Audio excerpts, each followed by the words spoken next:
Hello! Where is... Oh no, where are the reactives? We Folks? just fixed these yesterday. I know. I Oh. like I like the fact that the stream didn't catch what Tyrus said. It just got phase hello and then goes quiet and you just hear me go Wait, they can't hear you? No, we can hear it. It's just Skelly said something before you hit the start button and as you're going hello, I'm just going because what the fuck? So Okay, I can hear the stream. we're gonna have to do one of the other VCs because apparently the Discord reactives can't grab from the table right now. Whisper table? Oh Question mark? no. I don't know. Just, I guess so. Luna jumped in there. okay. Stand by, everybody.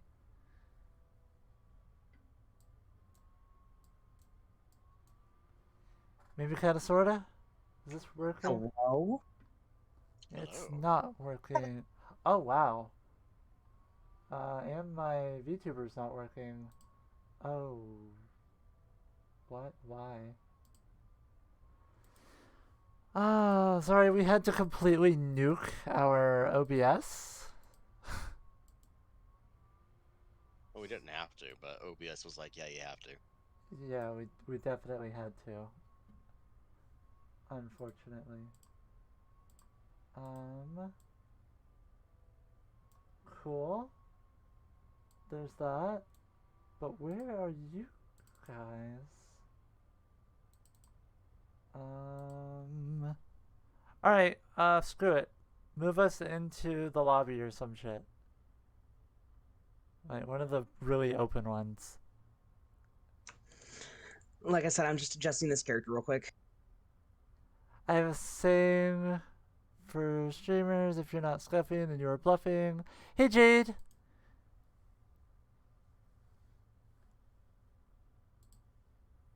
Yeah, I don't understand. You might need to move me because my computer's acting up right now. I'm working on it.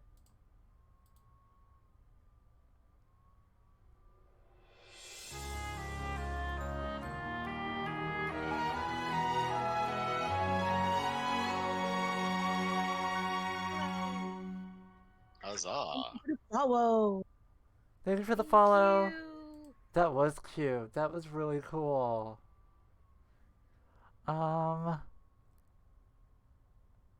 is Discord reactive down? It might be because I saw a streamer earlier that I follow having the same problems with it. Ah, that's so frustrating because that's part of our deal. Um, I don't know what to do with that, guys.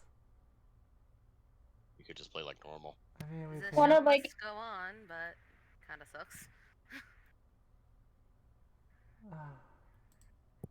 Alright. I mean, we do. Show must go on.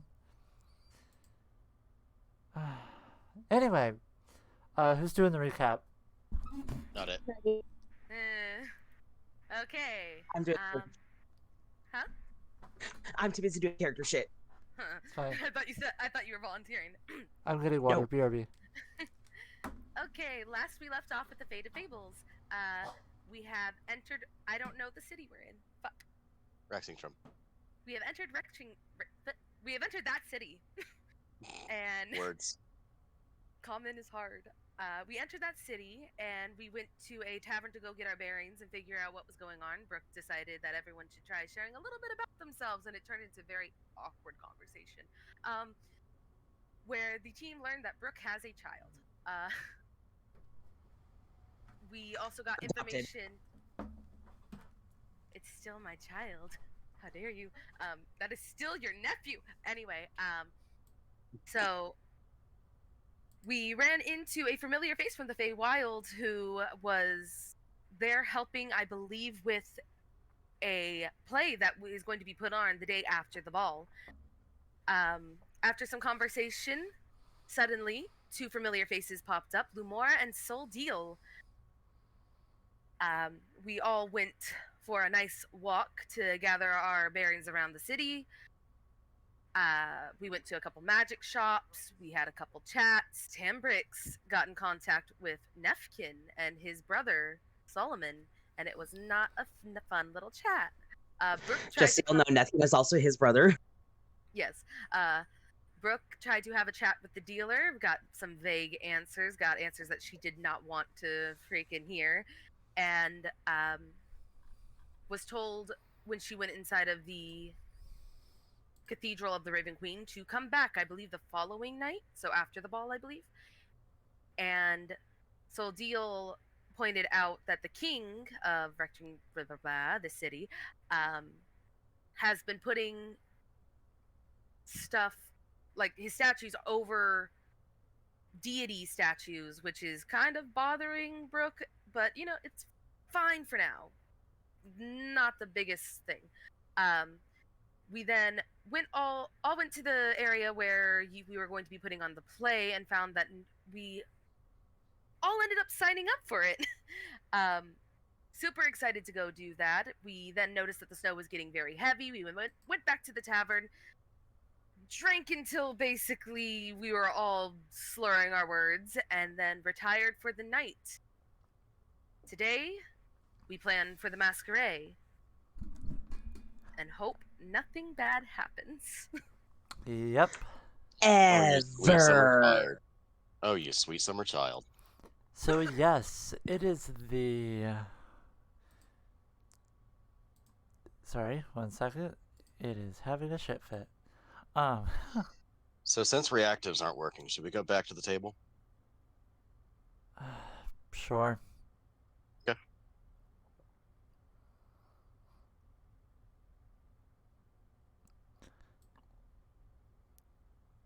About what time is everyone waking up? Brooke is waking up rather early Also. for once. Why is. Nope. That was too far. Thank you. One. Nope, backwards.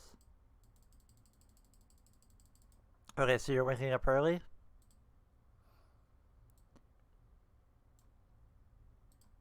Hello?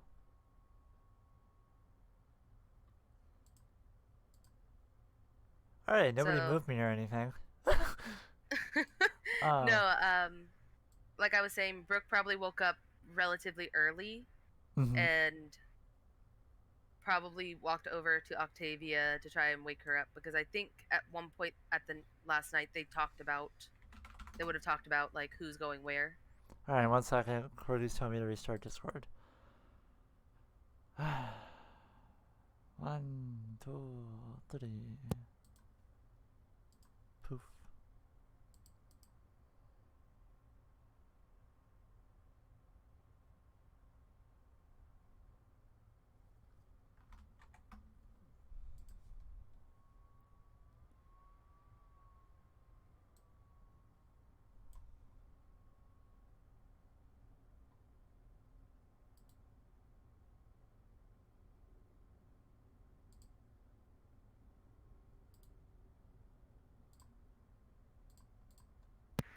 I don't know why I do this to myself, but I'm looking on Pinterest at freaking drawings of food, and they're all so cute. I'm finishing the finishing touches on this character. Okay. You scare me. Are we You should back? be afraid. Did we even leave? Hold on. Discord's having a shit fit. Yay, all the technical issues. Ha ha ha ha. Testicle difficulties.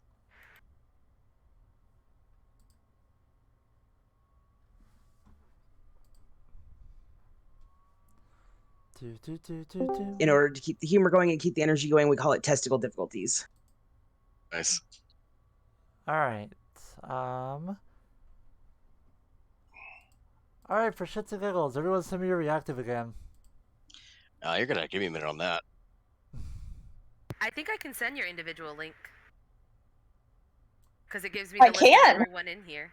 Okay, so I'll go ahead and send you me in the and table Skelly's chat, please. Thank you, in the table please. chat. Ow. Yeah, it's nothing to worry about. I don't want to bring the mood down. What's wrong, Jay? Oh, gotcha. I mean, you're not gonna bring the mood down, because we're having technical difficulties. So, all right, there's orchids. There's also, just so you know, Mag's personality switch is back on. Fuck. Yep. Okay, so there's something it's not. I'm just using a random picture on Google since I don't have a picture of this character yet. Okay. You're fine.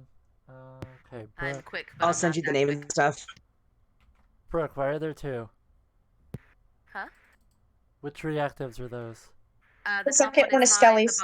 The bottom one is Skelly's. The top one is mine. Okay. Yeah, these are not working, guys. Alright, that's fine. Lovely. Up. Wait, there we go. Oh God, they're all Brooks. What? No! At last, I can speak on her behalf. Fuck you! Not in my body. Okay, but Not in my reactive. okay, Brooks is working. Not my buddy. I don't know why that fixed Brooks or why that didn't fix the rest of you. But give me a moment.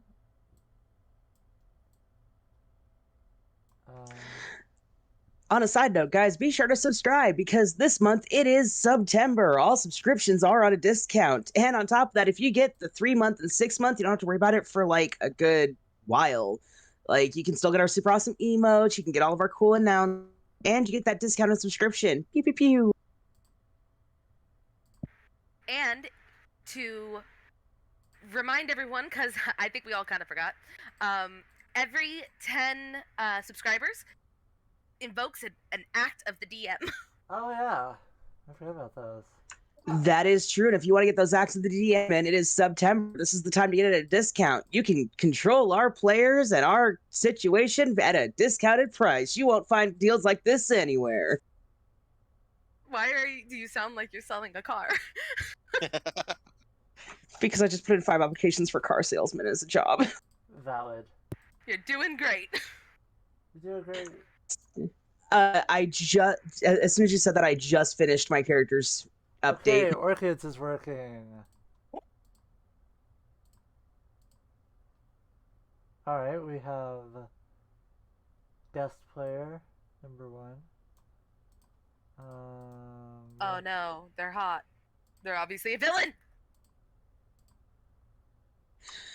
That's what they want you to think. They want us to think they're a villain? Maybe, I don't know. Okay, the only one we don't have is Tyrus for some reason.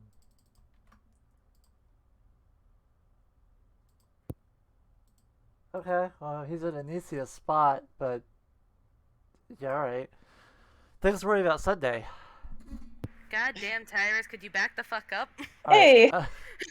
Okay, who are we missing? Anyone? Nope. Alright. Just looks over the tires to see him playing with his own boobs. I sent you the cliff notes of the character, by the way, Faye. That's fine. Cool. Good to know. So, yes, it is the 20th of Duskar. Duskar. I don't know how to pronounce it. I never have and never will. Drew Scar.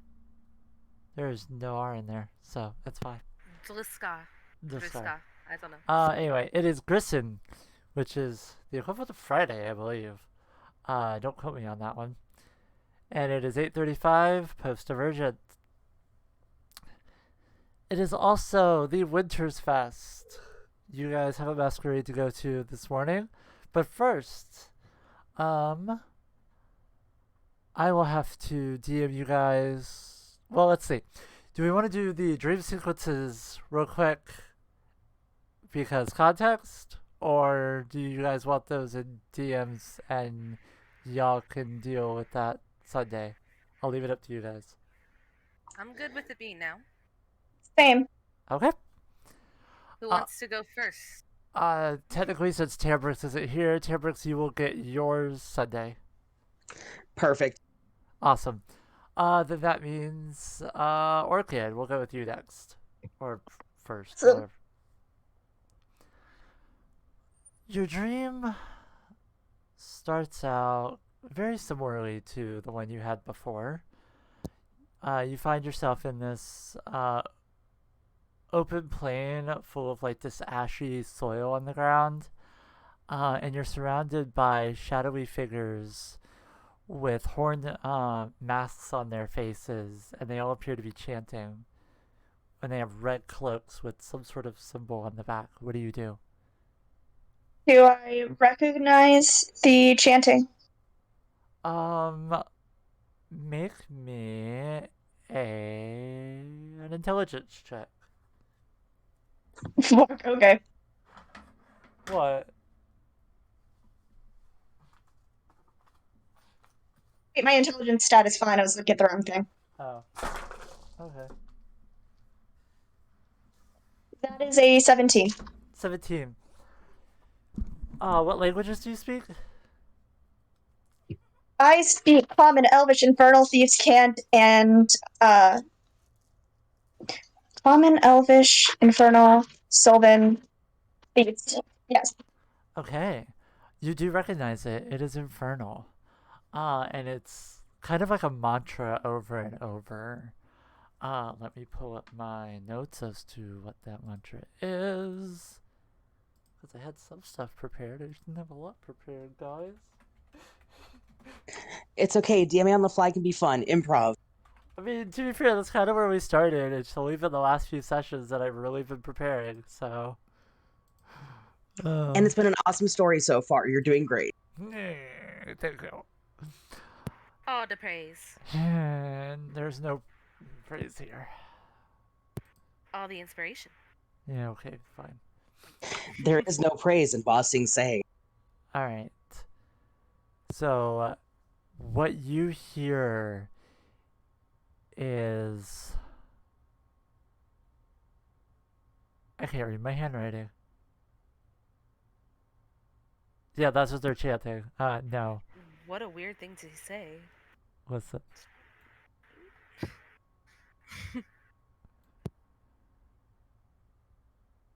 What did you say?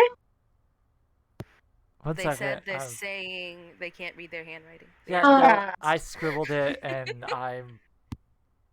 Fuck it, I'm just gonna make it up. Basically, fire, brimstone, feather, fall. Fire, brimstone, feather, fall. In Infernal. I'm going to respond in Infernal. Okay. What are you gonna respond with? Yes. What are you doing here? Who are you? They don't respond. They're just staring up at the mountain, chanting that. What about the symbol? Do I recognize that at all? You do. 1 second. I have an image. I wanted Oreo. What?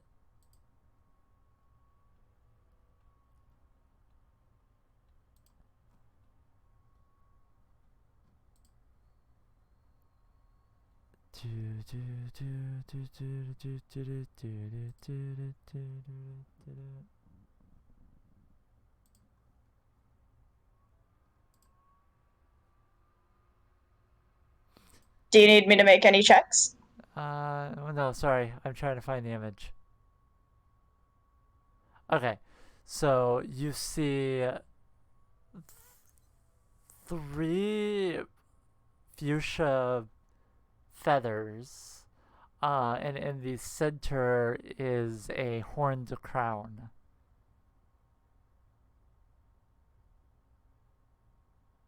Have I seen this before? The horned crown seems semi-familiar. It's something that your father would have told you about. And you know it to be the symbol of Asmodeus. Or Oh Asmodeus. shit, okay. Yes.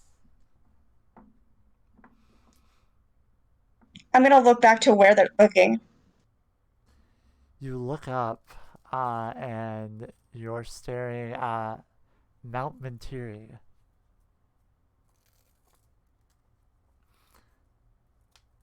which is the mountain over near Comorta. And as you're looking up, you hear the pained screams of the phoenix that you saw from the first dream. I'm gonna try making my way up. You're gonna climb the mountain? Yeah? How are you doing so? There's not really a path or anything, it's just like... I'm gonna still try. Okay, make a strength check to see if you could scale this mountain. That is a natural 20, so a 19. Okay. You start climbing up, and do you have fire resistance? Yes, I do. Okay, I'm a tiefling. fair enough. So as you're walking up, you feel the heat getting basically, or a heat getting hotter and hotter underneath your feet, almost burning through the soles of your shoes. And you're going to take 6 damage halved, so 3 fire damage. And you manage to climb about 15 feet up. It looks to be probably about a 40 or 50-foot climb. Is there any way from where I am looking that I could get up there easier? Does not. It appears to be just full on to like basically up the mountain. And as you notice, as you look up, that during the last 40 feet, or the last 20 feet, excuse me, it is extraordinarily steep and treacherous. Okay.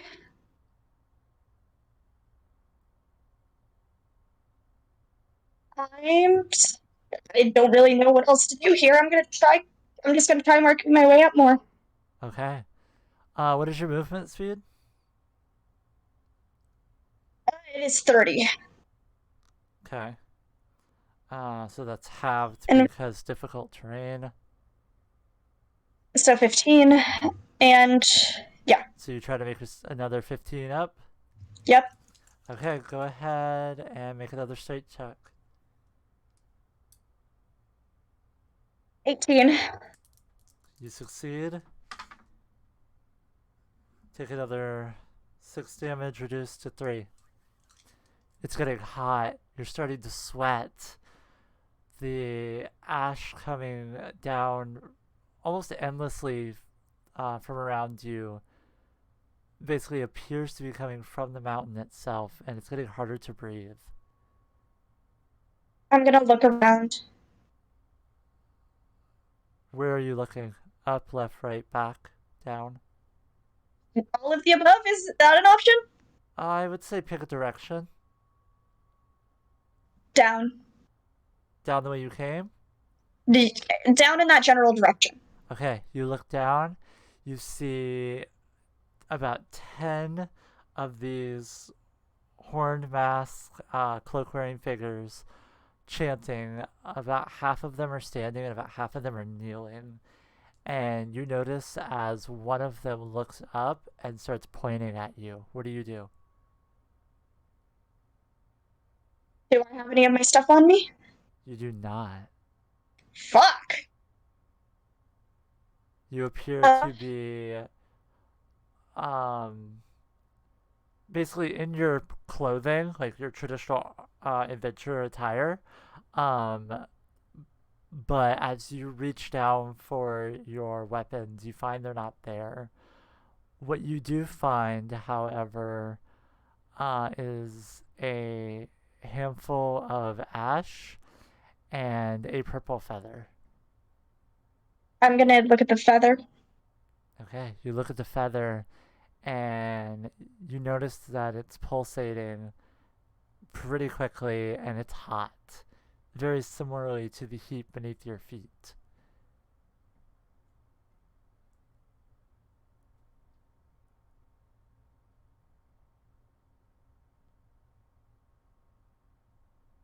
I am not going to take my attention off of it for this moment. Okay? You hear the chanting get louder and louder. And then you hear a different set of chanting, almost like spell casting. And you start to feel essentially the magic in the air start to choke you out.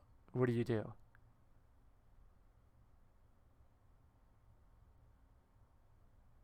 It's like a thick miasma. Like it was already hard to breathe because ash, but now it's just. I am Do what? I am going to start climbing back down. Okay. Go ahead and make me a wisdom saving throw.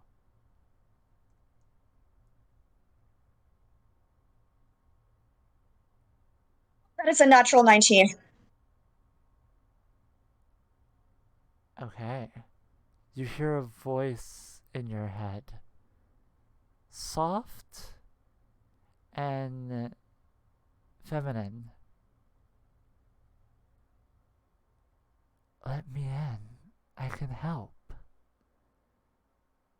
Who are you? What do you want? As you say that, you don't hear it in your head, but you feel almost the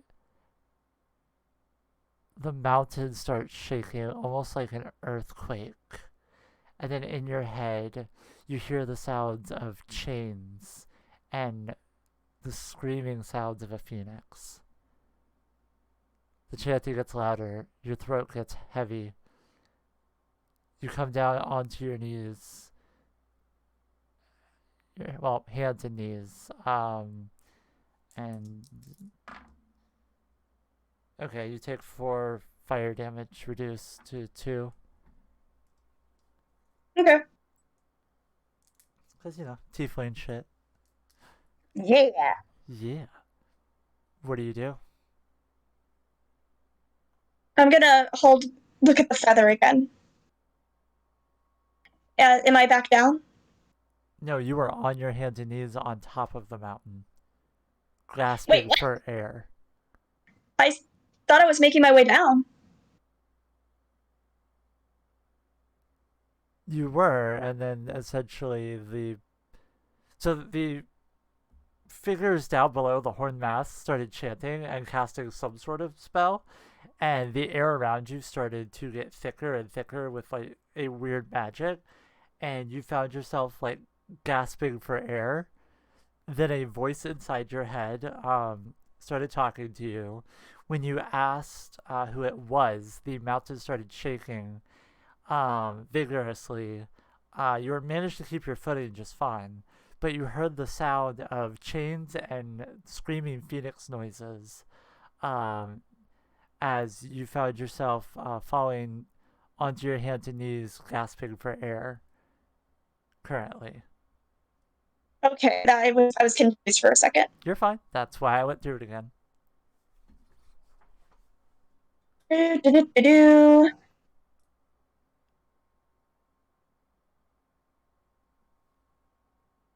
I don't really have anything for this. I'm gonna try to keep making my way down, but I'm gonna look at the. Okay. Go ahead and make me a strength check at disadvantage because you are struggling to keep your eyes open and you're running out of air quickly. Strength at disadvantage? Correct. Is it a saving throw or just a strength check? Just a straight check. Okay, at disadvantage, that is a 17. just enough. You manage to climb down, and as you touch the ground, now I need a strength saving throw as you are being grappled by Fuck! 1, 2, 3, 4 of the figures. Fail, fail, fail. Natural 1, fail. Okay, you're not grappled. What are you doing? Awesome. I am going to try catching my breath. The air around you swirls and swirls, and at last one of the mask's figure comes over, takes their mask off, and looks down at you. And you see the familiar visage of Tambrix. I'm gonna look You're gonna what? looking up And I'm getting at him. Hold on, there's some sort of other noise. Yeah, you're being talked to. Give me 2 seconds. Could you repeat what you said, please? Okay. The horned masked figure, one of the ones who tried to grapple you, takes their mask off, and it is the familiar visage of Tambrix staring at you. I'm gonna just blink and look up to him. Amber?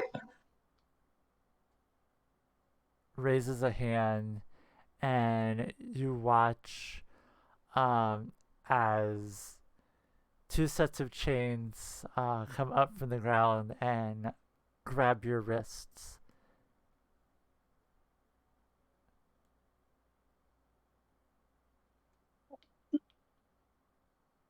Try I'm just again. trying You I'm not right.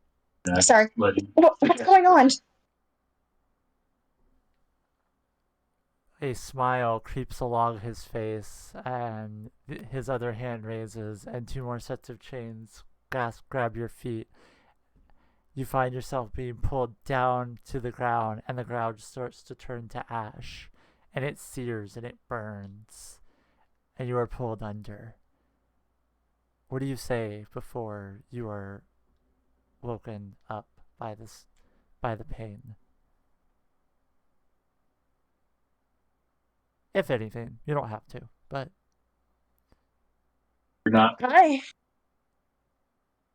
having a bad. I don't know. okay. I was going to say screaming is also a free action. Yeah, screaming is a free action. So you are woken up.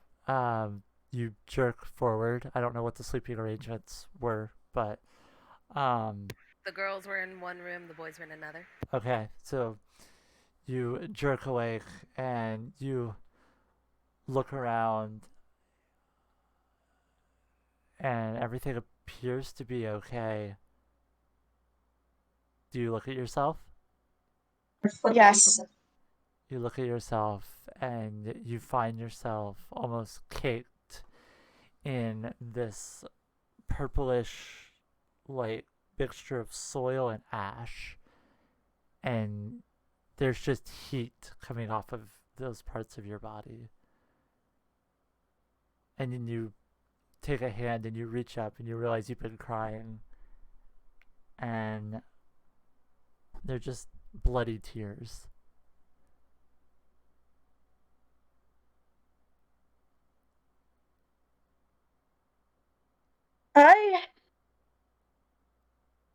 Yeah, crying's a free action. Yep. All right. Brooke, Yes. your turn. Oh, Oh. great. What? How did you fall asleep last night? Don't snitch, Bella. So, Brooke, Tyrus, Anicia, and Lemora stayed up pretty late, so Brooke probably went to bed at the equivalent of maybe 1, 2 a.m. How intoxicated were you? Pretty intoxicated. They were drinking pretty heavily. We all were. Okay, make a wisdom saving throw for me, Brooke. Wisdom saving throw.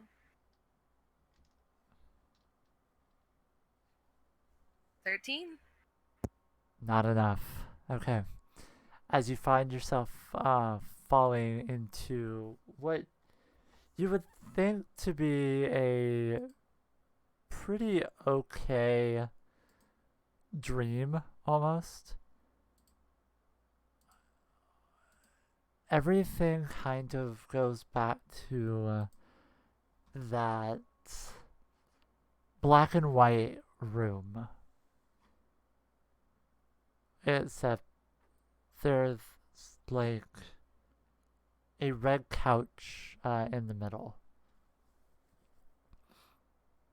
You're standing there, you look over to your right, and you see the familiar rotating dodecahedron on top of the pedestal with the shining light coming out of it. You look to your left, and you see a shadowy dragon's maw almost snoring, with tiny puffs of smoke coming out of the nostrils. And standing smack dab in front of you, in front of the couch, is the familiar white-faced, black-cloaked figure. Well, mentally exhausted, are you? The Raven Queen looks at you. And she's gonna kind of bow her head a little and go, good evening. Good morning.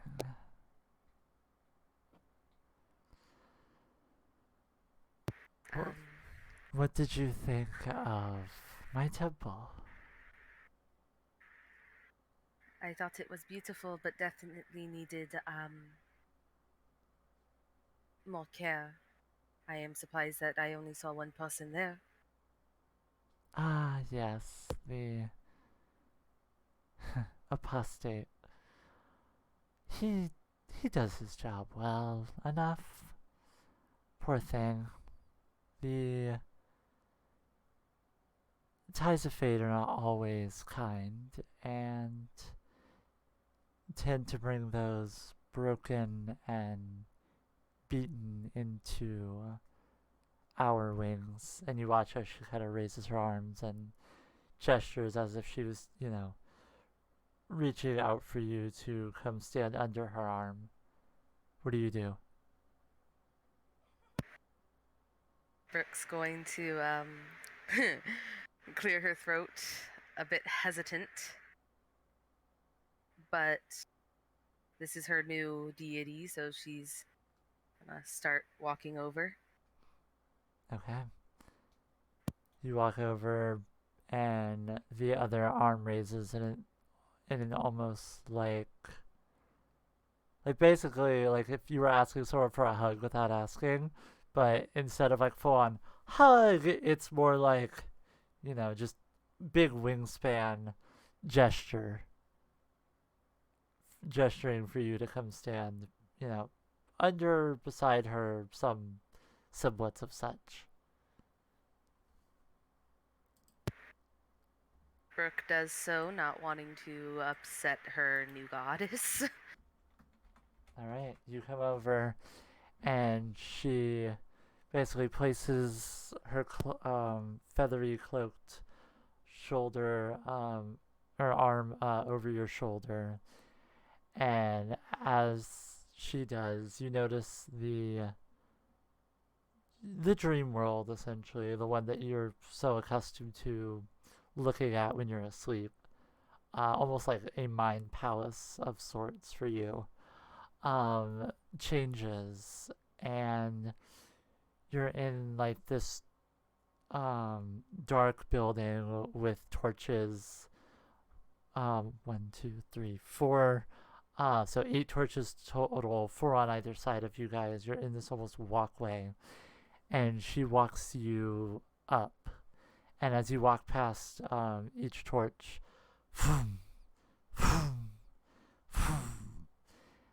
a bright white flame ignites on each of them, and you walk up and you see a coffin in front of you with her standing next to it.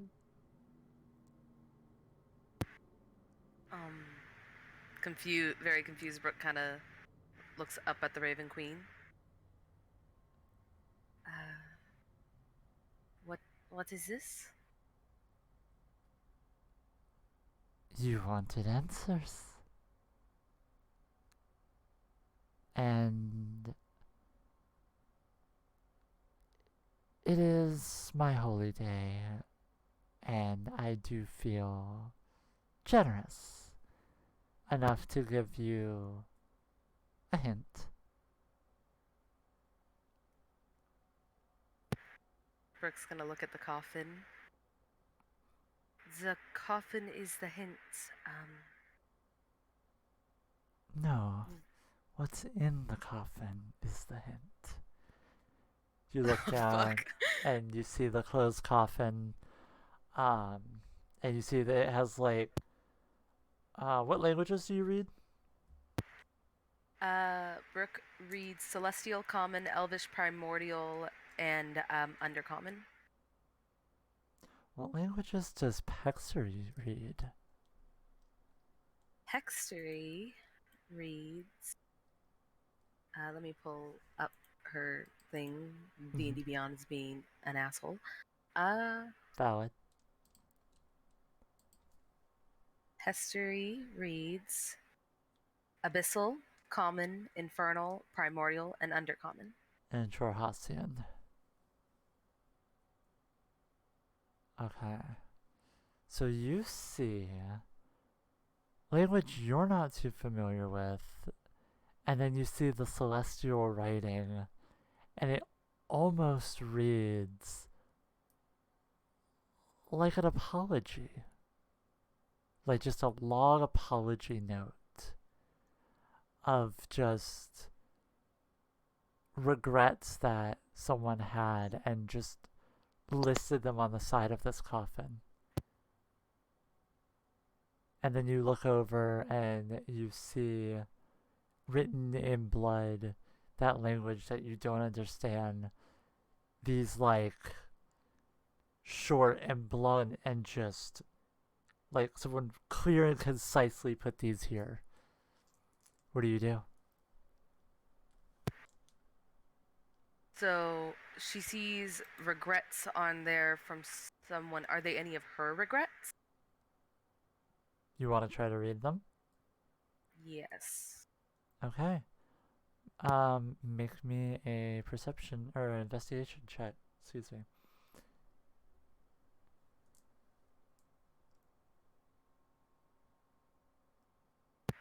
$19? I'll DM you. Oh god.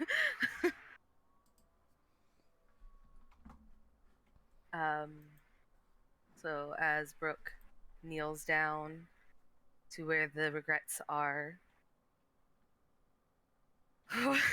just like, oh god, it's a coffin.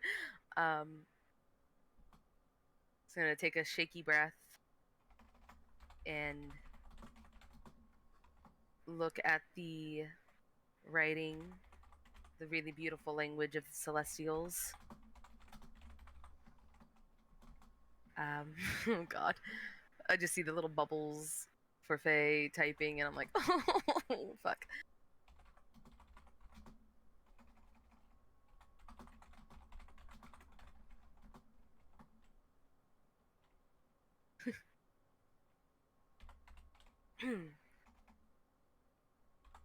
It's always unnerving to be visited by your deity.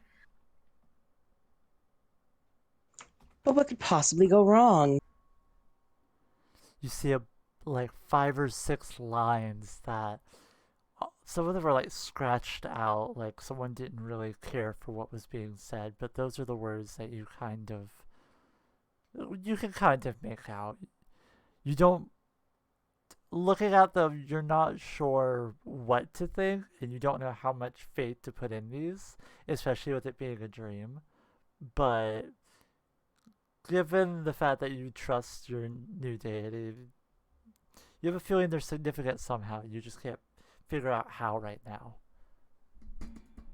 Brooke is going to touch the words evil Mm-hmm. and pull her hand away as she stands up and looks up at the Raven Queen. Whose coffin is this? Is it look like it's easy to open? Because she said the answers were inside. You can certainly try. Brooke's gonna slowly reach over to try and lift the lid. Make a straight check. Oh fuck! Brooke don't got strength. What is this? Hey, 19. I don't know why it's saying +1. I should have a -1, so that should be a 17 out of 19. 17. Yeah, You needed an 18. it was an 18, but I have a -1. You move it and you move just enough that you're able to peer inside it. Brooke is going to cast light and try to peer inside. Okay, you go ahead and cast. What are you touching? Or are you just light? Are you just light orbing it?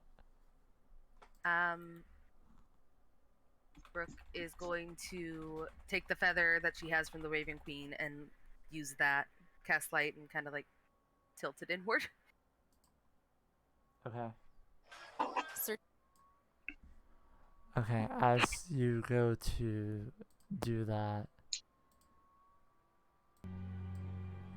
you get this feeling of foreboding, like you shouldn't be here. And you peer down inside, and you see this gaunt, shriveled red skin, and almost like someone like slit the throat, and just the blood has just gone everywhere. But you look down and you see Pexery's body inside the coffin. Brooke is going to back the fuck away like, oh my god, and cover her mouth. Wisdom saving throw.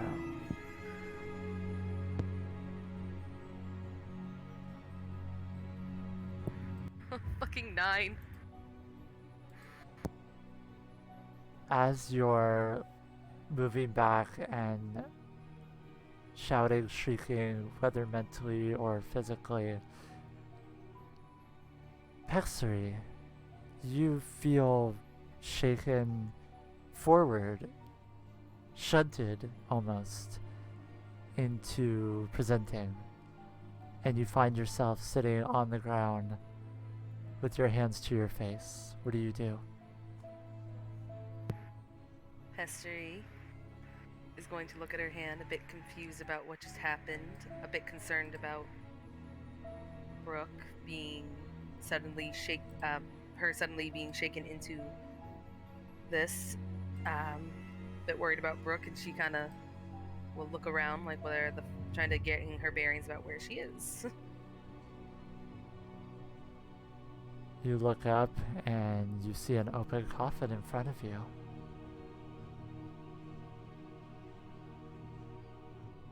Gonna stand up and make her way over. Making your way? Yes, making her way over, and gonna look inside. Because what else do? You see an open coffin, you take a peek. Yep. You look down and, I mean, you know what you see, or you think you know what you see. Pex is gonna blink a bit, touch her neck where, like her own neck, not her corpse's neck. As you reach up to do that, you feel the skin start to rip apart at the neck and blood start trickling down, pooling onto the floor below. No pain, but just almost like a reenactment of what's happening. You look up and find yourself standing in the middle of these orange sandy plains with these big black spires, and you're staggering backwards, holding your throat,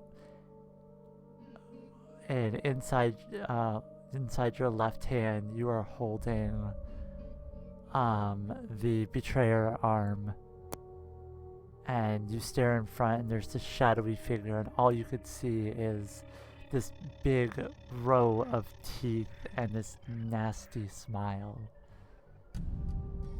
You stagger backwards and find yourself writhing on the ground. What do you do? Writhing like in pain. Yep. And there's a staff in my hand. There's the betrayer arm, the executioner's weapon. I'm gonna look at it. Mm-hmm.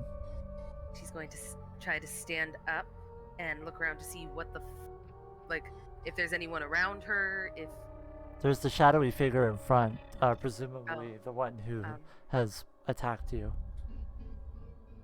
Tex is gonna look at it and she's going to growl, holding her neck with one hand, and she is going to gonna make an attack. Go ahead, roll a d20 and add 7. D20 at 7. 22. Yep. You go ahead and you take the executioner's weapon and you swing it. And you feel like you've made purchase as you land in the forearm of the figure. Elemental burst from it is probably fire. The elemental energy comes out and fire starts to engulf the figure. As you pull the blade all the way through, there's nothing but ash and smoke. And you hear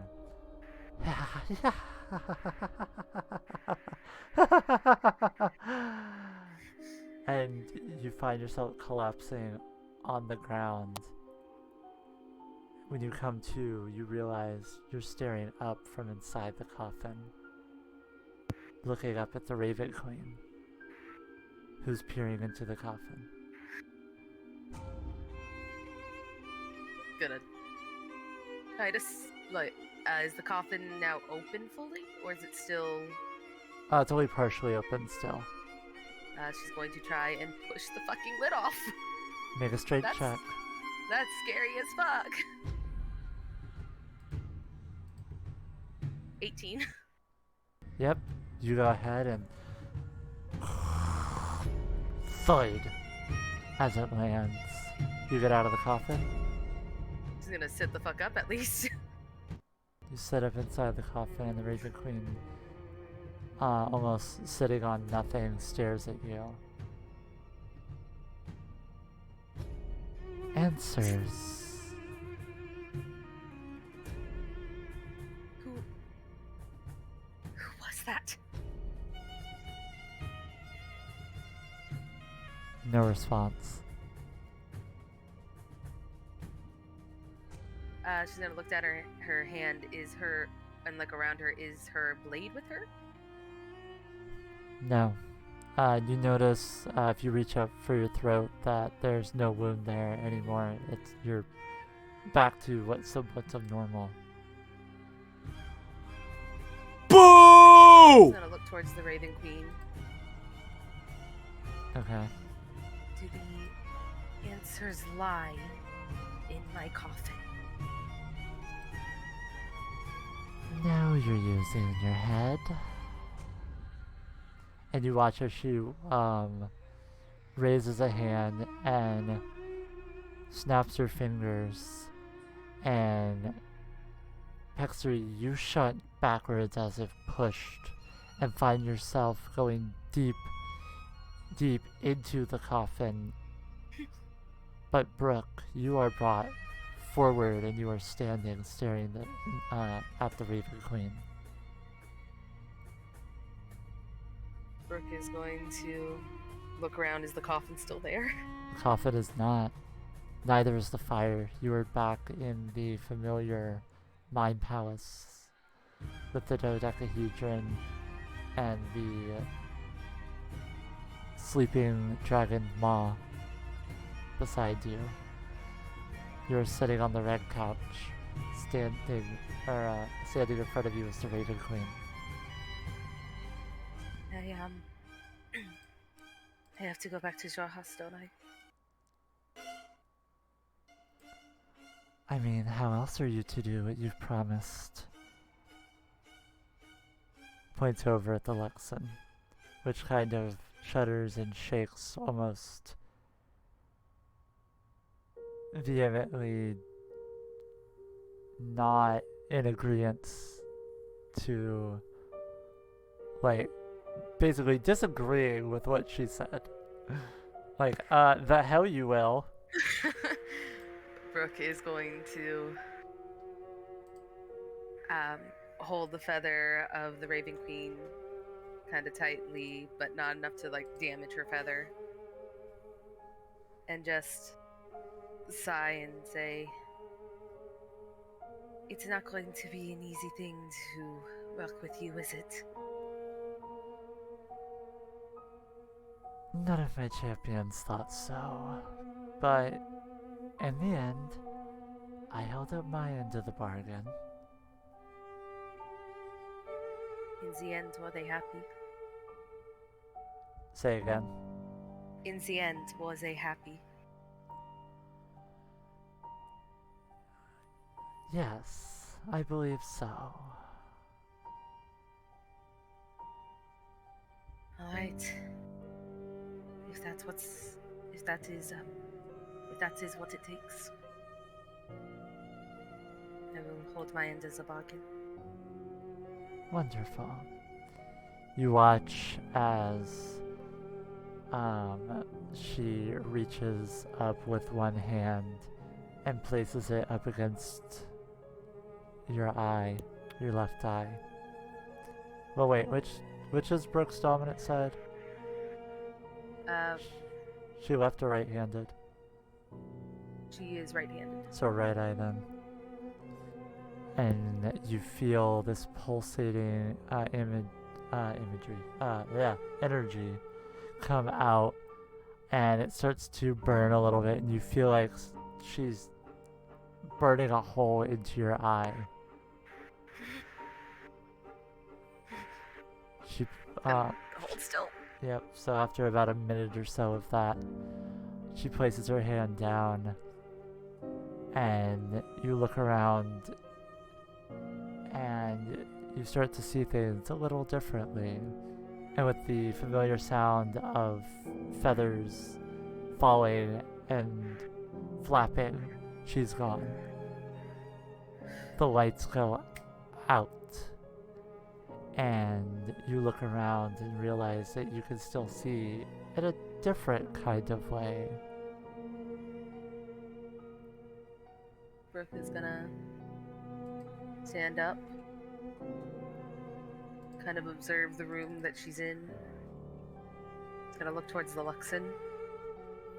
Is it still there? It isn't. What is in its place, though, that you can see are a series of numbers I will send to you later. She's gonna look towards Tiamat. Is the dragon bitch still there? She's not. She's gonna look down. Are there feathers on the ground? Nope. It's just you standing in a dark room with almost a UV lamp on the ground currently. Gonna look at her hands. You can see blood stains. And you can also differentiate the different types of blood. You see on your right hand and arm Rivera's blood, and you get a flash of the rapier going in. You see all manner of creatures that you have wounded and just damaged your party members, like just anything that you have ever hit. I would probably say in the last year or so. You can see the bloodstains for on yourself. Brooke is visibly nauseous and tries not to look at it as she looks around the room, trying to see if there's maybe a path where she's supposed to go. Make a perception check at advantage.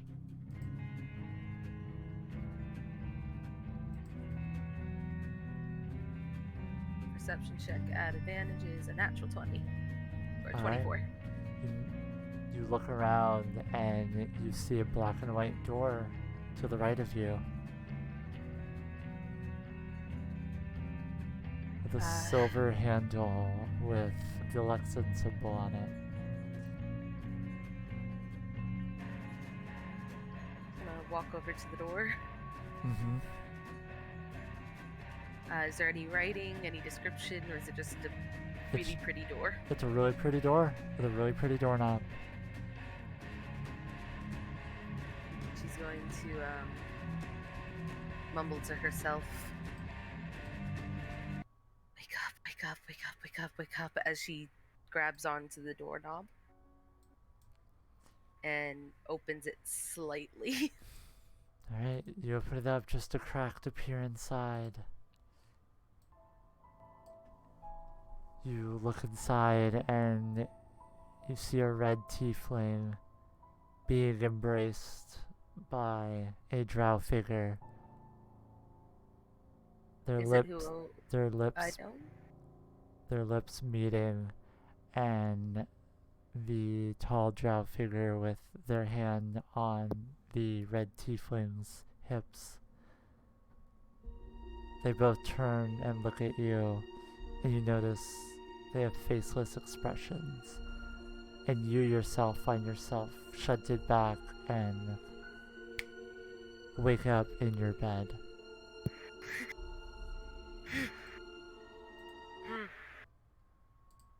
Just gonna look at her hands.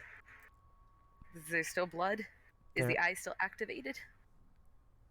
It is not, and there is not. Does she see Orchid sitting up or doing anything? Or is Orchid already out of the room? Orchid, Yeah, are you awake or asleep? at this point, after that, awake. Okay, then yeah, you see Orchid. So Orchid, you see Brooke jerk up awake and like frantically looking at herself and everything, very similarly to how you just did. Is Orchid covered in the soot? Yeah. Brooke's gonna look at her. You look at Across the her room. and she's covered in this mixture of soil and purple ash with a visibly shaken look on her face. I think that we both need a good morning soak. I think so. Brooke's gonna get up and Brooke is trying to be accustomed to the freaking nightmare she's been having, just kind of walks over with a cloth and kind of wipes the blood tears and goes, "A nice long soak will probably do us good, and maybe something to eat. We can talk then." Yeah. You noticed when you came up to the bedrooms that on the right almost hallway area of this pretty nice tavern and slash inn, there's essentially two large like bathing areas, like communal baths if you would, one on one side of the hallway and then the other over next to the boys' room. Okay, Brooke's gonna use some of the water that comes off of her to wet the rag, clean off the blood-stained tears, and help Orchid out of bed and start walking towards the bathhouse to go have a nice long soak for a few minutes. Okay. You guys go ahead and you make it in there.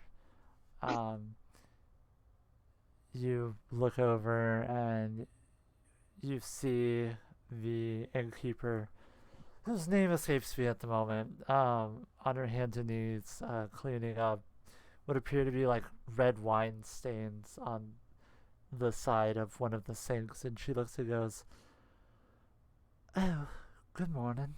Happy holiday." Good morning and happy holiday to Good. you too. Good morning. Is everything alright? You two look Yeah. like you've seen, well, Asmodeus himself. I kind of flinched at that. We find just a bit of a rough morning.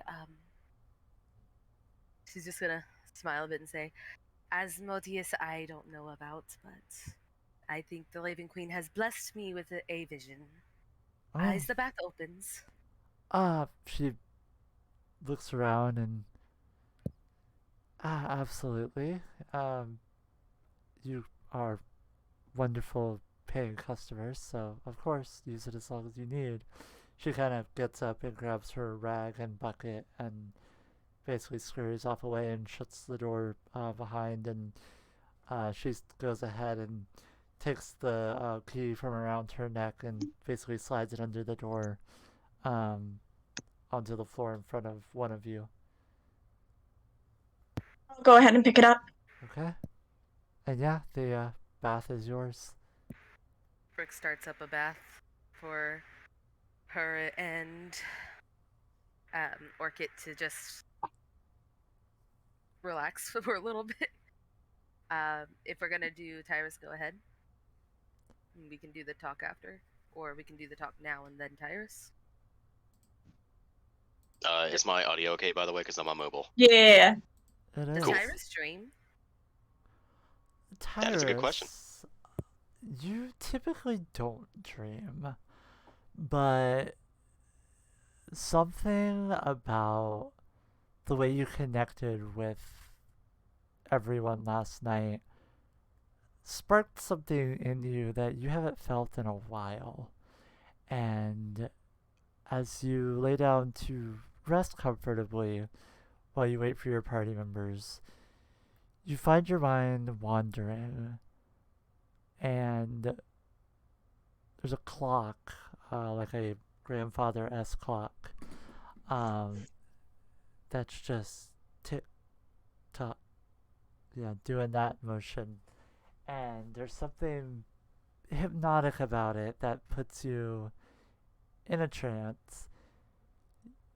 You find yourself in the Fey Woods. You look around and you see a small figure darting across, and you make out a pair of hooves and some small horns. What do you do? Notice this. I'm gonna tilt my head a little bit. Would I recognize who this is? Not moving that quickly, you wouldn't. All right. Being curious and a complete tourist to the Feywild, he's gonna follow after. All right. You follow after, and after a little bit of silence and just forest noises, Hello? "Nah!" and you hear the sound of them jump into the trees. And as you look in the direction of the trees, you see a white and golden path open up in front of you. Huh. That's interesting. Let's start following the path. All right. You step on the path, and it's almost like you're walking on light itself. And it kind of spirals staircases around up into this large, almost hollowed out tree stump. Are you a filmmaker? What do you do? You know, I've always heard the Feywild was strange, but this is strange and fascinating at the same time. Can I continue on? Okay. You find yourself walking further down into the decayed stump. As you walk down, you see firebugs basically following your path and landing on the wall, and their asses light up almost like small lanterns. As you keep walking down, another firebug ass, and you eventually come to this golden, like almost white and gold door with these dark roots wrapped around with this ornate handle. Is there a knocker? There's not, just a doorknob.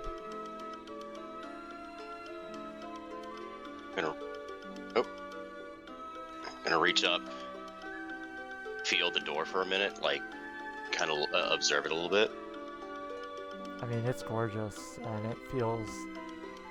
it gives the feeling of like wood, even though it looks like it's made out of more than that.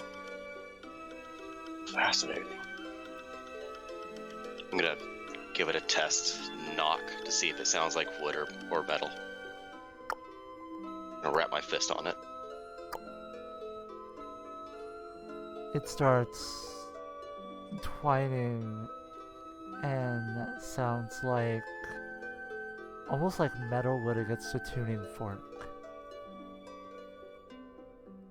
The sound reverberates behind you, and the firebugs that were up lighting your way have kind of flittered off, and you just watch as this just line of glowing just firebugs fly out of the stump and leave you standing in front of this ornate door in the dark.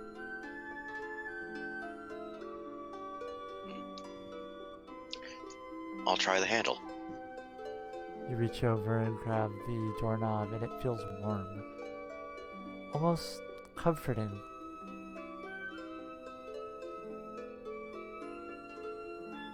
Is it locked or does it move?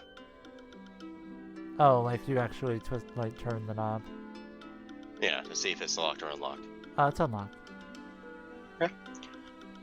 Tyrus is too curious to not turn it, so he's gonna turn it to see what's up.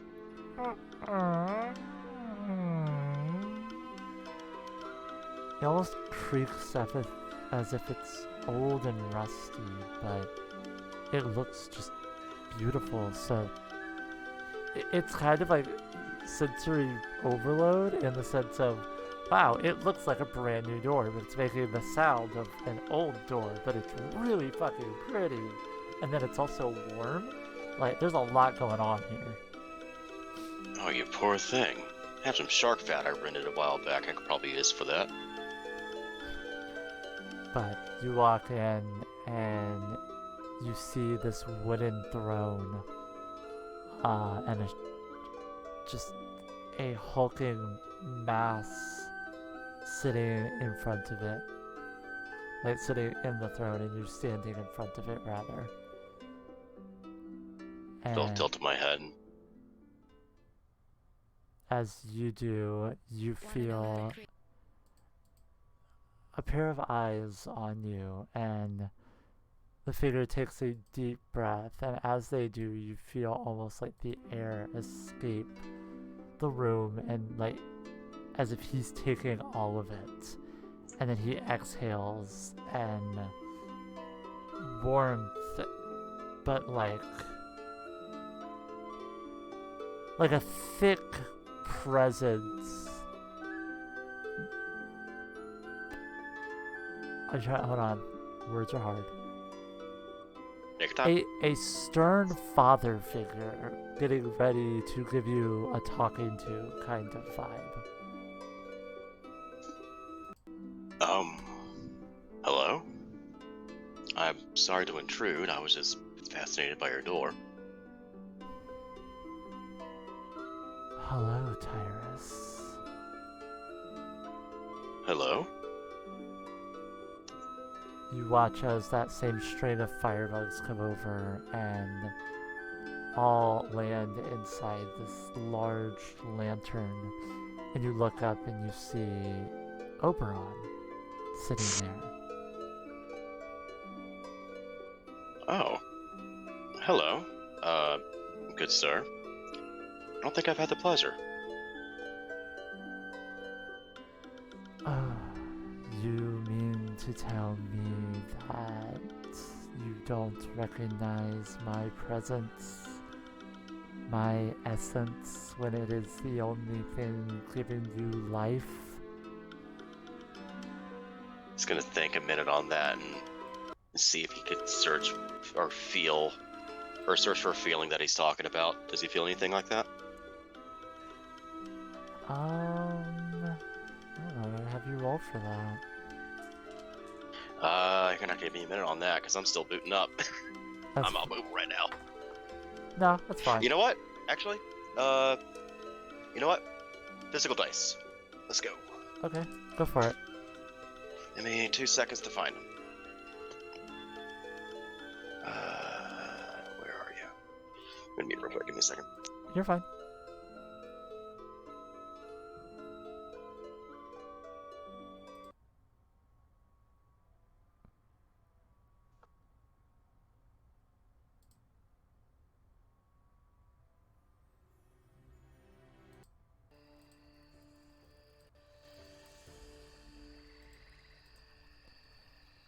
Everyone having fun? If Oh, I say I'm yes, so excited. if I say know yes, what? will you be nice? How do you know I'm not already being nice? Have mercy on me. You know what? I got the D&D Beyond app. I'm gonna use that because I can't find my dice right now, and I don't want to take up too much time Sure. searching for them. Alrighty. I mean, I Let's can roll for you. I would say roll a Constitution. Today, we'll explore the science behind energy. Constitution check or saving throw? Check.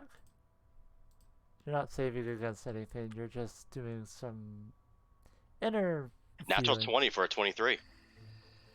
You feel the thick,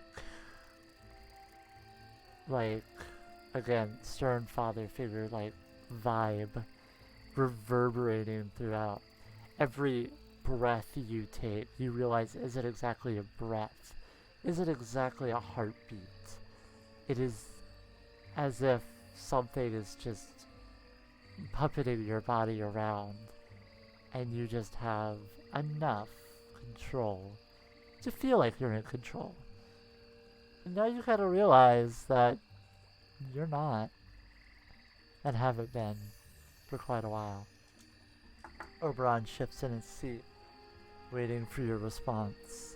He reaches up and grabs his basically large walking stick with mushrooms and crystals jutting out of it as he goes to Glance stand up. up. He's gonna glance up to him as he stands. It's basically like Dragon Ball Z King Yama. Essentially. I appreciate that. I appreciate that very much. He stands up and he looks at his staff and goes, Mahogany, and looks down at Tyrus. Tyrus is gonna look up to him after a moment of contemplating, and he goes, do I have you to thank for my current liveliness? My current state of life? You will do more than thank me. Takes the walking stick and thumps it on the ground once, and you hear "Eh," as a satyr falls out of the sky and lands in front of him unharmed. with their hands in front of them, bowing down. You see that they're wearing these green and white vestments with these almost gold filigree circlet on their head. You look over and you see Spenton. Now you I recognize. Turns around. Yeah. Damn it. Do Spenton's voice real quick. Hi. Hi. Yeah. You're in service to Lord Oberon. And Tyler's gonna take a deep breath at that and just... I'm gonna warn you now. I have had a bad history with deities. Oberon shifts and cracks his neck, and as he cracks his neck, like, the sound echoes. I mean, it's like crunch, crunch, crunch, crunch. And you feel Spenton, like, you feel him shaking. I know Tyrus doesn't flinch. about your current deal. I wouldn't say it's current, considering it's been cashed in, but... Thump! Thumps the stick once more. Spenton shakes and back to praying. You feel uneasy and have the urge to get on your hands and knees and beg currently. So he does feel that urge, Mm-hmm. but he stands. Okay. Just looking up. He's not standing in defiance. Not Mhm. like, chest puffed out, trying to show arrogance. He's just standing there just more with a slight look of exhaustion or tiredness to him. Understandable. I know the deal that you have made with the devil. Is that what he is?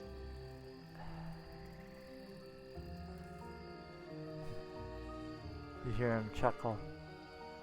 And with that, Spenton looks up and looks at you worried. It's like, it's one thing when he's all menacing and whatever, but now he's chuckling, and that's even more unnerving. And he kind of lets go of his staff, which stands there on its own.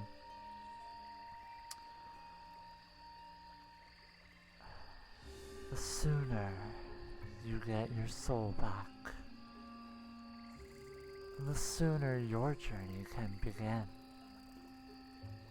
He waves a hand, and you watch as this magic forms an almost mirror-like substance. And in the front, you see flashes.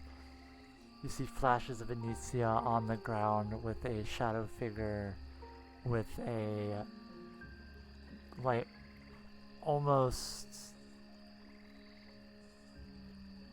like guard helmet with the visor in front. And you see a bloodied and beaten then flash as Oberon waves his hand. You see this pale,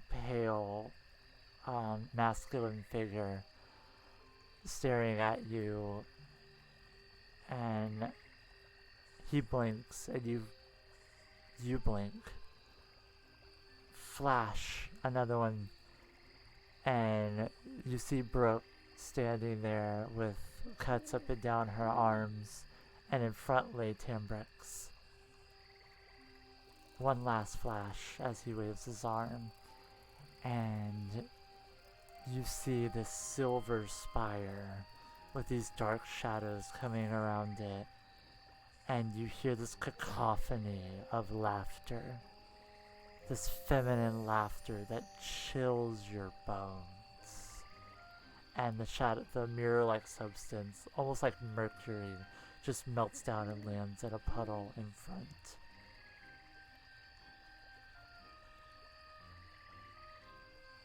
Spitton turns around. You gotta get your soul back. He's patient, but he's not that patient. He gives a nod as he just stares at the puddle. The images burn into his mind as he just looks down at the puddle. As you say that...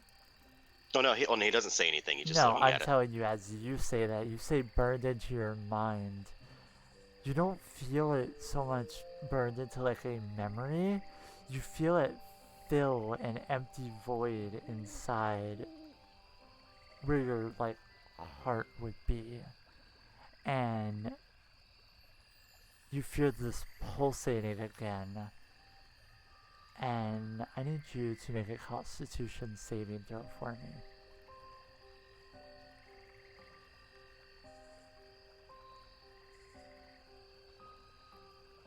Let's see.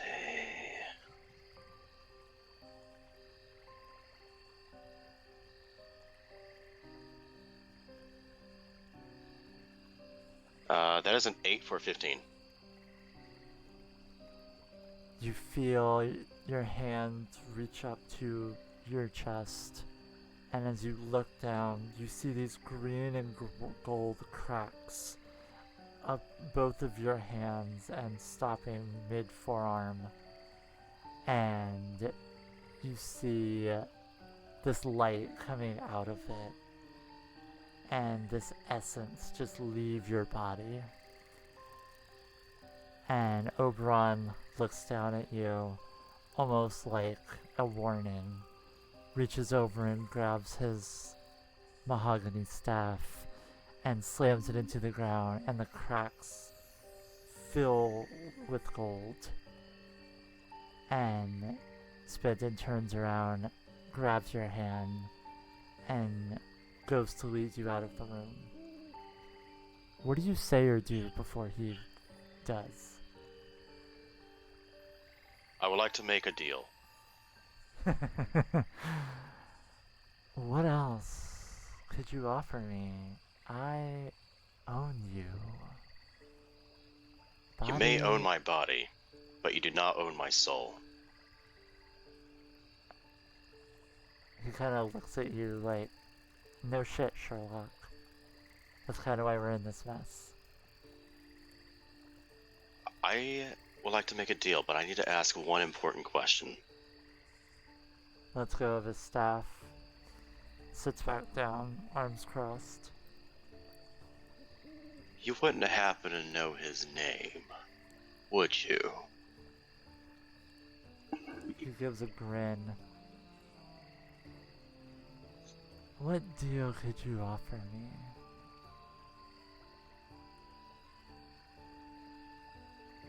I guess the one and only deal I can offer. Once I get my soul back, if you were willing to aid me in that. Myself, the only thing I have left. My body, my soul, everything. Interesting. All I want is just for them to be safe.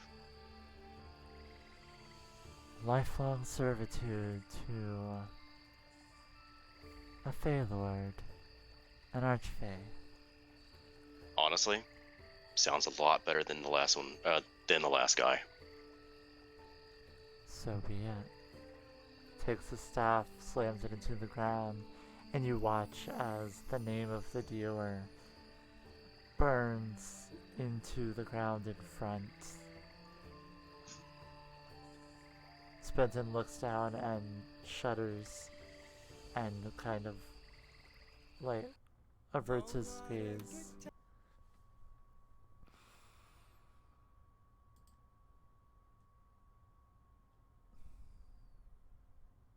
Gives a nod. I know usually deities get the better end of the deals, but this one I am making myself. So, I agree to it. He kind of nods in a understanding, compassionate, like, bravo for your basically standing by, your convictions, and everything. And he goes, alright. A boon then. And you watch as he reaches out and pulls out a silver coin and basically heads is Oberon and tails is another figure you're not entirely sure who that is. And he kind of flicks it in your general direction. Catches it. Alright. As you catch it, you get kind of flashes. You get 3. And essentially, you get 3 questions pertaining to how Oberon can help you get your soul back. Choose wisely. Do they need to be now, or are they just like over time? Nope, they're now, during the stream state. Gotcha. So I got a name.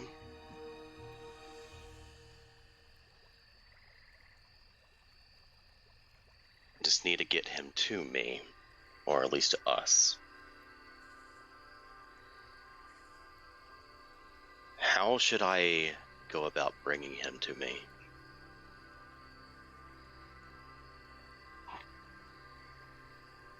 He sits there, rubs his hands together. Veils are thinning. I'd recommend doing it before the solstice ends completely. I'm pretty sure, and he chooses his wording carefully. Multiple of your party have the capacity for bringing one such as him from deep within, while the veil is thin. That's one.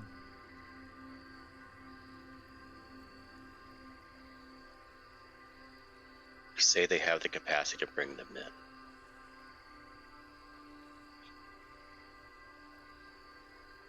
Can you grant me the knowledge so that I may be the messenger to them, so that they can, so that they know how to do it?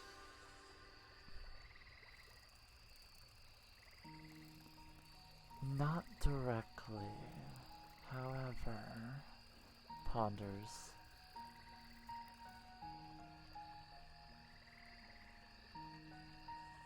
You feel a flash in your head, and one of the visions that you see is of this odd series of woods, and you see burned into one of the largest trees a spell, and it kind of like pulls out, and you just see this large dense forest somewhere in Wildmount. That's 2.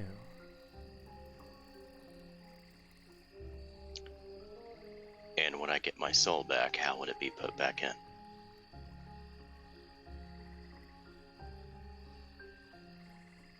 You feel the coin in your hand start vibrating, and as you look down and see it, you see this gold, almost sap-like liquid fall out of it, and as it reaches down and touches the ground, you see a symbol I will send to you later appear, and it does not look familiar. That's 3. Alright. He takes his staff and slams it one last time, and the door opens back up, and Spenton guides you through it. And you wake up in your room. As soon as I do, I immediately turn to my pouch, pull out pen and paper, and scrawl as much of that as I can down in Thieves' Cant. Alright. You managed to do that. Is there anything else you're doing? After that, I'm going down to the main tavern and grabbing a bottle of whiskey. Or a bottle of, not a bottle of whiskey, a bottle of, knee cracker. Yep. Yeah. Alright. And I'm going to sit in front of the fireplace and just drink the morning away. Alright. The rest of you. Bitch! I mean, what? Wait, what's been happening? I mean, I was just gonna let you guys know that you guys can do your bath scene, but now I got called a bitch, and now I kind of No, want to do not something you. else. No, we're calling Kyra's a bitch. Bitch! Oh. Okay. You Mr. legit did the exact same thing I did like 8 Mr. episodes ago. Mr. gets on Brooke about deities, then hands over his soul like, here you go, bitch. He's got nothing Anyway, left. Shush, shut up. You got the rest of Shut it. up. Shut up. Bath scene. So, Brooke is in the bath with Orchid. Brooke, you gotta get closer to your microphone, darling. Oh, sorry. I think I was eating at the time, so I put my freaking thing up. So Brooke is in the bath with Orchid. She's going to kind of... Orchid seems really shaken, so Brooke's kind of helping her get this fucking soot and shit off of her, and she's gonna ask, bad dream, I'm assuming? Yeah, if you could call it a dream, I'm not sure how to explain that. Just gonna look at the soot. It was definitely a dream, but it could be summed as a divine dream. Can you repeat that, Maggie? I'm sorry. It was definitely a dream, but it was more of a divine dream.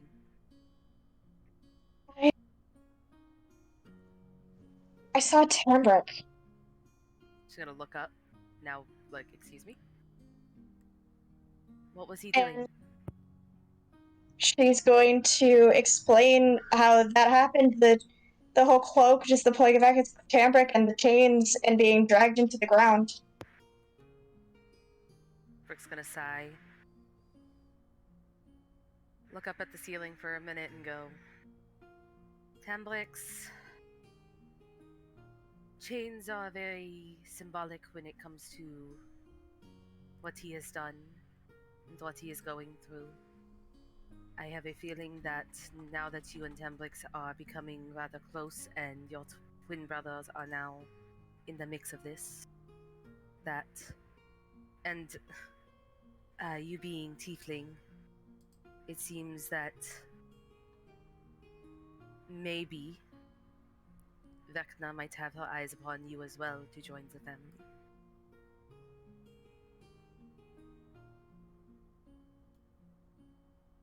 And I cannot say myself what is the best thing for you to do besides, you know, the obvious of don't. But The symbol. what symbol? It wasn't that. It wasn't Vecna. Gonna narrow her eyes a bit. Do you know the symbol? I do. What was it? Well, I could recognize it at least. Something. So it's something you have not seen before. But you No, feel that you have? I've seen it. How did you phrase it, Faye, with her dad? So Virion has shown it to you once before and has told you a little bit about what it is, and has basically told you to like stay the fuck away from shit like that. But you just, you know, did the whole yes daddy thing and, you know, been done with it. Do you think that you could write it down if I gave you a piece of paper? Absolutely, yes, but I think I know what it was. Alright. Point of clarification, if Orchid described it, since you guys are in a bath together, Brooke could use shape of water. Oh yeah. So as Yeah. Orchid starts to describe it, Brooke's going to try shaping it in her description. Alright, go ahead. I would say make a performance check to see how accurately you're able. Basically, it's like dictation to see how accurately, how accurate it looks. Words. Uh, Just straight performance. 33. Oh, straight performance then without the proficiency bonus? Oh no, you'd have proficiency. Oh, then 34. Yeah, it's clear as day. It is a watery symbol of Asmodeus. Or Asmodeus. I I don't. don't know. I've always said Asmodeus. I have too. I say Asmodeus because that sounds cooler. Nostradamus. Nostradamus. Anyway. Quasimodo. Yes, like that. Brooke's gonna frown at it and go, I am not 100% sure what it is, but now that I have seen it, I plan on going to the Colbat Soul or whatever library is near here and doing some research. I will look into this. I know what it was, right? You do. You're very. I mean, you're not very familiar, but you've been exposed to it like once in your childhood, and were able to recall enough of it to know this is bad news. This is bad news bears. So I would know that it's the symbol of Asmodeus. Correct. And I'm gonna look at Brooke. It's the symbol of Asmodeus. Does Brooke? I don't think Brooke would know who Asmodeus is. Brooke does not know who Asmodeus is. However, Orchid does. So Brooke's gonna nod. Asmodeus. I don't think I have ever heard of that. My limit when it comes to deities was very constricted. Cool if I explain? Yeah, go for it. Because I mean, I feel like Virion and He's a betrayer god. yeah, there you go. Brooke's just gonna close her eyes like, God damn it, another one. And Brooke, you would have learned about the calamity and some of it, specifically about the fact of where Wildmouth and where Exandria in general, over on the Jorhassian part of the world, were scarred by the gods versus betrayer gods section of everything. So you're familiar enough with the concept of betrayer gods. You don't know like, oh, this is this one and this is this one, aside from you heard of a Kotoa when you were out on the seas a little bit. You're now semi-familiar with Tiamat. But Asmodeus, that's a new one. So you're intaking new information now. She's gonna nod and say, we all seem to have a funny way of having one betrayer god or another after us. But I don't understand. No one ever really does at first. I would recommend keeping a dream journal and writing everything down. She kind of just nods. I'm going to have to talk to Tambrick. I know. But today, we have bigger fish to fry. We have the masquerade tonight, and I think that we should go scout out the area, figure out where our ins and outs are. If I think what's going to happen is going to happen, we might only have one shot at this, and we need to make sure that we know every window, every door, every ability to get in and out of that place. Yeah, I feel like that's a good idea. Right, and she's gonna kind of splash some water in her face. Alright. No change whatsoever. Shut the fuck up. Alright. let's get our bearings and head downstairs. See who else is awake. See who else is going to come. Katie. I agree. All right. And let's also stab Skelly in the neck. Uh-huh. Walk down. Yeah. They walk down. All right. It is 8 o'clock in the morning. Aye. It's 8 o'clock in the morning, and you see Tyrus sitting in front of the fireplace. Appears to be drowning his With a- sorrows. You see. Well, he's somewhat distracted. He's staring at his fists, like his right hand. He's kind of like doing that thing where he's like opening and closing his fist and just observing his hand for a moment. Mhm. Every now and then he takes a sip of the knee cracker. Gotcha. Well, so yeah, Tyrus is sitting in front of the fireplace, day drinking at 8 o'clock in the morning, and you hear the sound of pots and pans and sizzling as the innkeeper is making breakfast. Brooke is going to actually try to sneak up behind Tyrus. Make a stealth check for me. What check would I make? A perception? Or is that passive? Oh no, actually it would be passive. She Alright, probably got it. doesn't do a very good job. Got to beat an 11. Definitely didn't beat an 11. So Brooke's just gonna walk up behind him. Good morning. Sort of look down at him. He's gonna put his hand down and look up to her. He's gonna kind of cross her arms and say, "You honestly look a little worse for wears than you normally do." Yeah, well, being soulless does that to you, and having haunting dreams every now and then. At that, Brooke's going to kind of tighten her grip on her arm a bit and just go,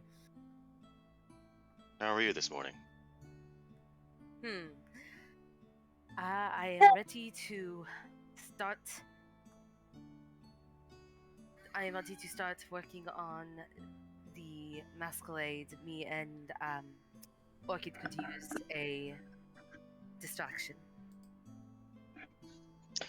Slowly reaching for the bow.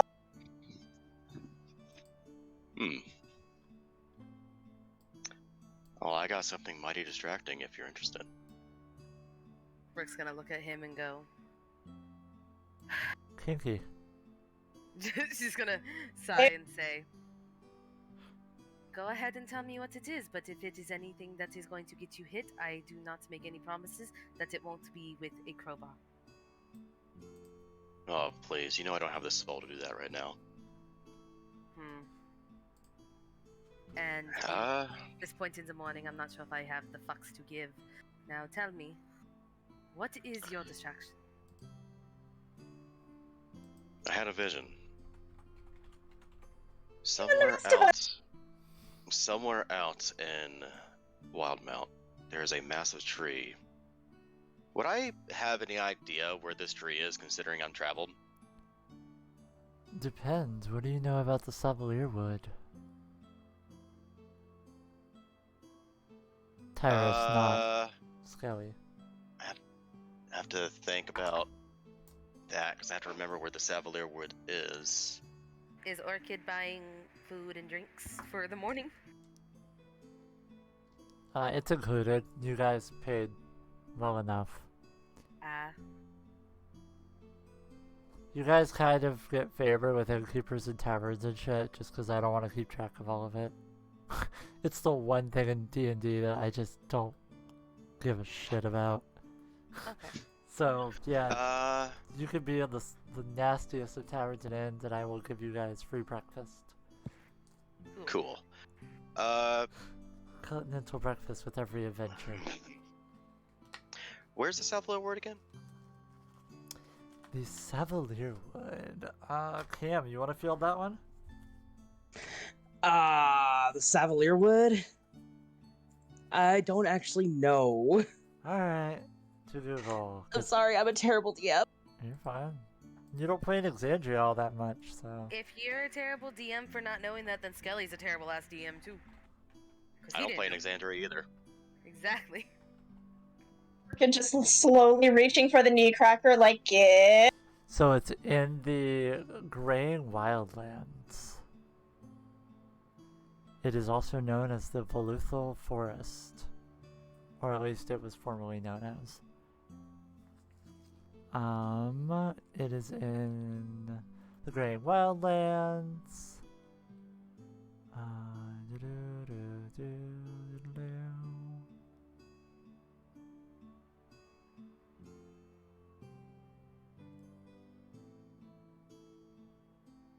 Well, how about this?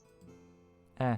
I'm going to describe the woods that I remember, the forests, and mention that in this vision, I saw upon a old tree the scrawlings of a spell. Well, you saw scrawlings. And- You don't know it's a spell.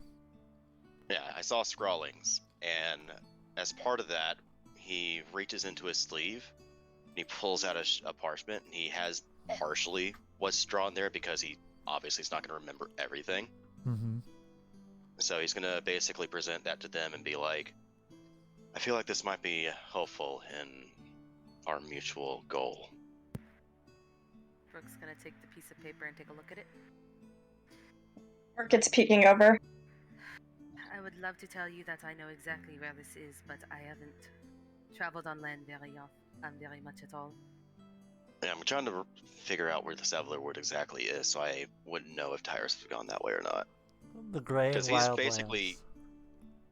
he's basically hit most of the major cities in Wildmount. Mm-hmm. I don't know where the Graying Wildlands is, if I'm going to be honest.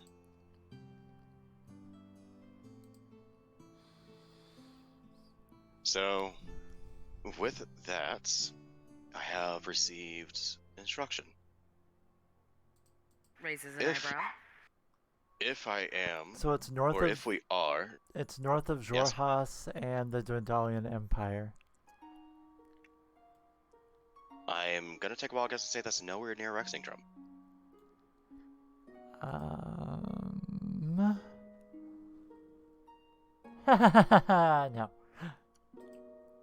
Then yeah, that's probably not an option for us then.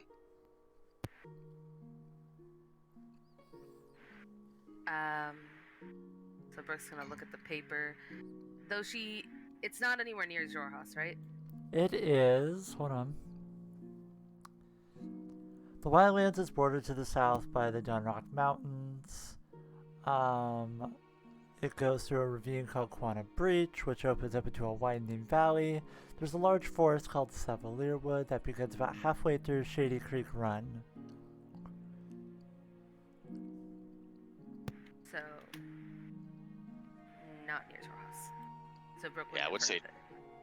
Yeah, I would say Tyrus would not have gone that way. I don't think any of you guys would have gone that way. I think there's only one of you that I've is- never fucking left Zadash.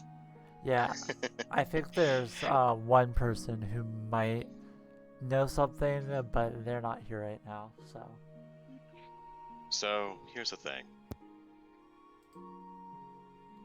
I may have a way, or at least a good head start, on us getting the dealer to us. Brooke's gonna look up. The thing is, I don't know where that tree is. I don't even know what those markings are. But did I ever hear her say something about the Cobalt Soul? No, she's only told Orchid so far. Okay. But I presume we might be able to find out more with what we have here. Brooke's just gonna sigh for a moment, take out. I'm gonna say on her way down, she scribbled the symbol of Osmodius on a piece of paper. Look at it. Look at Osmodius. The symbols on the tree. I know he wasn't able to write them down like perfectly, but does Brooke recognize them? You do not. You can tell that they're magic, but you can't discern what kind. You're not a wizard. Yes, Well- I am. Well, She is a wizard. what I'm saying is I'm not like a high mage. you've not. So here's the thing. One of the things about wizards is that, yeah, You get taught a bunch of school spells or whatever. You also get taught how to learn. You were not like raised in that kind of a institutional setting. You were raised in a more religious institute. So it's the difference between being raised in like Catholic school versus being raised in a nunnery. Okay. You were raised in a nunnery. You were taught what you needed to know, what they believed you needed to know, and only that.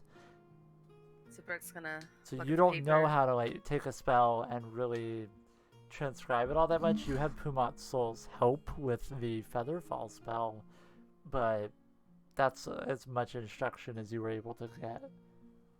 So Brooke's gonna look at the papers, fold them. If you want to, so I'll say this: if you want to take that information and process that you took the time with Pumat to learn the other one and try to figure it out from the scrawlings, you can. It's just going to take you about 8 to 16 hours to do so, because you're Okay. going with like by the seat of your pants, just winging it with magic. Okay, so Brooke's gonna look at Tyrus and go, "Do you mind if I keep this for a little bit?"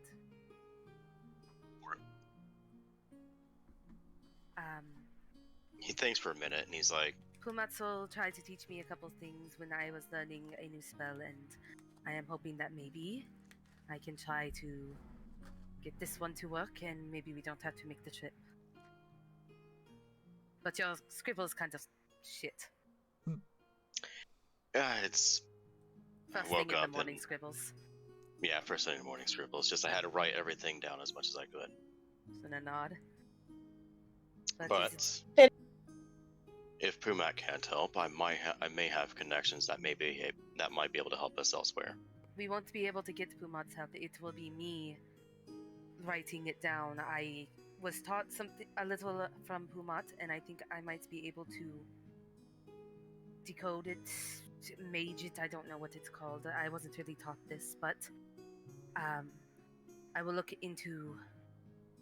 definitely look into how to do it when I go do research on some of the other topics that I need. Where do you plan on researching it? When? Where? Probably where? I know that there is libraries, and I will try to find one. Maybe I've heard of the Combat Soul out in Guatemala, but since we are not there, I heard they have multiple branches. I will try to look for one of here, or find another library that can possibly help. Would Tyrus know if there's one in Rexingtrum?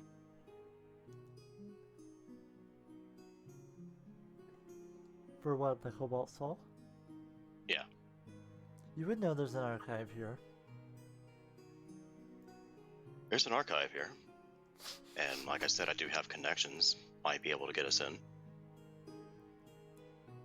Alright, after the masquerade we can deal with that, but for now, me and Orchid are going to go scout out the area, count the windows, check the doors, so on and so forth. Would you mind having a +1? No, we came downstairs to see if anyone else would like to join, but it seems that you are the only one awake so far. I could definitely use a distraction. I think we all could after last night. As you say that, you hear, breakfast. And she comes Wonderful. over and starts piling food on the table. Thank you very much. You are Yeah. You are a beautiful soul, my lady. And you watch as she blushes and ducks around back into the kitchen after putting the food down. First gonna sit down, look at Orchid. The irony behind that statement. Mm-hmm. First gonna sit down I with fucking love Orchid and gesture over to to sit with her. She's already sitting down. Oh, good, because Brooke sits down and she's just like, so, all three of us will go and scout out. I guess we should eat first. She looks at Tyrus, knowing that he's had the whole, food doesn't really have flavor, no really point in eating. Goes, we will all eat. Gives her a look before he nods. Yeah, no, like that whole time that you guys were talking, she was trying to grab the knee cracker. If you were trying to grab a new cracker while they were talking, make a sleight of hand check.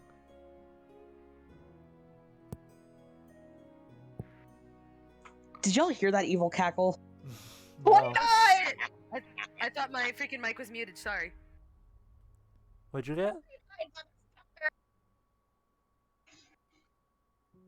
It must have been good. I don't know, it's breaking up. 29, motherfuckers. 29. I heard 29. Damn. Yeah, that beats your 11, so... Oh, definitely does. Get a +9 to fucking sleight of hand, and I rolled a natural fucking 20. Yep. Very nice. So you have the knee cracker in hand, while Tyrus and Brooke are passing notes and everything. It's about maybe a third down. She's like looking over at the notes too while she's looking at this knee cracker. Didn't you say, Sally, that he wrote something in Thieves' Camp? Yes. He wrote a bunch of stuff down, but he only gave one thing to Brooke, which was that, the scrawling that he took from the tree. The other Okay. stuff, though, he hid. Okay. I just want to point something out for Luna for future reference. Are you proficient in sleight of hand? Because you are a rogue. Yes. So you would add your proficiency bonus, so it would have been way higher than a 29. Oh, Shit, yeah. 29, 30, 31, 33. So, Brooke's gonna sit I- down. I forgot I even had knee cracker. I'm not even drunk anymore. Brooke's gonna It's not sit what down. knee cracker, it's mine. This is not the knee cracker you're looking for anyway. okay. Also, as you guys are sitting down having food, Brooke, you feel someone tap into your head for a moment. And you hear a familiar voice. Rivy, you've reached out to Brooke about something. Let me DM you real quick. Okay. Me? No, Sven. Okay. Did you say Sven? No, I said Faye. Oh. Sounded like you said spent. I'm like, what? I heard that and I was like, Spenton? What you reaching out for him for? Spenton is on my brain. There you go. Brooke is trying to enjoy her food. When she Spenton would be asleep. when she starts to get like that familiar tingle in her head, and she like stops, like fork about to go into mouth, freaking stops like listening to this message. Are you awake? Is that the message? There's 4. I'm actually counting on my fingers because I have how many? 25. 20. Oh, 25%. Dang, I'm fine then.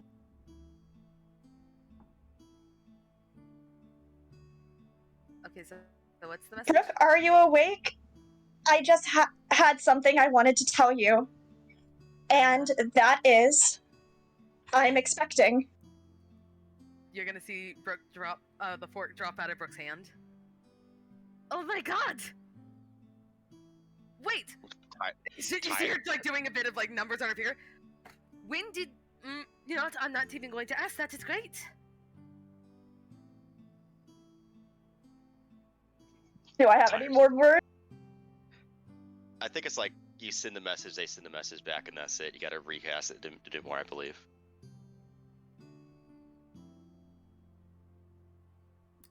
I'll give you... Wait, how many did you... 25. Brooke, are you awake? I have an announcement. I'm expecting... When you recast it, doesn't it like restart the 25? I don't... Was that Yeah. 25?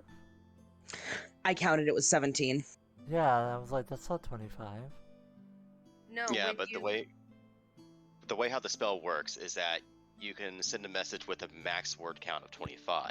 Oh, I And so you follow. send the message. It's like sending a letter, and the letter is sent back. That's that transaction, but that's the whole spell. You have to recast it Okay. to another. What level is Ruby?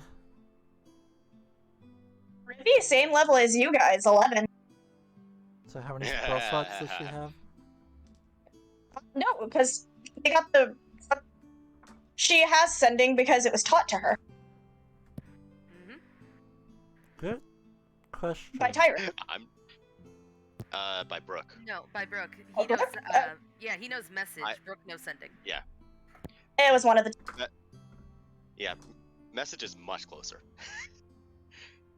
If it was message, Brooke would be like, "Where the fuck are you? You're 500 feet from me." Yeah, basically. Okay. Also, Tyrus is I'll- not level 11. Yeah, I'll say you have enough spell slots to get your point across. Okay. So you can have a conversation, you just can't stay on the phone too long. Okay, cool. So, as Brooke, they can go back and forth for a little. You got He can. you got 10 minutes on your cell service before you start getting roaming charges. Basically. Oh god. That is great.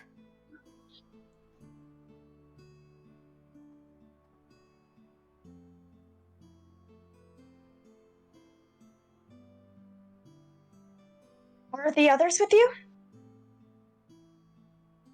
Just gonna look up and she's like, Tyrus is here, and a new companion of ours is here, but the others are still asleep. I can pass the message along if you need me to. Please do. I am. Tyrus is just gonna look at I Brooke and be can't like, wait to. I can't wait to reunite at some point. I would love that. Maybe I will have Solnet with me. Tyrus What? is gonna glance over at Orchid. You already know that she adopted. Oh, you were right, the yeah. first one she told.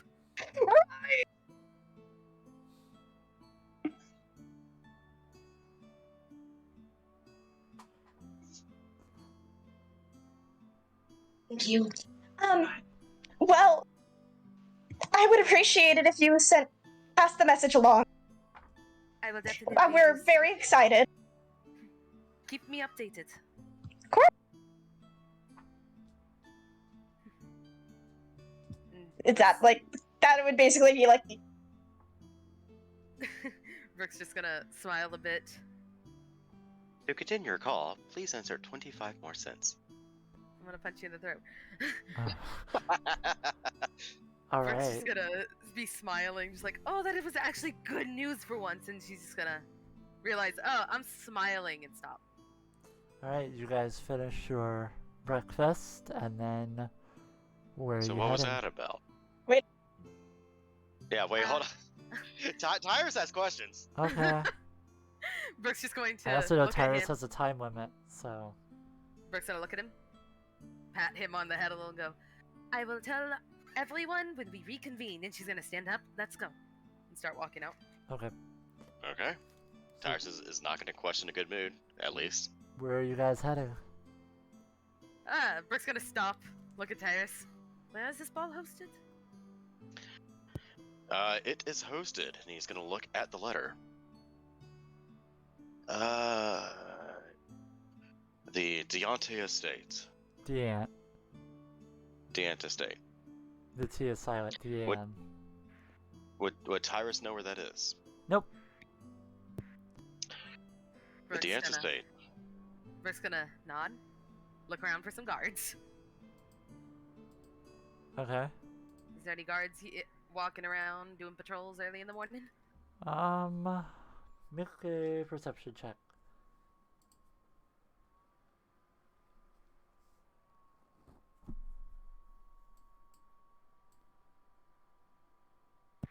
$16? Yep. So you look over and you see a couple of guards. They have what look like some really nice honey flame bread and some like really shitty coffee. And they're talking. I Brooke's gonna, swear, my wife came home and started talking about this Goliath and his fucking pinky, and I just wanted to stab her. And the other guy goes, ah, I know what you mean. My boyfriend went to this brothel over in Zadash, and I haven't seen him since. So I feel you, buddy. Brooke's gonna walk over. Excuse me. Excuse me, Brooke. May I? She's gonna look at him like, and just gesture him to go forward. Thank you. It's just like trailing behind, like, oh, are we causing trouble? Is this chaos now? And follow Tyrus. Yep, and he's gonna reach into his robe and pull out a parchment. Excuse me, good sir. And he's gonna say with a bit of an accent. Yes, hello. I am Sir Tyrus Ashard, and I have been given an invite to the Deont estate for this evening. Would you by chance happen to point me in the direction of that? For I'm trying to prepare and learn my way around the area.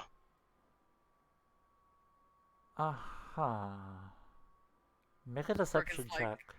Brooke is looking at him like, what the fuck is this accent? Make a what? Deception check.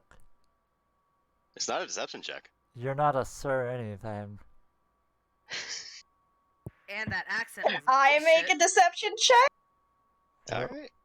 What are you deceiving? because I'm gonna jump in. Oh, okay. Sure. Also, it's Deanne. Like Diane.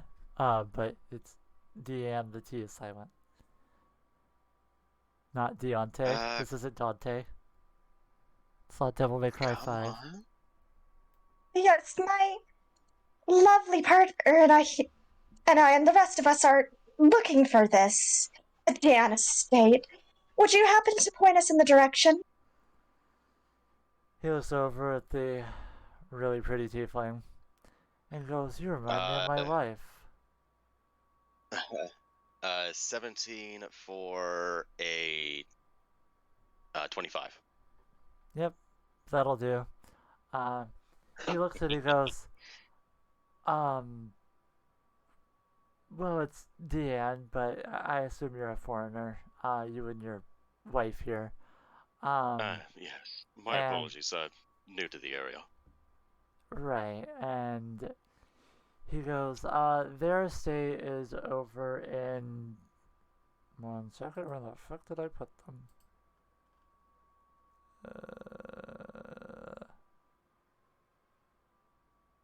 We seem to have gotten ourselves a little turned around. Is it not on the invitation? I look at the invitation. I don't think it is actually on there. It just says I am invited to the estate. Brooke is It literally in the doesn't background wondering why they're doing accents and faking this shit. What is the point? Because For I have a better fun. deception than persuasion. Okay, but like, what the fuck do we need to deceive people for? We are literally just asking for directions. God, fucking men. For fun. Fucking That- men that need had- directions. I've had knee cracker at 8 o'clock in the morning. Yeah, y'all are Fun dating fest. too. Yeah, that's actually a good point. It is over in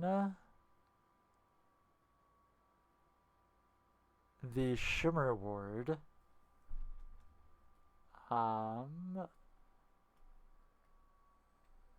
Nearby the Chantry of the Dawn. Oh, interesting. Cool. So yeah, he gives you that information and basically goes, "It's where all the hoity-toity are. I assume you're here for the Ice Queen's ball. Happy holiday to you and to Milady." Much to you as well, sir.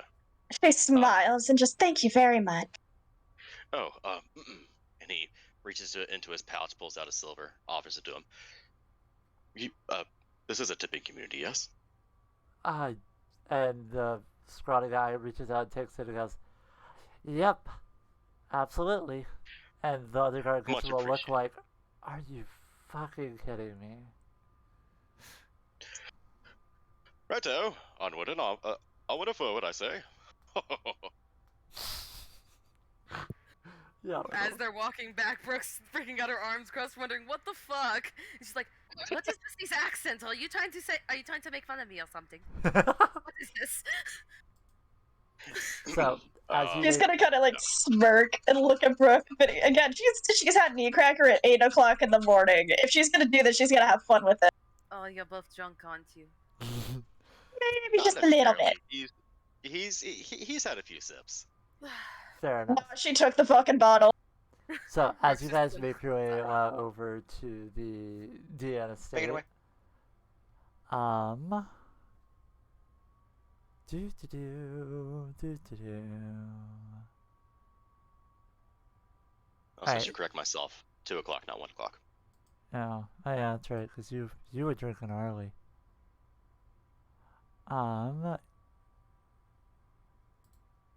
No, I don't want to activate. I want to view it for myself, so I could give them info. Give me a second. View. It's loading. It's a big scene with a lot going on. Please stand by.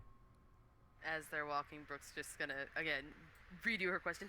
Are you both making fun of me or something? What is with these accents? We were asking for directions. We weren't trying to steal anything or pretend or fake getting in. Well, no, No. obviously not. I have an invitation. But it's always good to not leave a trail. Especially whenever we're performing such favors. She's just gonna look at Tyrus, look at Orchid, and go, if Temblix finds out that they called you a married couple, he's going to be pissed. I think it's going to be adorable, actually. Do you think we should tell him? And he looks at Orchid. No, I don't think so. And honestly, it could have been an easy mistake. Oh no, I mean, like, how flustered do you think he would get? I have other things I would like to talk to him about, but I think we should hold off on that. That's fair. So, you guys make your way to the Deanna estate. You see this large, lavish gate with the symbol, and you see a lot of guards. And I mean, 1, 2, 3, 4, 5, 6, 7, 8, 9, 10, 11, 12 guards surrounding just the front of the estate from what you can see. Okay, so Brooke's gonna hold her hand up to them. Uh-huh. We were invited to the masquerade. We have a job to do at the masquerade. Let's try not to lie to the gods and risk getting arrested. Unless, Tyrus, I would there's recommend something against it. you're not telling me about this job that you have us doing. I mean, for one, you didn't ask, but yes. Hmm. I would not mention that we are here to keep a look after the king. Considering, for one, he is the king and these are guards. And two, my contact is not of good reputation with the above the table people. You're gonna see her eye twitch a little. Tyrus, be honest with me. Are we doing something that the king is aware of, or are we doing something shady? No and no. So the king isn't aware that we are here to keep an eye on him. Correct. But we are also not doing anything shady. We are here to keep an eye on things, but at the same time enjoy ourselves. You're gonna see her rub the freaking bridge of her nose a bit and go, alright. And she's going, from being a normal, like, just walking thing, she's going to hold herself a bit more with a, I am confident, I know what I'm doing, I would recommend a name. Give yourself a name that is not your own. Something that is believable.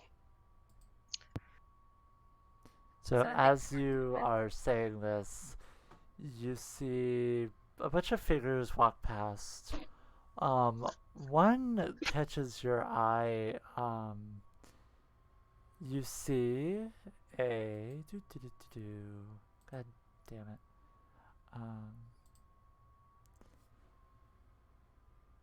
a slender half-elven young woman with mousy brown hair um, and these chiseled facial features, very Fey-like, with these thin round glasses that are basically like rammed into her face. The short mousy hair looks uh, tousled, like as if someone just like gave her a head pat, and then she went to fix it, and it still looks like that no matter what. And she's wearing a set of robes with the Cerberus Assembly logo on it, and proceeds to be like one hand writing something down, with the other holding open a book and flipping the pages over and over, while she has a floating drift globe above her, giving off some light. And you watch as. What is your passive perceptions, all of you? 11. Passive perception is an 18. 14. Okay. I don't Guest. see shit. Guest, make a stealth check. Which one, me? Oh, what? Me? Question mark? Yes, you. Oh god, I have this at disadvantage. Let's see what happens. Oh my god, is this the voice? Is this what we're gonna get? Oh my god, I got a 19 and a 20, so that's gonna be at disadvantage 21. Yep. Okay, you are completely hidden. The mousy brown Cerberus Assembly person is about 10 feet away from you. What are you doing?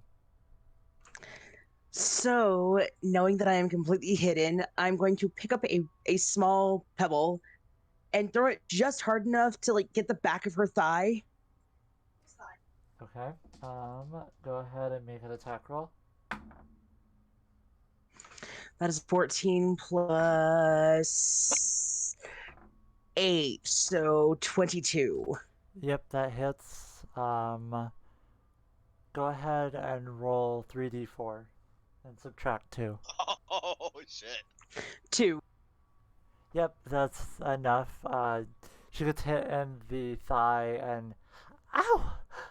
And you watch her lose her footing, and she kind of like trips and falls as her glasses go flying onto the floor.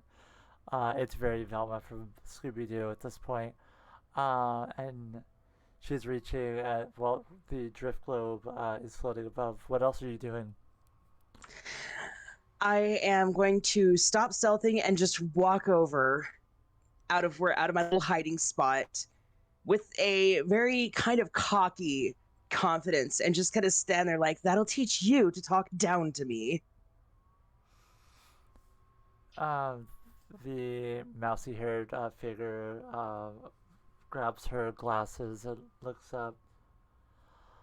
Oh, Kyra, that hurt. And she's going to trace a sigil in the air, and she's going to cast Magic Missile at you. Go ahead. What do I roll for Magic Missile? Cam sounds so confident when it's not his character on the line. Question. Shut up. Question. Yes. Would we have seen this? You guys are about 25 feet discussing fake names and the like. Would I recognize what Cam's character is? You wouldn't Oh, see. Oh. Well, no, he stops. He stops stealthing. Yeah, she came out of her hiding spot and just walked over like, ha. So for those who are watching, what you see is a 6 foot tall, pale high elf with silver hair that hangs down to her ribcage, and pristine plate mail that has some dings, but it still looks bright and shiny. On her back is 2 scimitars, and her ears are a little longer than normal. They have piercings on the tips with chains kind of hanging down to the earlobe. And she has these piercing, icy blue eyes that just pop. Also, the armor has had to be modified because she's very gifted in the chest. Okay. Would Tyrus recognize if she's service assembly? I would assume he would be. Kyra, are you Cerberus assembly? Yes. Okay. Then yeah, you would notice the symbol on her outfit as well. Kyra, I'm gonna counterspell that magic missile. Wait. You're gonna counter the mousy hair. Counterspell the magic. Yeah, she's attacking a member of the Serpent Assembly, is she not? So they're both Cerberus assembly. Oh, then never mind. The one on I the thought it was ground was accosted by Kyra, and this one is retaliating. Are you still using counterspell? I would say stay out of it. Okay, so this basically looks like a subordinate fighting back against a superior, right? In outside perspective, potentially. Kinda, yes, sorta. It's very Then mean. yes, I would. It's very Mean Girls right now. Then yes, I would. You would use counterspell? Yes. Okay. You use counterspell, and the sigil in the air crackles and falls to nothing. Which to you, Kyra, just looks like your prey essentially has just flubbed up on the simplest of spells. They're gonna hear as I step forward. Young lady, do you not know how to speak to your superior in a more dignified way? Superior? Who is he? Do you think we're... She goes ahead and goes to stand up. I'm sorry, who are you? Brooke's in a facepalm as she walks over like dumbass. I'm gonna step forward. I'm gonna present myself in a sort of like regal type like lordship type of like stance and walk. Uh-huh. Step forward. My name is Sir David Hasselhoff. I cast detect bullshit. And I just cannot stand seeing whenever a subordinate tries to lash back at their superior. I would like to make a check to see if he is bullshitting. Go ahead and make an insight check with Kyra's stats. 18. Are you bullshitting, Tyrus? Of course I. Just checking. Kyra kind of... I am going to use luck. Oh, fuck you. Magical guidance. If he already did the insight check and got it, doesn't that mean your luck can't be done? Correct. No. Yeah, because you've already rolled and then he rolled. No. The luck basically allows me to re-roll a d20 before. Oh, let me double check it real quick. Before the roll has been announced. Let me double check it, just to double check it, make sure. Okay. Let's see.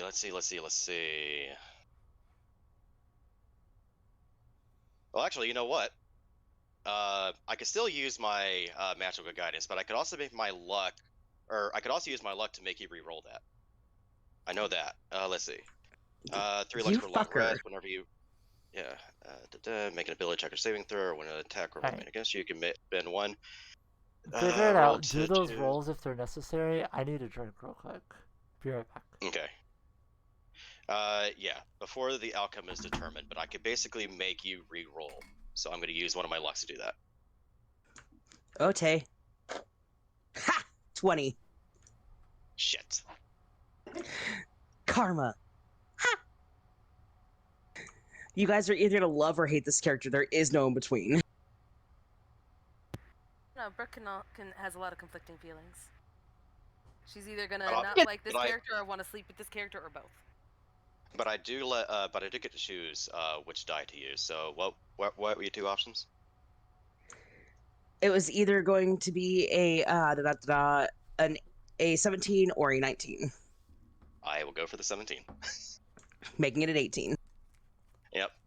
So there's a little hint of bullshit, but I would say because it's so close, at least for me, I would basically say as a DM it would probably be, you do hint, smell some bullshit, but you're not sure exactly what he's lying about, is what I would say.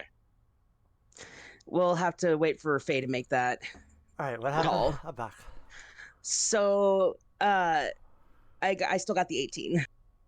Yeah, Okay. 18 versus 16. I would say because it's so close, at least I would roll it because you weren't here, that they would smell bullshit, but not entirely sure what the bullshit is. I mean, But now that you are here, yeah, no, I would definitely say that they'd be able to detect the bullshit. Now it's just a matter of what they can't detect is your motivation behind doing it, and I guess it's up to Kyra what Kyra would do in this situation, if she would capitalize on it or not. Well, considering she comes from a noble family, like, this is something near and dear to her heart. Well, yeah, but she's also, tormenting someone and has the upper hand right now, and essentially has found an unlikely ally. Fair enough. So, quick character question for the NPC. Is she my superior? Well, no. Can you hear me? Can you hear yeah, me? we can hear you. Hello? Yes, there you are. Hi. So no. She's Point- not my superior? No, point of clarification. Tyrus is talking down to the NPC I'm doing, for talking down to Kyra, who looks like the superior currently. Okay, so she just looks like the boss in this situation. Well, yeah, but that's because my NPC is literally on the ground and, Tyrus is stupid, so he doesn't know what Okay. the situation is. I might have misinterpreted the situation then, because You have what absolutely I got, misinterpreted the situation, but we're already here. Much like with Yes, Brooke. no. what I got was the person who looked like the superior was standing above the person that is being reprimanded. Okay, either way, that doesn't change the response that Kyra is going to have. No. It's fine. Just like when Brooke accidentally walked onto Three-Earing Ship, we're going to play this out. Yep. Cool. So, Kyra, go ahead. so having heard Kyra, this stranger introduce himself, she's going to give him this look like, Lord so-and-so, huh? And she's going to cross her arms and just kind of, uh-huh, so why have I never heard of your family then? Because I come from Taldore. Oh, well, I don't know who you think you're addressing, but my friend and I here have had a slight competition going since we've left, and I am currently up by 2 points. Demi goes ahead. He- Demi gets up and kind of gives a sigh, and looks over. Brooke and Orchid, are you guys making your way over at this point? Yeah, Brooke was following. Yeah, him as I'm he was watching the talking shit go like down. a dumbass. Oh yeah, I'm watching the shit go down. Are you watching or are you walking up with us? I'm walking, but I'm watching. Okay. So hearing that they're basically, essentially, like, essentially co-workers. I don't know the right term for it. He's gonna give a sigh and go, "Then my apologies. You do look like her superior. I'm gonna be honest." Well, that's pretty funny, and you're going to see Ademia kind of scoff and stand up a little straighter. Um, Actually, I'm her superior. She works under me, and then you're gonna hear the gate open behind you, and hear footsteps, and you're gonna hear a voice. Yes, yes, and you both work for me. And you're going to see this gorgeous fucking lady. Um, As soon as she hears the voice, Kyra stands at attention and salutes. um, you're gonna see this long redhead, with these piercing red eyes. I can't tell you what she's not wearing that right now. So I'll just say, she's in like this what one would call formal attire, but for her it's just another Tuesday. Um, the only difference is that currently it's white as opposed to the green she typically wears. Um, and she walks over, and you see the symbol of the Deanne family around a pendant on her neck with the emerald. Basically, it's cut into the emerald. Um, and she walks over and glares at Kyra, and walks over to Ademi and kind of looks down almost like disapprovingly, and then she like bursts out laughing and leans over and steals a kiss from her. Um, and Ademi just blushes bright fucking red, and stands there and just kind of like waves her arm like, no PDA, sort of deal. And then turns around and looks at Tyrus and everyone else walking up. Tyrus is just gonna look like still presenting himself in a dignified manner, but give a mock shocked sort of look, like mild shock. He's like, huh. Forgive my saying, but your customs here are quite different than those in Taldore. Brooke's gonna walk right up next to him, like, kind of annoyed that he did what he did. As you say that, you're going to watch this redhead basically trace a bunch of symbols into the air and then basically throw them down on the ground around all of you. And she's going to say, Alright, Mr. Taldore, who are you really? And Zone of Truth is going to be popped up. Do I have to make a save for that? Yes, we you do. all do. Kyra, you Yeah. included. Saving throw. Oh, fuck. Okay. Fuck. So What is the save? yeah, what's the save? I believe it's wisdom? Question mark? Charisma. Oh, fuck. 16? What is the save for Zone of Truth? 24, 28. 2. 22. Alright, yeah. So Orchid saves. Brooke does not save. Brooke wasn't gonna lie anyway at this point. And Kyra does not save. So Tyrus is gonna look to her and go, my dear lady, if I may ask, is this any way to treat your guests? And he offers her the invitation. She's going to look at you, and when you look into her eyes, you see almost streaks of lightning. And I need you to make a wisdom saving throw. I'm just watching the shit go down. Like, I'm standing by, but I'm like really interested to see how this plays out. Okay, would you That's get? an 11 for a 12. Okay. Roll a d6 for me. Oh boy. Because you do not save. Goddamn nuts. I got a 6. Okay. So, she is going to pluck a memory, and basically, as if pulling a Polaroid, is going to look at a memory from at least 6 days ago, like within 6 days. I'm going Have I to, been dead in any of that time? huh? Would I have been dead in the last 6 days? You've been dead? Yeah, would I have been dead in the last 6 days? Like, when was the last time I was resurrected? Like, 4 days ago, 5 days ago. no, I want to say it was longer than that Yep. because it was in the Feywild, correct? Yeah, because Tyrus Uh, It's been a couple of weeks.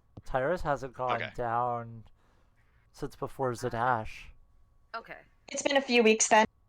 So the last 6 days, that's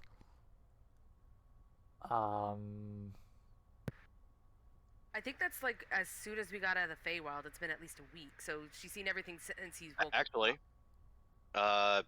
oh, you did say I failed. Never mind. That means I know what the result is.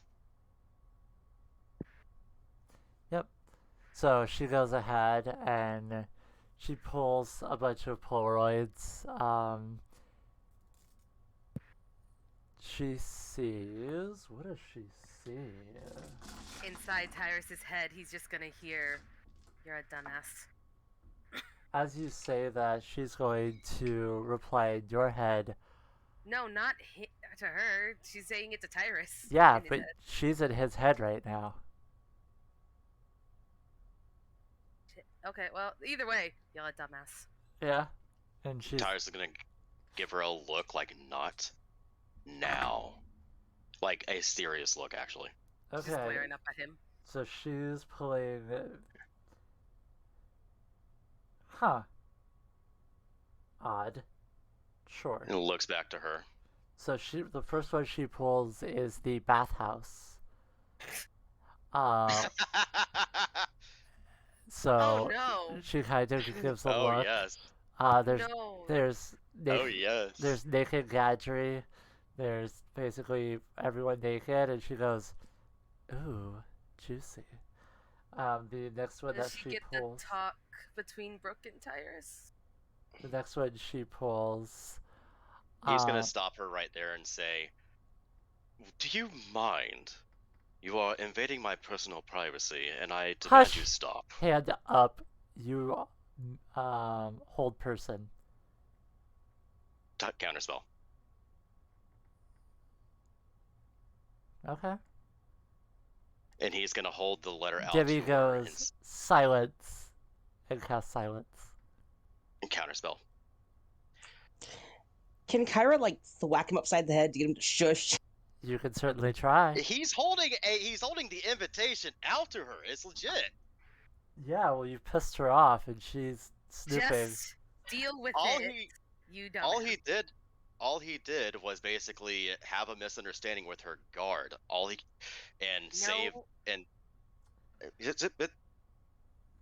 No, all he you did was just have a misunderstanding. All he did was have a misunderstanding with her guard. you just had a misunderstanding with her wife. Okay. Now, Brooke's going to intervene with this shit. He's not. Brooke's going to intervene with this shit. Ma'am, I am very sorry. This one, I don't know if you can tell, but isn't of the most intelligent. How dare you? She's just gonna look at you like, shut the fuck up. This one isn't of the most intelligent, and I apologize for his mistakes. It would be kind of you if you were to not look through his memories. If you need any information, I can strictly tell you if you want. I am under the zone of truth. But I feel it is a little personal to be snooping through his memories. There may be Especially intimate things over that a- he would not want to. Especially Cover his mouth. Especially over a misunderstanding. Cover your mouth with water. Oh. I She apologize looks at you, for him. and her eyes flash, and you feel the pins and needles feelings that were in your head are gone for the moment. Um, and at this point, Ademia is completely stood up. Kyra, I believe, is still at like attention for some reason. She, out of habit because of her line of work that she's taken since leaving home, she's in habit of saluting her employer, but now she's at more of a relaxed, not quite attention, but not like completely relaxed stance. Fair enough. She goes, I am Cyril Liana Diane. You can call me Cyril. And a misunderstanding of the highest degree. This is my wife, Ademia, or Demi. And Demi looks over and goes, we're not wives, we're... And she's like, yet a small misunderstanding. I congratulate you on your engagement. Demi blushes and is just like entirely putty Right. in Cyril's hands. You As have for water over your you, mouth, Tyrus. Yeah, here's the thing. Cyril I looks want over. to do something here. Cyril looks at Kyra. You're removing my agency here as a player.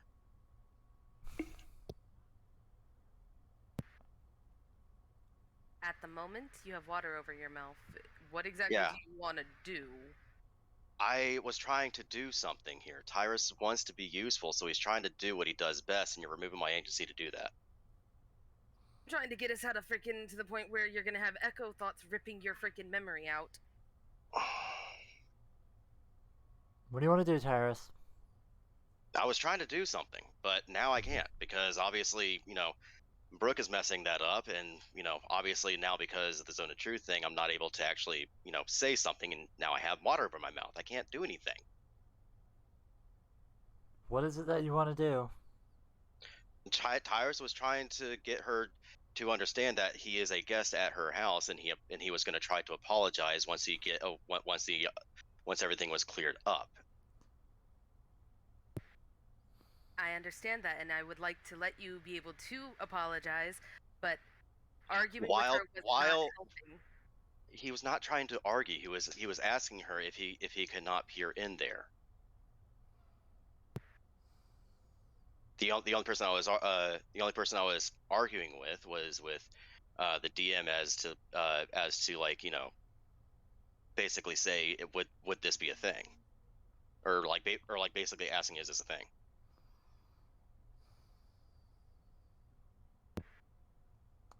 I'll say that once it escalates down to where she's introducing herself, Brooke will take the water off of your mouth because it was going back and forth with spell, counterspell, spell, counterspell, and that was just going to piss her off more. Yeah, and he's trying to explain himself. So And once she's things trying calm to have a down, conversation and you're interrupting. once things have de-escalated and calmed down, Brooke's going to let the Casting water go. casting spells is not a conversation.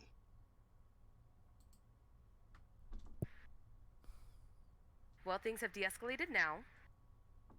Brooke's going to drop the water so that he may get the moment to, in a calmer stance where you're not counterspelling her, a moment where he's able to apologize and hand her the letter. He's been trying to hand it to her the entire time, like trying to explain himself and apologize. Yes, But and I things was not able to get that out because I kept getting interrupted and spells casted on me. That's the thing. I'm trying to play my character and say I have this letter here for you guys. Hey, Guys, shut the fuck up. Go ahead, Cam. everybody was responding in character. If we just take a breath and try and bring it down a bit because everybody's getting a little bit high on tension. We were just trying to do what was in character. Well, I wasn't able to. That's the thing. As a player, I was trying to All right, explain we're my gonna go on position. our BRB.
Like I said, I apologize for getting heated. I generally try to.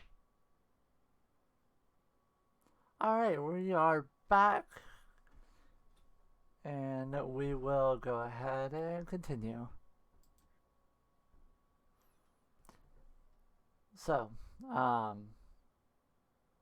Cyril looks over at Tyrus, and grabs the invitation and kind of gives it a nod and hands it back.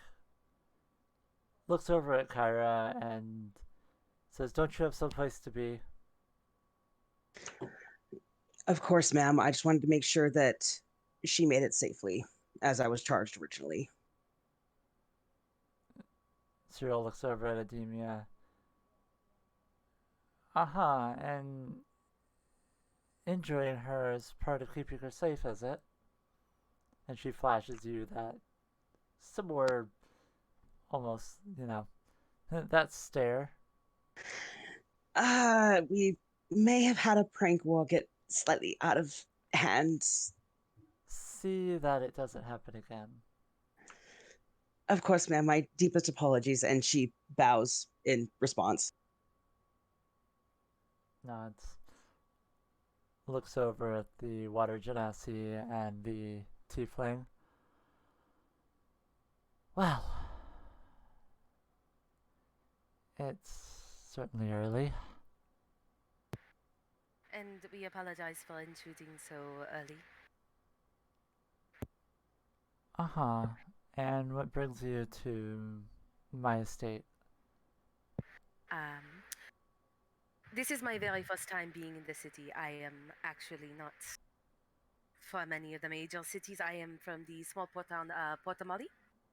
And when Tyrus, my companion here, because I guess we're we're not fucking lying right now, was invited to be a guest at the masquerade with our other companions, I was super excited to see the estate that we will be in.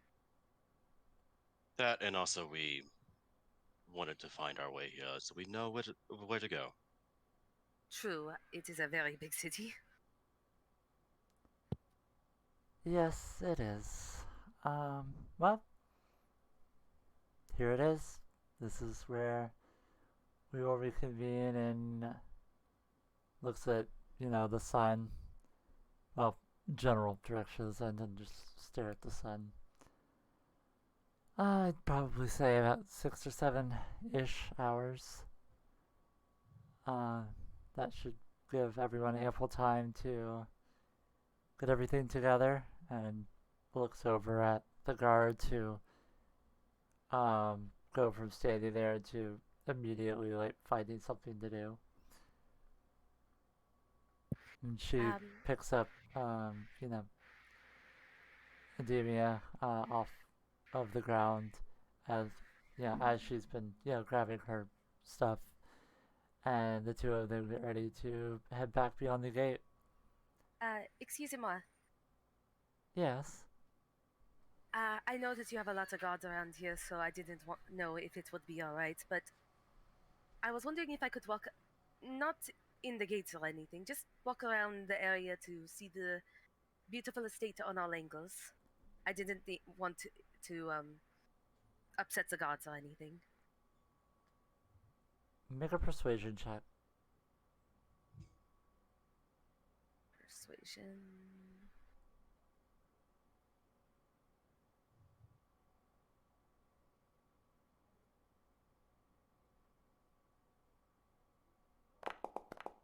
That was not good.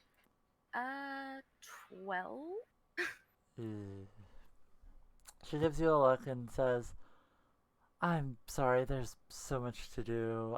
You're more than welcome to wander the estate later tonight with guard supervision, of course, while you're attending the party. Obviously, there are certain areas you will not be allowed to go. Those are highly private," and gives a wink to Ademia, who blushes and just kind of stands there pretending to be invisible.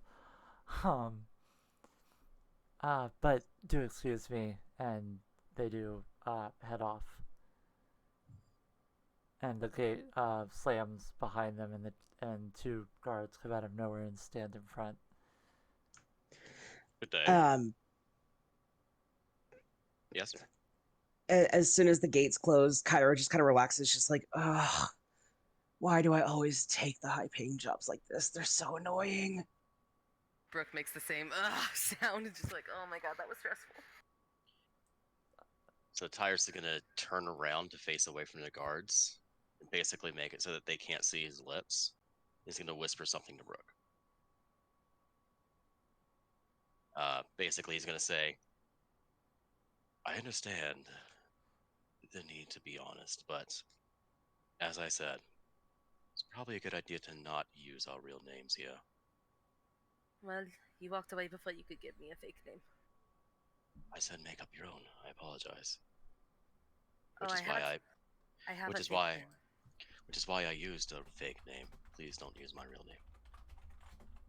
Understood. She's just freaking thinking now, like, and she looks over at the elven friend. Hopefully, friend. Yeah, he's gonna look over to the elven friend and go, once again, if I may extend my deepest apologies for the misunderstanding. Oh, don't worry, you've caught her on a good day. But I will extend the apologies later this evening when I am to return for my usual post. By the by, Yes. that name you gave Yes. wasn't entirely honest, was it? You guys are Oh, the still name in a is- zone of truth, by the by. Yeah, but Tyrus got a nat 20 on it, so. Oh no, the name is accurate. Uh, why do you ask? I just. My family knows quite a few people, and I've never heard such a unique name. I also feel rude as I never gave mine. My name is Kyra Silverborn of Menagerie Coast. Ah, it's a pleasure to meet you, Manira. And he's gonna offer his hand to her. It's Kyra, but thank you. And she takes his hand and gives him a firm shake. Like, she grips it what she thinks is like a gentle grip, but it's a little firmer than probably it should be. And he's gonna kneel down or like lean down and give a kiss on the top of the hand. She blushes a little bit and kind of takes her hand back. She's like, "There's no need for that. I'm flattered, but I'm married to my job." It's quite all right. It's more of a extension to my apology, as I said. But yes, Menagerie Coast, you say? I I would not be surprised as to why you wouldn't have heard from me. As I said, I am from Taldore. Uh, but It wasn't until recently that I left home. I've lived a semi-sheltered life until I decided to strike out upon my own against my mother's wishes. Can understand that. Very much so. As Tyrus soon does as not. Orchid pipes up, Kyra just kind of perks up, just, "Oh my gosh, you're adorable." But yes, He I kind do of just suppose. like looks over. And like, hi. And Kyra turns back to Tyrus. Gives a nod and a smile. I do suppose we are going to see you tonight, then. I am, until further notice, charged with the care of the lady's fiance partner. I'm not sure where they're at anymore. They have so many pet names, it's hard to keep track. But as I am charged with her safety, I will be there this evening to ensure nothing goes wrong. I did have a couple of tasks to complete, but I'm not too fond of shopping lists. Tyrus is going to give a chuckle at that. Pet names. Oh, those can be fun.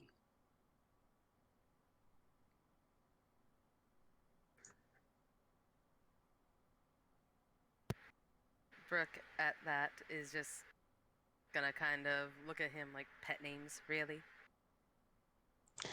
Oh, is this your partner? And she looks at Brooke with like a, oh, is this your other half? Yes. We are actually attending the ball together as a couple. Brooke kind of looks up at him like, excuse me. But is the Zone of Truth still up? It is. Brooke's not saying nothing. She just gives a smile. Yes. Might I introduce, um, Lady Hasselhoff? Inside of his head, the first name is Rain. Water Uh, Genasis are always water names. might I introduce Lady Rain Hasselhoff? It is a pleasure, my lady. And she gives a small bow. And Brooke you are? And bows. she looks at the tiefling.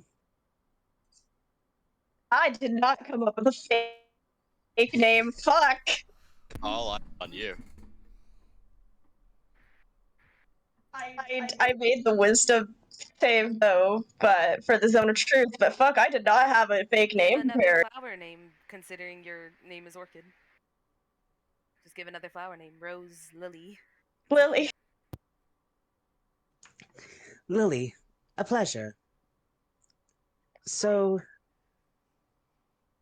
might I ask what it is to do on the grounds before the masquerade?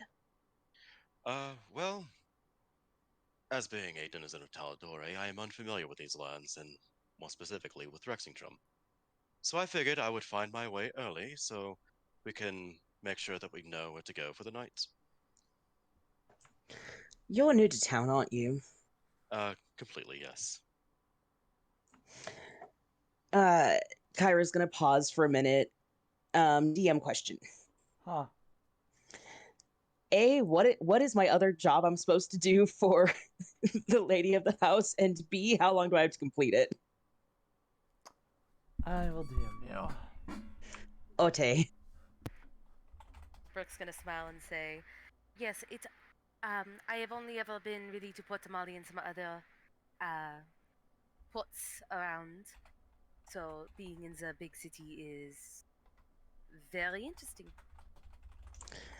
Ah, Port Damali. I've been there traveling with my family once or twice. We're from north of Port Damali. Oh, Awful place. Too many rapscallions and beggars and thugs and untasteful sorts, if you will. Namely pirates. I can't stand them. Brooke's freaking screaming in her head. Pilots, I've seen quite a few in my time at Port Tamale. They are terrifying, to say the least. I've never left Zadash until recently. Yes, we've picked this beautiful lily up from Zadash to aid us along in our journey. Kind of smiled a bit.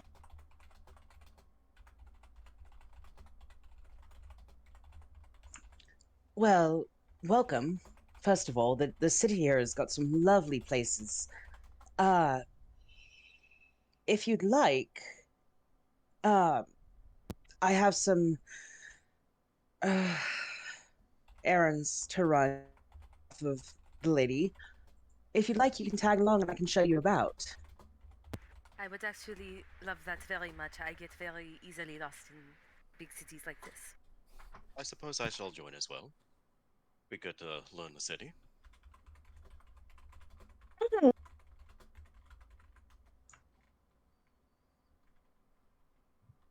I'm sorry, Luna, I think you cut out.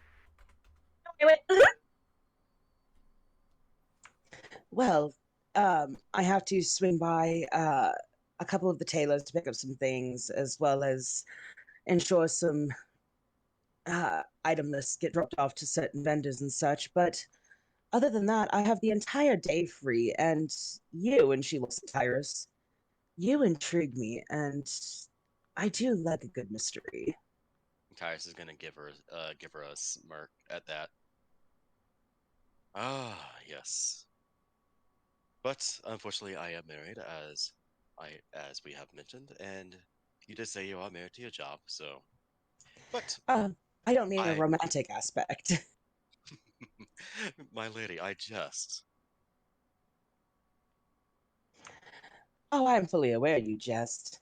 I'm also fully aware that gentlemen like you, no offense to your wife, of course, tend to have an extra card up their sleeve from my experience.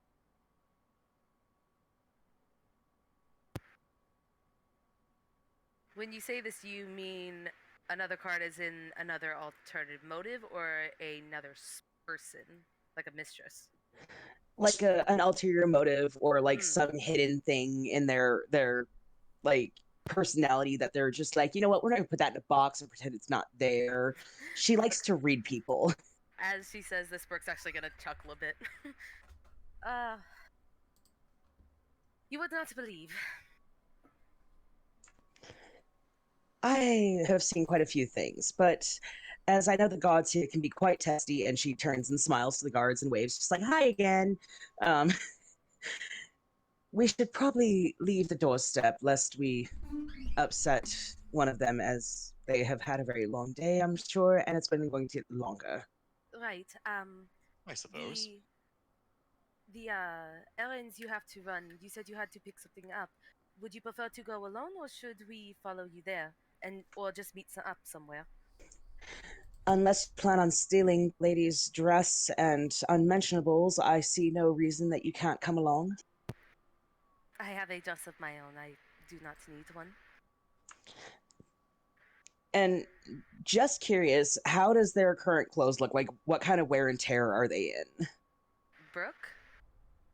Like the group in general. I would say Tyra still has his travel clothes on. Brooke probably has her her white outfit on, but it is clean. It is pristine and clean. Wait, it's winter time, isn't it? Yep. Yes. So she's wearing that dark blue, dark purple with the brown and all that. The actual like nice looking outfit that covers her bits. That Pestry picked out. So it's very nice and it's very clean. What's Orchid wearing? The same outfit as in her reactive, like the little shawl thing, the long sleeves, the pants, boots. It looks clean. And Kyra just kind of nods and, all right, Ty- well, Tyra's Go is ahead. wearing as usual, but also clean as well. well, at least I know you're not trying to pull the wool over my eyes, it would seem. Um, yes, please feel free to come along, and perhaps you can find some little holes that might interest you. Maybe. I am always up to hopefully find some interesting spells or possibly puzzle boxes. Puzzle boxes? Yes, they are little boxes that that have mechanisms in them. So when you move them, it sometimes a button pops out or a something you twist, and you have to figure out a way to open it. It's very good to hide your trinkets in. Oh, I know what they are, just I've never had the patience for them. When you spend a lot of time in Portamali and you see the ocean and there's not a lot to do, especially I used to, and this isn't a total lie, so it's perfectly fine for the zone of truth. I used to sail with a merchant group and we would deliver things, and when you're at sea for that long, it's good to keep the mind going. I find push-ups and pull-ups to be more riveting, but whatever suits your taste. Strong of body, strong of mind. I would like to have a bit of a stronger body, so. Well, I could show you some pointers if you'd like, and she gives you a smirk. I would definitely take you up on that offer, but I have a paladin friend who has kindly offered his help. Paladins. Rather selective taste. Very much indeed. What? And as we're talking, Kyra's gonna start making her way towards one of the dress shops that she has to stop at. Yay. Walk and talk. Okay. Walk and talk.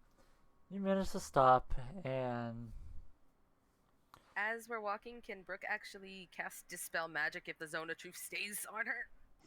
It's a stationary spell on the ground. yep. Oh, thank God.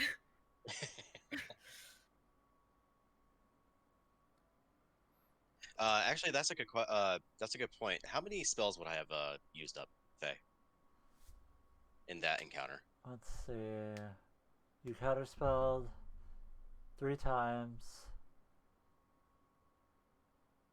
and you used your luck and your magical guidance. And magical guidance is a sorcery point, and luck I did already apply. So So then just the 3 counter spells. Yep. cool. All right. Cool. So yeah, you managed to make it over to the shop. They recognize you. They're used to your presence. You're either picking something up for Cyril or for other people that you've worked under or work with. I don't wear this crap. Yep. So you go ahead and basically you pick it up and manage to go run your little errands, and you end up making your way over Take it away. to the what is it called?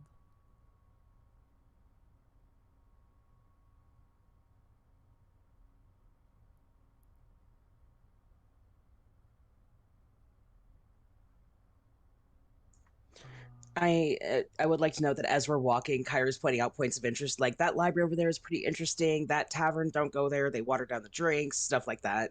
Yeah, that's valid. I'm looking for. Brooke eyes definitely stare at the library as they're walking by.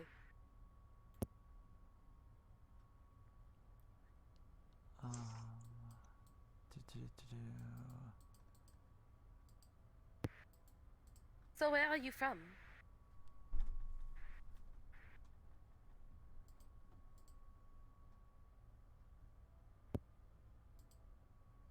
You guys managed to walk past the academy, Solstice Academy. Um, as you're walking around the Shimmer Ward, you're able to see the rising walkways and the towers that are visible over the Shimmer Ward's yellow walls.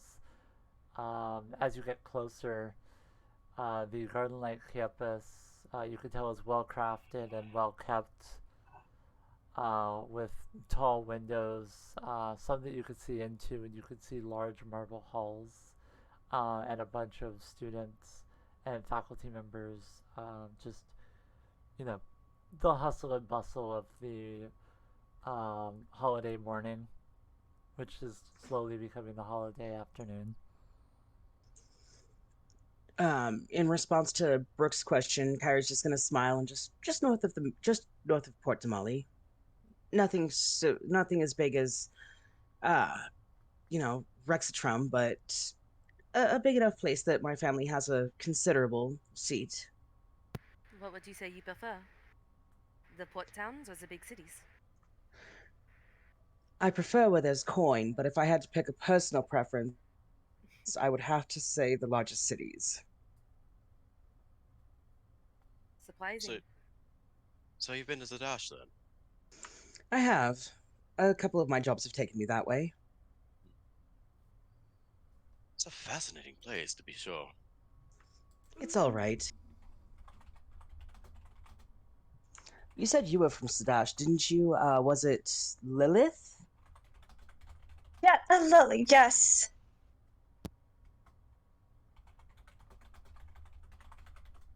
Yes, I'm from Zadash. I was born there. Really? What does your family do? They run a tavern. Pray tell, which tavern?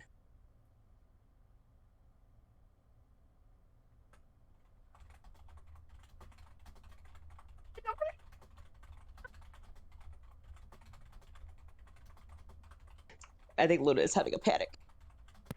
Oh, God. I'm not. It's not a fake panic this time. This is a genuine panic. Shit. What was the name? Oh. The name of it Also, is... fake names, and this is gonna bode well. Give The me a leaky nip. second.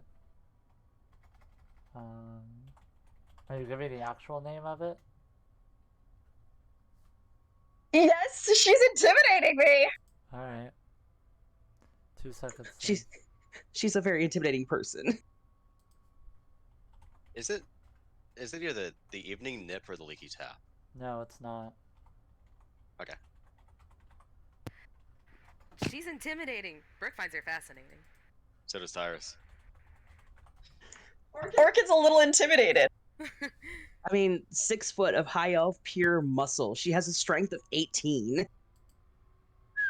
Brooke is not intimidated. She is intrigued. So Tyrus. Freaking inside Tyrus's head, just being like, open knowledge? Maybe. She can't hear him back. She's just like, open knowledge. The Gilded Goblet. The Gilded Goblet? Yep. Cool. That's what you named it, so... It's the Gilded Goblet. And Kyra pauses for a second, thinks, oh yes, the one that Virion runs. Oh, I do miss that place. Orchid looks a little surprised. Just a bit. Oh, you have been? Yes, I've stopped there a few times on my travels through Sadash. Varian is a very interesting character, and his wife is an absolute sweetheart. I believe they had a daughter. Can't quite remember her name. It was also something very floral and plant-like. Orchard, apple... Would you recommend that Nail is place? flicking. She's like, ah, fuck. Tyrus steps in and goes, would you recommend such a place, by the way? Oh, absolutely. The food is wonderful. The atmosphere is amazing, if you don't mind the 2 little smaller tieflings putting holes in the walls.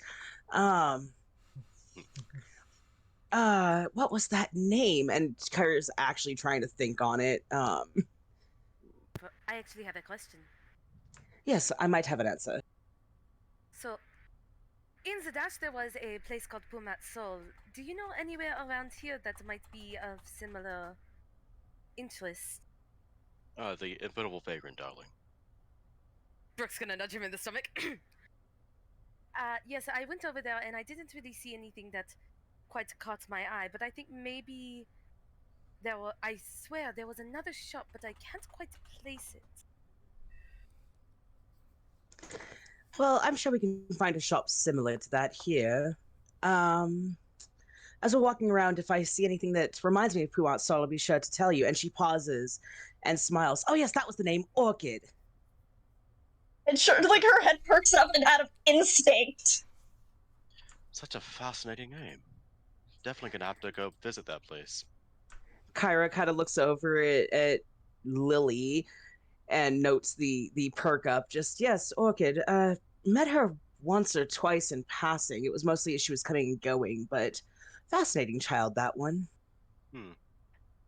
She is staying fucking quiet. Inside Orchid's head, Brooke's just gonna say twin sister, twin sister. Tyrus trying to readjust the attention off of Orchid, just basically say, interesting family together, all around. Zadash seems to have some very interesting... That they do. And as we're walking, I am keeping an eye out for any shops that are similar to Pumat Souls for like magic and items and stuff for them.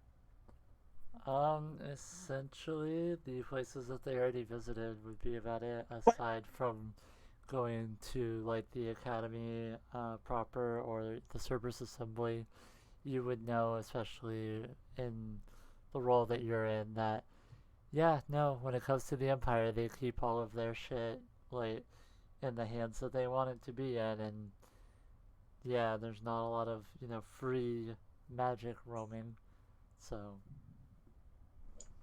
Alright, so, not Orchid, wow, fuck. Jeez, now I'm doing it. Kyra, is gonna, as they're walking, just kind of pause. And now that I think of it, save for the academy, there's not really anywhere to procure magic items. And she kind of glances around to make sure not many people are listening. The Empire is very strict on where such things goes. And as we're walking, Kyra makes note of the jewelry that Orchid is wearing.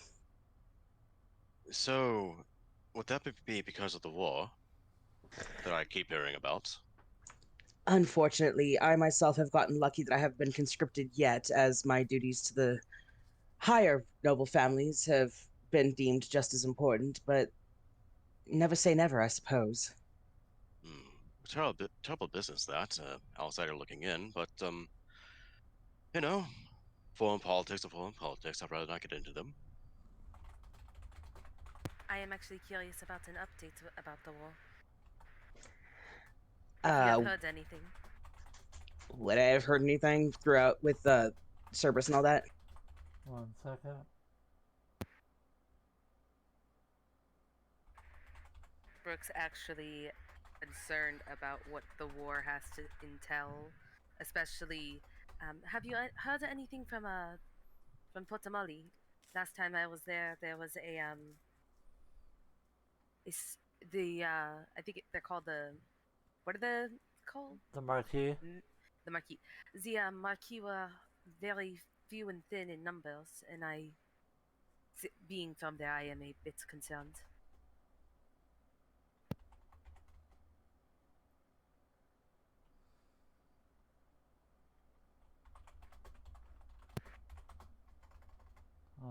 Hold on a second.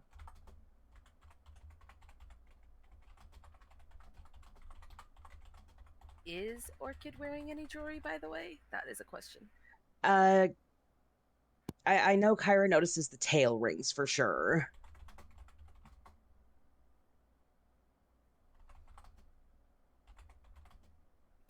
They dingle a little, but only when she really wants them to.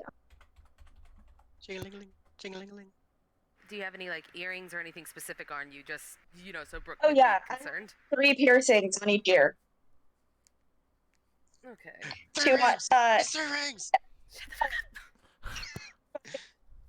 Jesus Christ, give me a minute. I'm sorry. I cannot help it. Oh my god. That's it. 3 earrings is Orchid's cousin. She's As far as updates on the war go, I'm not entirely sure. I find myself preoccupied with other things. So as far as information you've received in the last, say, 6 months or so on the war efforts, you've noticed that you guys are on the verge of retaking the Ashkeeper garrison after many casualties.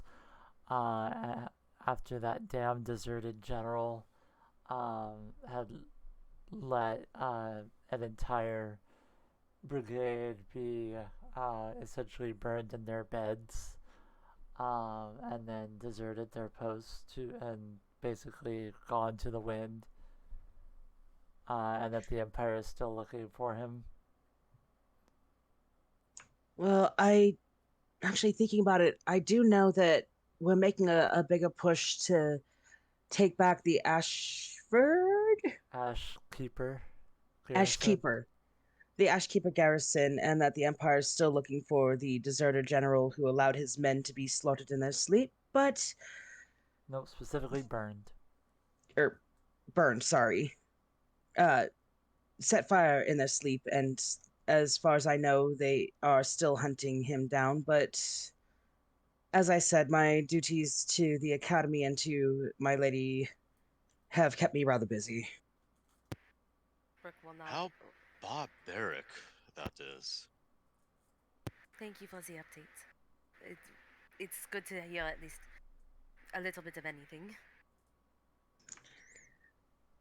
Well, it is what it is, but unfortunately, people tend to be rather barbaric when given the proper opportunities.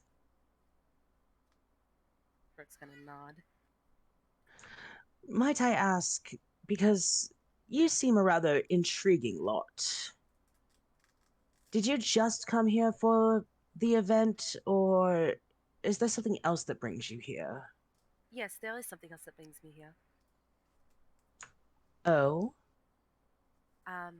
I have recently come into a new faith, and I was hoping to check out the Kobatsu library in here in town, but I am not accustomed to their ways. I am not sure how exactly they work, but hopefully, she's gonna gesture to Tyrus, my partner over here might be able to help with that. See what I can do. But yes, mostly travel and to learn as well. And we've heard of um, the way Rexingtrum and those over on this side of the continent uh, prepare for and celebrate the winter solstice. Much to our great interest, actually. We have our own customs over in Taldore, and I grew quite curious to see what the other side of the world has. Well, traveling is fun and all, but it's rather dull if you don't have much to do. um, it is never dull when you have good companions with you. I can say that with positivity that we have met many different characters on our way here, and the memories that I have are definitely not dull. Quite right. I mean, we've met one right here. And he kind of gestures to your character. I keep forgetting her name. I apologize. Kyra. Kyra. So you are a wonder to have met. Well, like I said, I've been a little bit sheltered up until I decided to strike out on my own. Although, I will admit, as much as I enjoy my life and I enjoy my work, I do have unfortunate duties that I'd rather not deal with, but such is life, you know? If you ever find yourself in the need of maybe new companionship, do, if you can, reach out to me. It would be interesting to see you again. I would love to, so long as my other task does not take up my time. See, as a member of my order, and she gestures to the Cerberus symbol, I have a secondary duty that often requires my full attention, sadly. Have you ever heard of the Myriad? Can't say that I have. I think My- Brooke has. I don't think I have, at least. Honestly, And I don't. Faye, Do what? Sorry. has Hi. any three of us heard of the Myriad? Tyrus is well aware and familiar with Great. the Myriad. Oh yeah. So But yeah, Tyrus is actually gonna say, I don't suppose I have, but is that what that symbol means? And he points to her chest. No. I would hope not, as it is my duty to report them to my higher ups. Ah, I see. And what organization would you be a part of, if I may ask? One sec, I wrote it down. I forgot where I wrote it. Would any of us Would any of you what? know what that is? The Cerberus Assembly. Cerberus Yeah, Assembly. you can tell Such a by the fun. symbol that.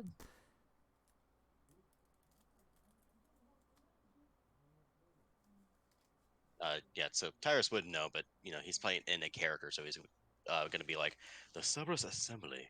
Such a fascinating name. What might the Cerberus do, if I may ask? Kyra's gonna kind of look him up and down, be like, I don't know if I can trust you for a second, and then just decide, you know what? Okay. How can you say Well, no to this face? if it says anything, she has an intelligence modifier of 0. Um, it all went to strength. No, they mostly deal with the academy and 1 second.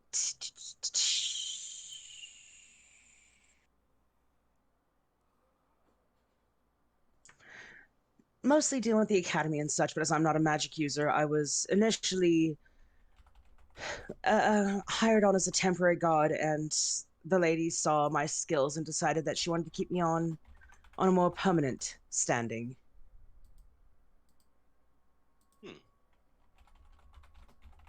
So you're a mercenary group? And he's gonna feign ignorance on that. Can I insight check that? Go for it. That would be a 15. Okay, real quick. Yes. Kyra, you notice out of the corner of your eye,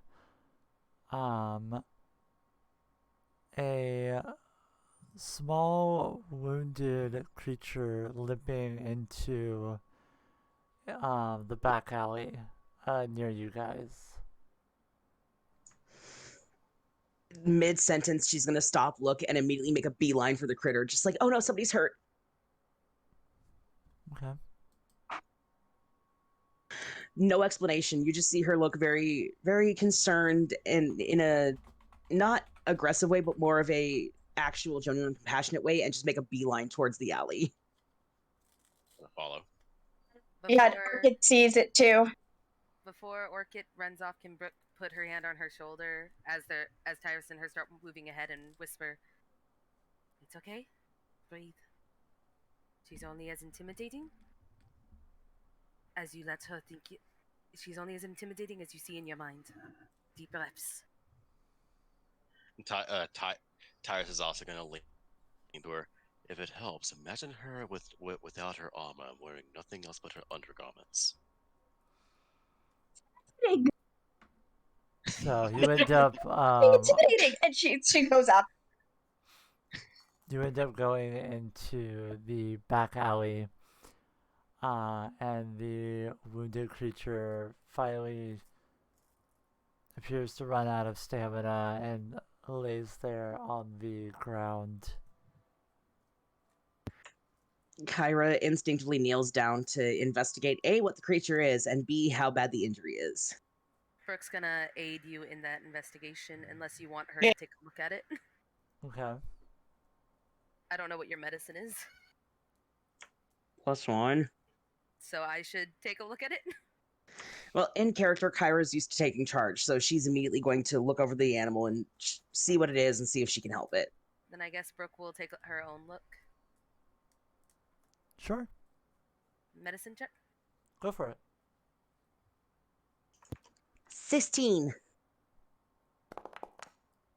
So for medicine, or would this be a medicine 25. check, or would this be something else? It's medicine. 25. Okay.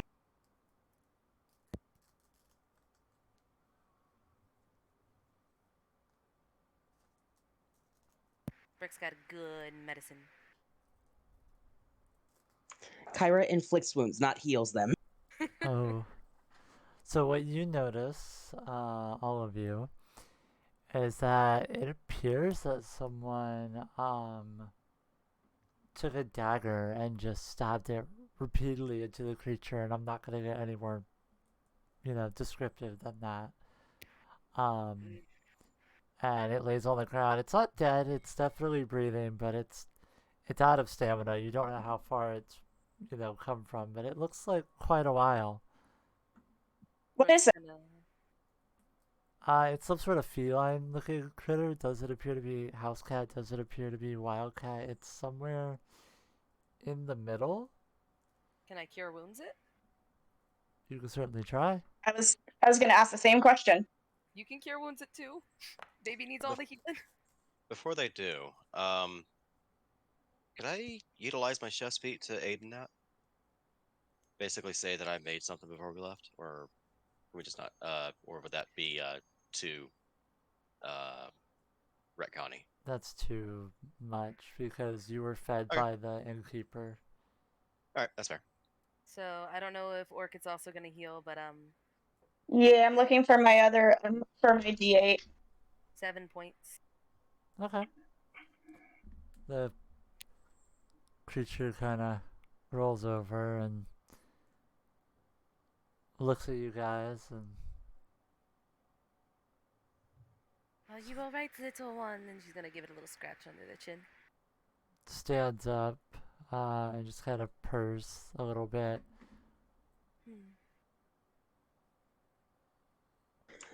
Looking around, can I see if there was a blood trail it left behind? Oh, there definitely was. I got a 16 for my cure wounds for healing. Perfect. Yep. Damn, it's what level did you cast that? Second. I cast it at first. It's a cat. Okay. Wow. It's a cat!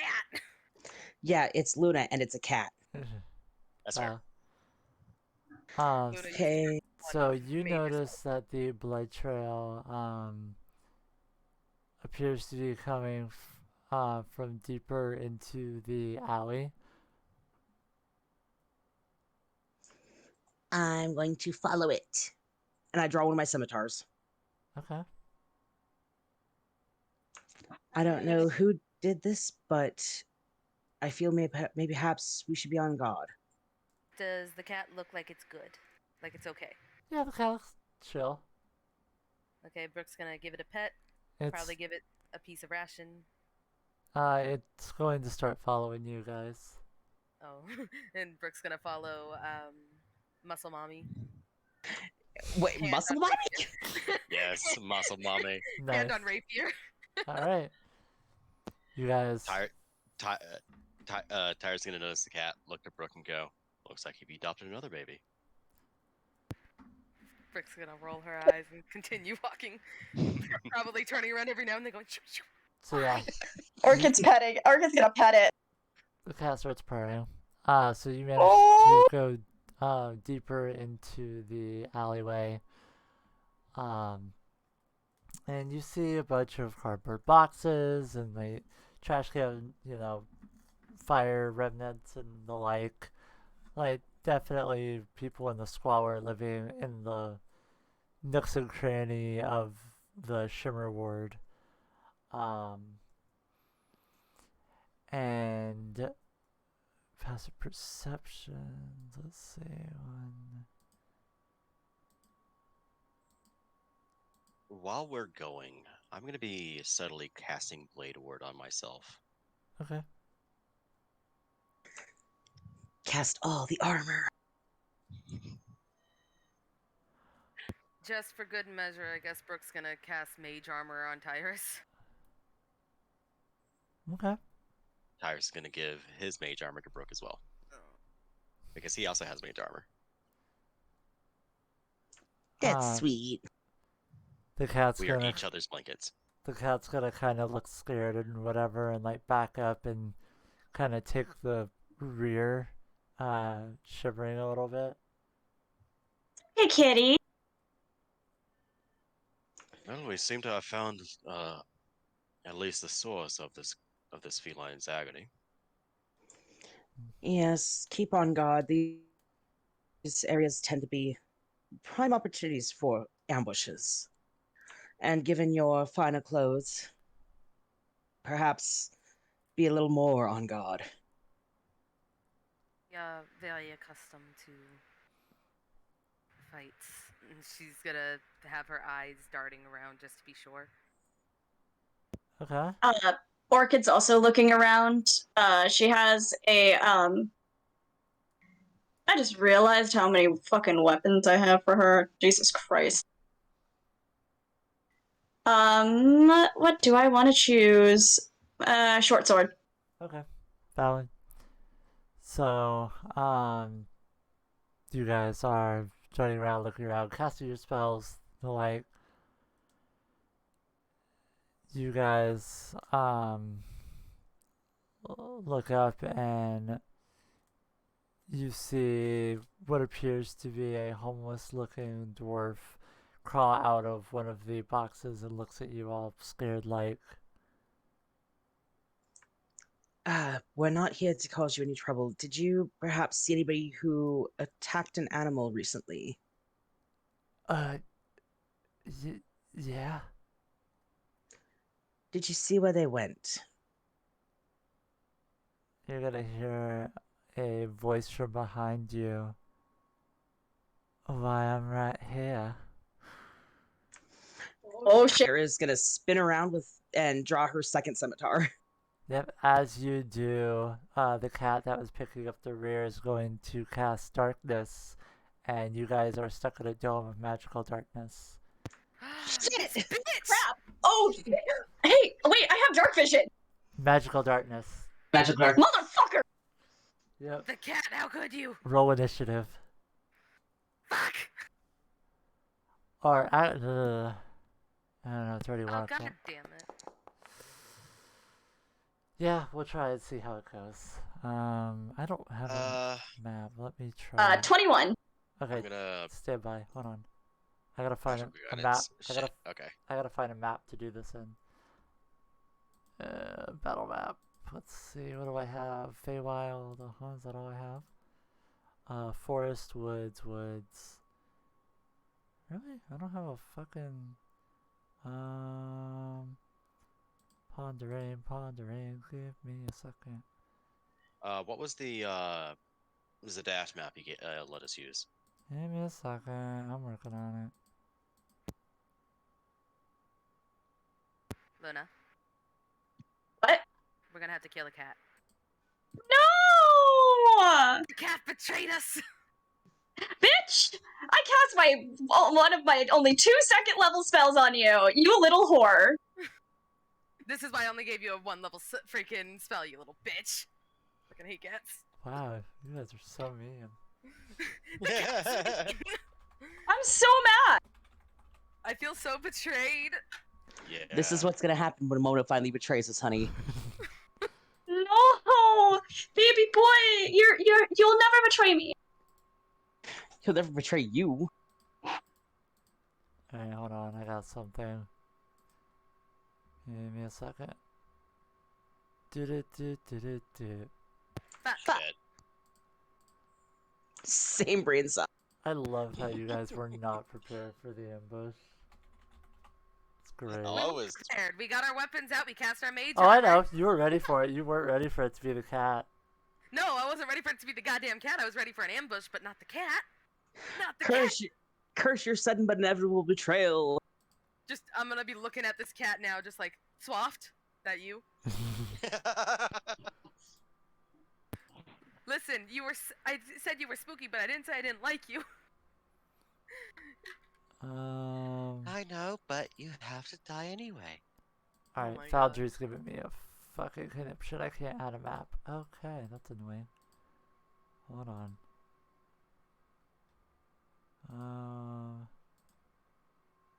Yes, computer, I know you're mad. I'm sorry, Luna, but the cat gotta die. Maybe don't word it like that. The We pussy have gotta to die. just. We have to. Oh my god! We have to incapacitate the cat. We have to disperse the familiar temporarily, because I'm assuming it's a familiar. It could very well be a druid. I mean, it could. If it's a druid, then it's no holds bar. Oh yeah. We must crush the pussy. Smash pussy. Hit it here. We love you, RDM. We love you. You sure? Yes. Of course. I don't know. Zona Someone asked for chose me. mercy earlier, and then, you know. Mercy? Who asked for mercy? Me? Look what you did. You asked for mercy, and the cat betrayed us. The two were not exclusive? Oh my god, Foundry. I got a, I don't know if it matters. Did we give our initiative yet? No, No. not yet. Okay. I'm literally trying to get a map up, and Foundry is... Fair. Alright, while you do that, I'm gonna be right back. I literally can't do anything. Can you upload this, please? Sure. Cool. I'll just drag in some of the townsfolk. I'm not fucking with it too hard.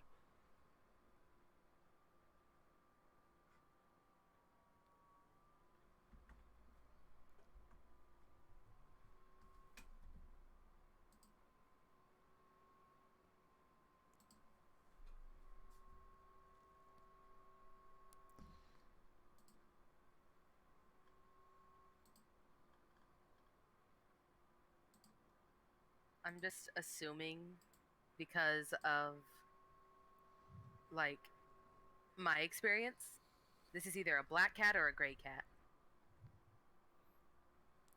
This one is... Luna has both. This one is a tortoiseshell. No, my heart! You monster. Is it your tortoiseshell, Faye? No. Is your tortoiseshell being a little shit? No.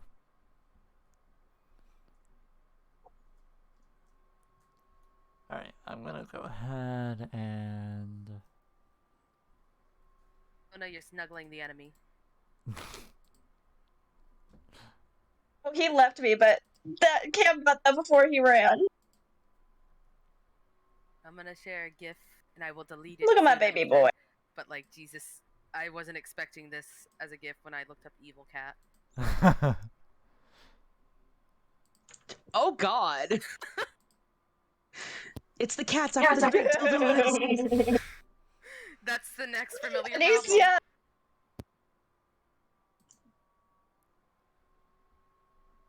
Great dildos. Yep, that's the next familiar problem. You're the worst.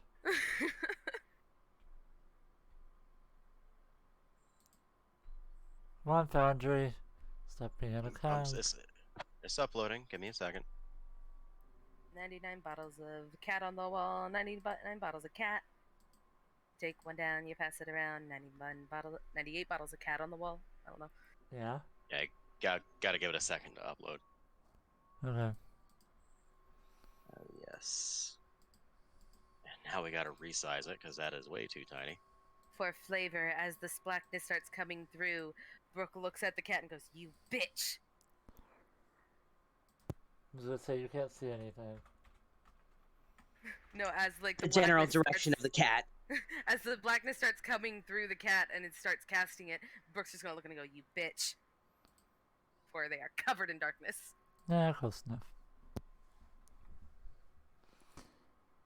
Alright, can I make this work? Let's see.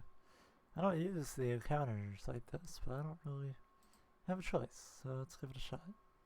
Create encounter. Ah, Demigorgon. Yep, sure. What? Excusez-moi?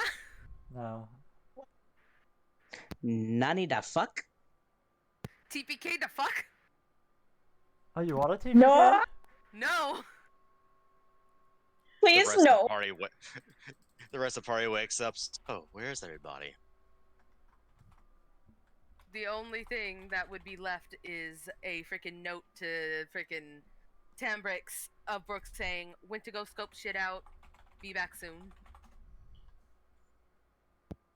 The wake He up can't read. Actually, It yeah, does- that's very much true.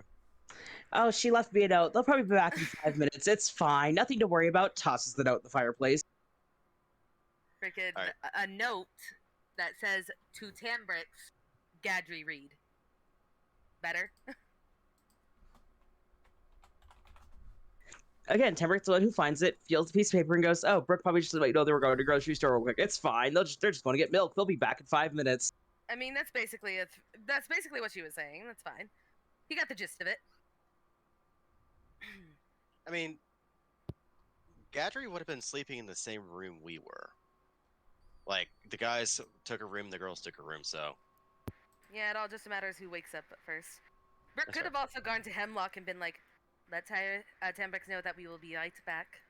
Leaves. Tambrix wakes up. Hemlock looks over. Sends an image to Tambrix's head. Brooke coming in the room, drawing a mustache around Tambrix and walking out.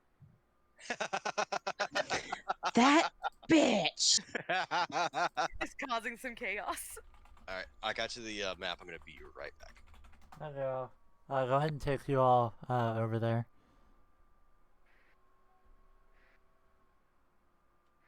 You're gonna take me where now? I like Brahms. To a gay bar? Do they have ice cream? Sure, that's what you want to call it. Yeah. Chocolate flavored. We have Jello. We have Jello shots. I don't like We have Jello shots. I don't like Jello shots. The first time I freaking tried to do a Jello shot, I choked. I mean, if that's what you want to call it. You're terrible. I didn't. You say we're God. I have never had a Jello shot before, so I didn't know that you were supposed to like squeeze the thing so it like loosens or whatever. Uh-huh.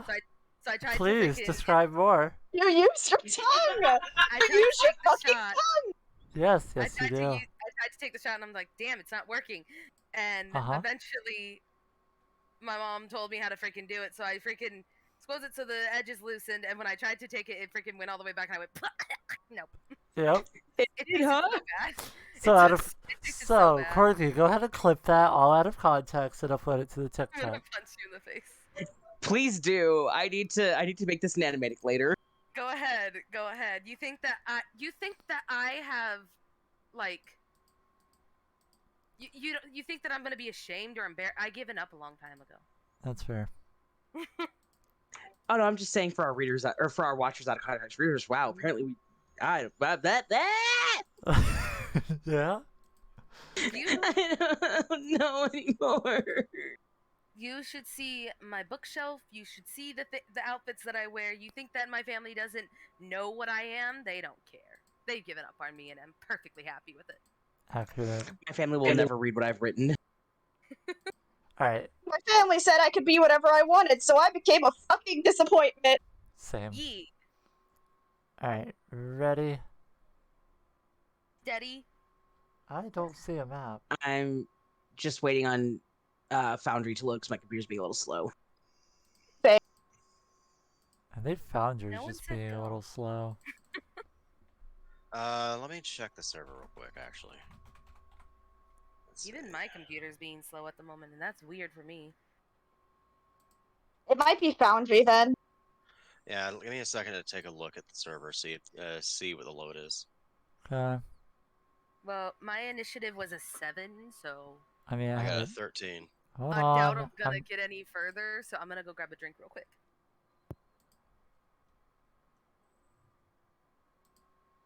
What's up, Faye?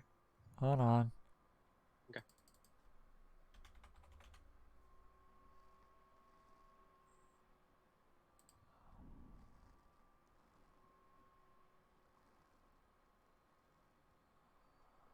Also, I had a question, Faye. Uh, The damage that I took in the dream, does that apply to what I am at now? it does not. Okay, cool.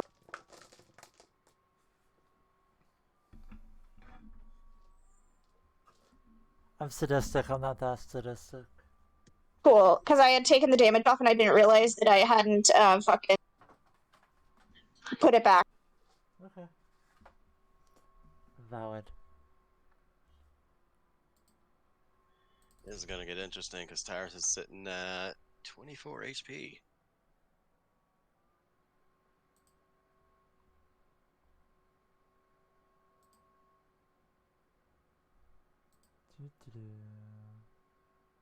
Alright, let's see. Yeah, my Foundry's just not loading. Logging into the server now. Give me a second. Nah, you're good.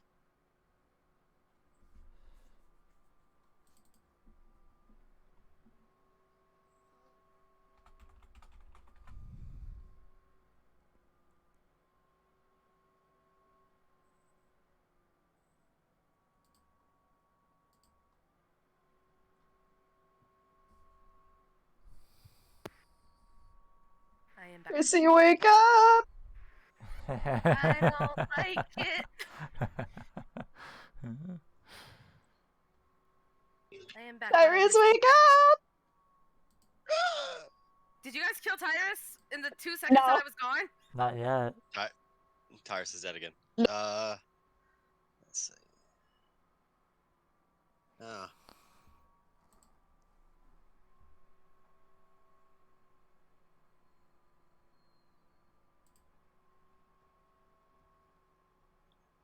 That's some pretty high CPU usage.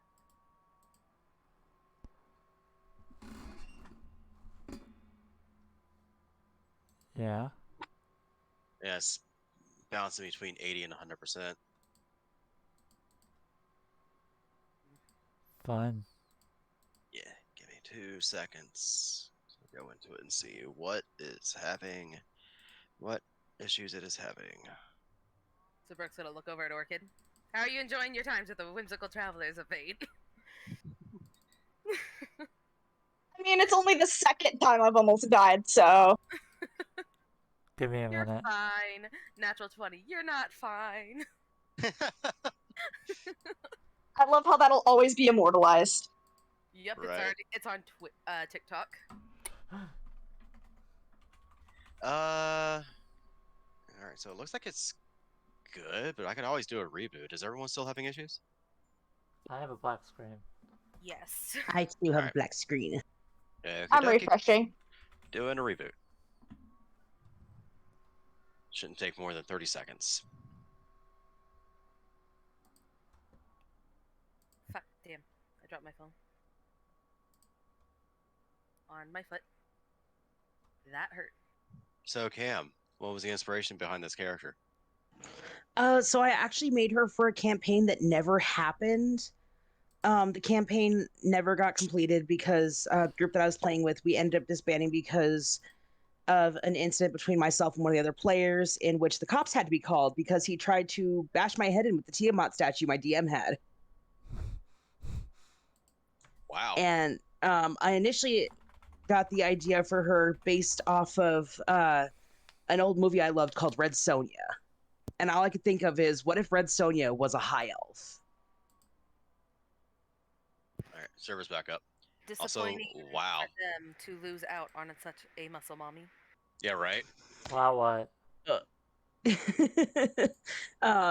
Yeah, no. Cam's story as well. Yeah, no. Wow. When I made her, like, this was also during Pathfinders, so we did point buy instead of standard array. And because we did a point buy and we did an epic adventure, her original strength was a 21. Okay, unable, need administrator password. Oh, okay. Yep, working on that now. Getting servers rebooted. Now I just gotta load the game back in. I was like, oh, it kicked me out. Also, for those interested, I posted the difficulty level in player session chatter. Yay! I finally get to hit something! Yeah, but something finally gets to hit you. If it can hit my AC. Where's a Gadry when you need him? You have me! That's muscle mommy. What are you talking about? Actually, that's fair.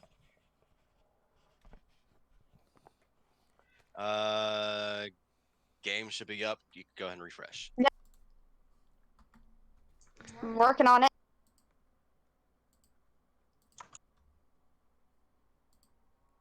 Everything's loading. Loading. Haha. You know what I just noticed? Observer is black screen. Luna, her name in it is still Rivy. You know why black screen? Because there's no tokens on this map. Oh. I didn't think about that either. There we go. Rivy is here with you in spirit, calling you all fucking assholes and dumbasses. Oh, you know something I just realized? We don't have a token for this new character. Just go ahead and use a villager token for now, because I don't have a token made for her. This was a spur of the moment thing. I am quick with drawings and shit, but I'm not that quick. Oh, Max, God. I know, shame on me for not predicting. I'm just gonna start drawing random freaking reactives, and if spur of moment characters come up, pick one, bitch. I'm Nice. just gonna do this. Not gonna make a Yeah, whole I'll new just token for use you. Tambrick for the sake of argument, because it's easier. That's fine. Ready to fucking throw down? This is what Tambrick wishes his AC was. This is who Tambrick inspires to be muscle mommy. He would take one look at her and die of intimidation damage. He would take one look at her and not know. No, he would take 20d4 intimidation damage. So, disclaimer. If any of the players accidentally die, it wasn't planned. What? Yep. Y'all decided to walk into an alley. Blame the new chick. Yeah. I blame the muscle mommy. Muscle mommy, why you led us astray? There you go, Cam. It's gonna say Tim Brick, but you know, Much appreciated. not a problem. So Faye, Hi. what do we see in this alleyway? Nothing. Jack fucking shit. We see darkness. Yes, there's a 30-foot dome of darkness around you guys. Towards the entrance of the alleyway, there is a snickering cat that is just casts a darkness. And you do not see them, but there are other things. I can hear you snickering, you furry son of a bitch. All right. Exactly. So that English, fuck. Let me know when you're ready for initiative numbers, Faye. I can't get into my account on Foundry. It's having a shit fit. Hold on. Wow, Foundry doesn't want me to do an encounter. So, I think we should listen to Foundry. Neither do we. You should listen to Foundry. Alright, fuck it. Scully, pull me out some tokens, please. I need 1, 2, 3, 4, 5 enemy tokens. The locations are... One of them is on top of that roof right there on the right. What enemies? 2 spellcasters. 1 druid in the shape of a cat. I fucking knew it. An assassin on top of the roof. And another spellcaster or healer. All right. And yes, you did know it, Mags. I was actually really surprised you guessed it. I had the suspicion. I just wanted. Yeah, Luna wanted the cat to be a good guy. yeah. Well, the Luna assassin. wanted the cat to just be a cat and follow us. Yeah, no. The assassin stabbed the cat for this ruse. These Brooks, bitches. Brooke's gonna look at Tyrus with this whole. Looks like you adopted another child. Look at the druid. You're my child. What are you doing? Don't hurt mom. Don't hurt your mother. Wow. Meow. Alright, how many? Nothing, bitch. All right, so we got an assassin. It's gonna swear at you and Celestial. Rude as fuck. Meow, meow, meow, meow. Wow. You're not gonna give me any kisses with that mouth. Do you kiss your mother with that mouth? Nah, they ain't giving Brooke kisses with that mouth. No, but I eat her out with it. Ay-ya! Nah, she's good. She doesn't do cats. Oh my god. Y'all need Jesus. Jesus doesn't belong here. Tried. I tried, but like, He tasted weird. no. Oh my god. His Brooke. book was had really bad rating, and I just. Brooke doesn't like pussy. Not that kind. I hate all of you. All right. What was the fifth one? I got two mages, a druid, an assassin. Oh, actually, those are archmages. I should get actual mages instead of something like that. And basically a cleric. Not a real cleric, but like a cleric. Race doesn't matter, I don't give a shit. Do I look racist? Yes. Wow. No. Rude. Here, I'll do that. There we go. I do have battle music, by the by, if y'all want to listen to it. Dun, dun, Oh, dun. you have battle music. Okay, I Dun, dun, dun, dun, dun. thought you were asking me to get you battle music. All right, so No. where do you want these? Up your butt. Don't know why I thought that was Luna for a second. So did I. Okay. Skelly's stealing my deal. Can you see these? The pings? Yes. Yes. Cool. So the cat is here. Alright, let me go ahead and grab a cat token. The assassin is here. Alright.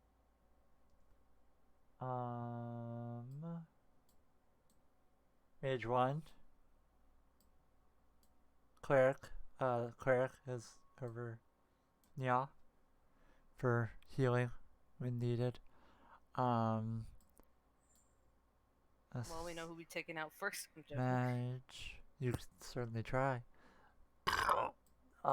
Very nice. 1, 2, 0. Thank you. And then the other mage is a little further this way, over next to the cardboard boxes, because it is that dwarf that you talked to. The homeless man. Alright, battle music a go. You're gonna have to set up initiative, because I can't do shit. Gotcha. So, I'll roll their initiatives real quick, because fuck it. Oh, I could just do it for you as well. Oh, are they actually set up to stat blocks? Yeah. These are pulled from the compendium. Okay. I mean, I'm looking at the stat block, so they should have the... Anyway, whatever. Yeah, go ahead and roll. I don't know shit. No, I don't give a shit. Dude, I give a shit. Yeah, well. Nobody asked. No, just kidding. Did you want our initiatives? Yes, please. 21. I'm gonna get water while you do that. Alright. You're gonna hate me, Orchid, but I got a 22. Nice. I don't hate you for it, bitch. Go in front of me. Let me flank. And Brooke. On D&D Beyond, I rolled a 7, but on here, when I hit the encounter thing, it was a 17.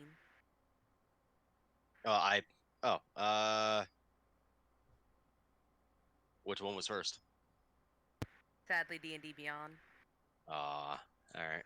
Apologize. Brooke got outbeat by pussy. It's not surprising.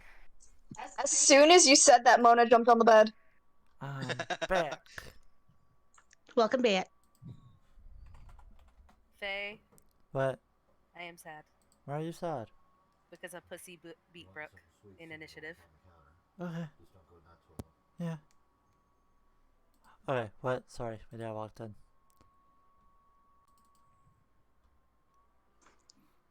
Brooke we is go. sad because the pussy beat her in initiative. I mean, she does have more experience than Brooke.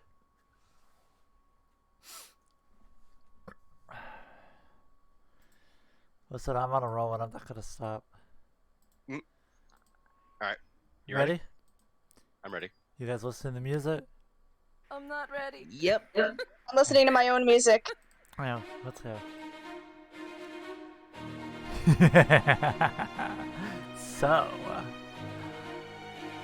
you guys are stuck in magical darkness right now.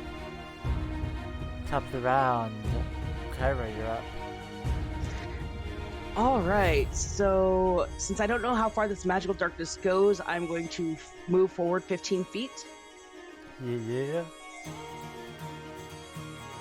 If I can click the right tool, why is it not letting me do the thing? It's hot. No. There you go. So it's a 30-foot. What's it? So. Okay, why is it doing So it's that? 30 feet from the interior out. So it Oh, takes it's you. 30 feet from... Yeah, so it's 30 feet. Okay, why is it not letting me move? Select target, here we go. Okay, so, no, I'm trying to, why? But why though? I'm trying to move out, I'm trying to go in a straight line forward. the way that I am currently facing on the map.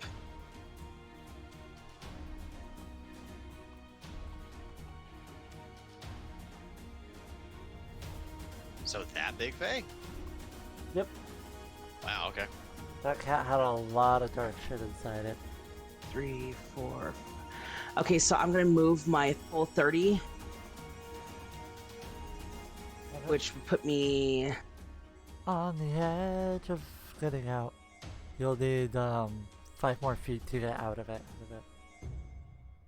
all right. So I take that 5 feet, I move forward, and that puts me at 5, 10, 15, 20. You're 25. Aha, I can do it.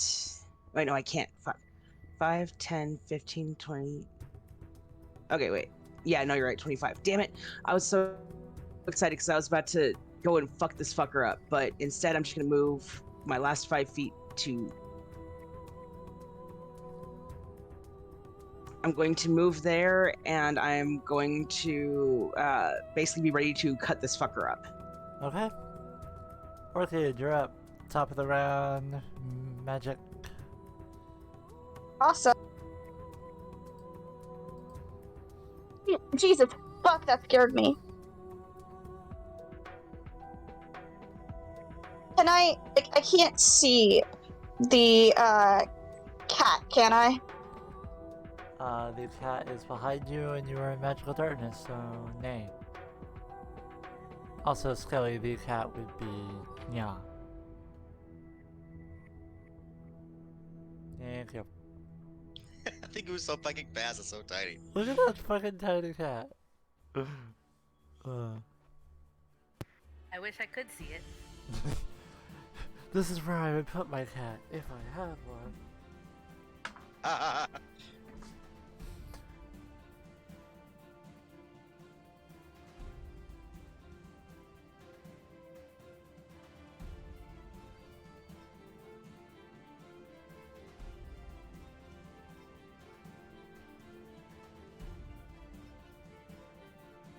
Okay, so that's 50. Could I do anything besides movement? Are you still in the... How far did you move? From where I was, 5 to 15 feet. Okay, no, you're still inside. This is 30 foot. Alright, if I move a little bit more, I'll be out.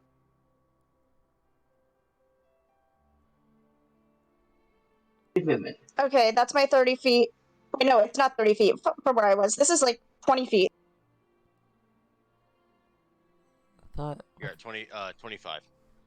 I'm at 25? Cool. Can I do anything else other than movement? You're standing on top of the cat, so... Cool! Kick the baby. Don't kick the baby. Kick the baby. Kick the baby! Same fucking brain cell. Yup.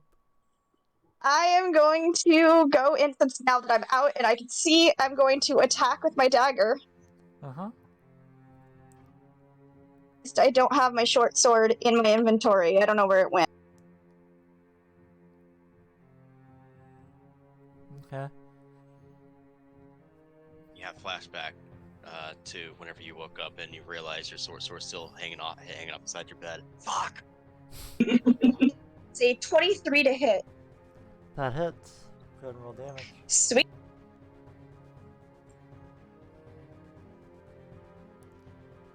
Don't That recall... is 6 points of piercing damage. Okay. What is the HP on Wild Shape?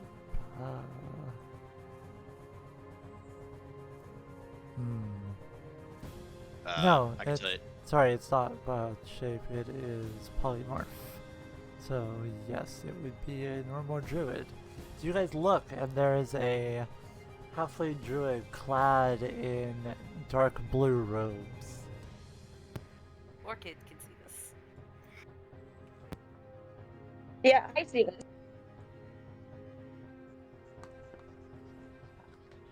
Well, that's what Adding you my see. short sword to my freaking inventory because my dumbass apparently forgot to put it in. Okay.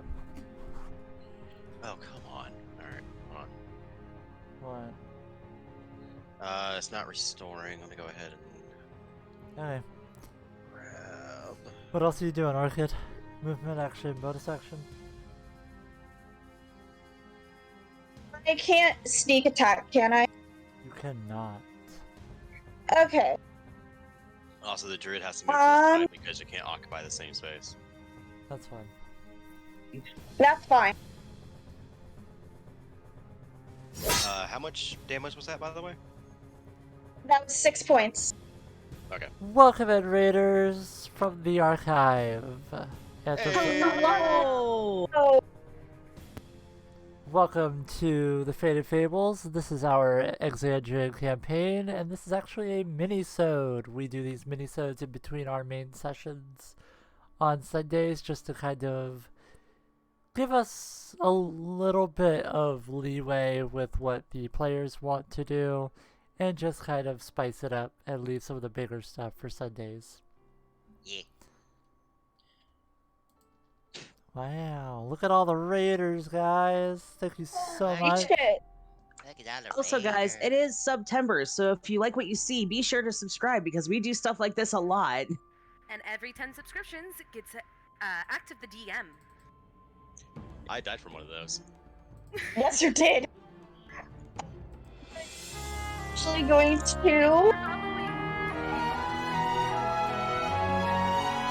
Hold on, wait for the okay. Alright, what are you doing?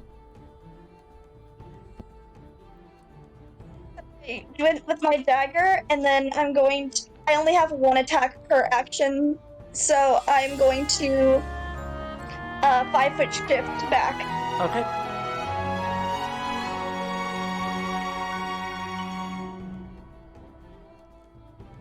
Thank you for the follow, Korakun. Yes, thank you, Raiders, for the follow. We appreciate you. And that's gonna be my. Okie dokie. I forgot, we're doing battle, so I gotta put Majora's Mask on. We don't gotta. So but- evil. I don't know what you're talking about. I'm sweet and innocent. You killed me. You know what? Hope y'all are having a good session. I go slip. Go slip! Enjoy slip. Is good Sleep slip. well. Alright. Hopefully your dreams are better than ours. At the fucking truth. This one. Skelly, that one would be right here. Which one? This one. Yeah, that one just. There we go. Okay. This one is going to use.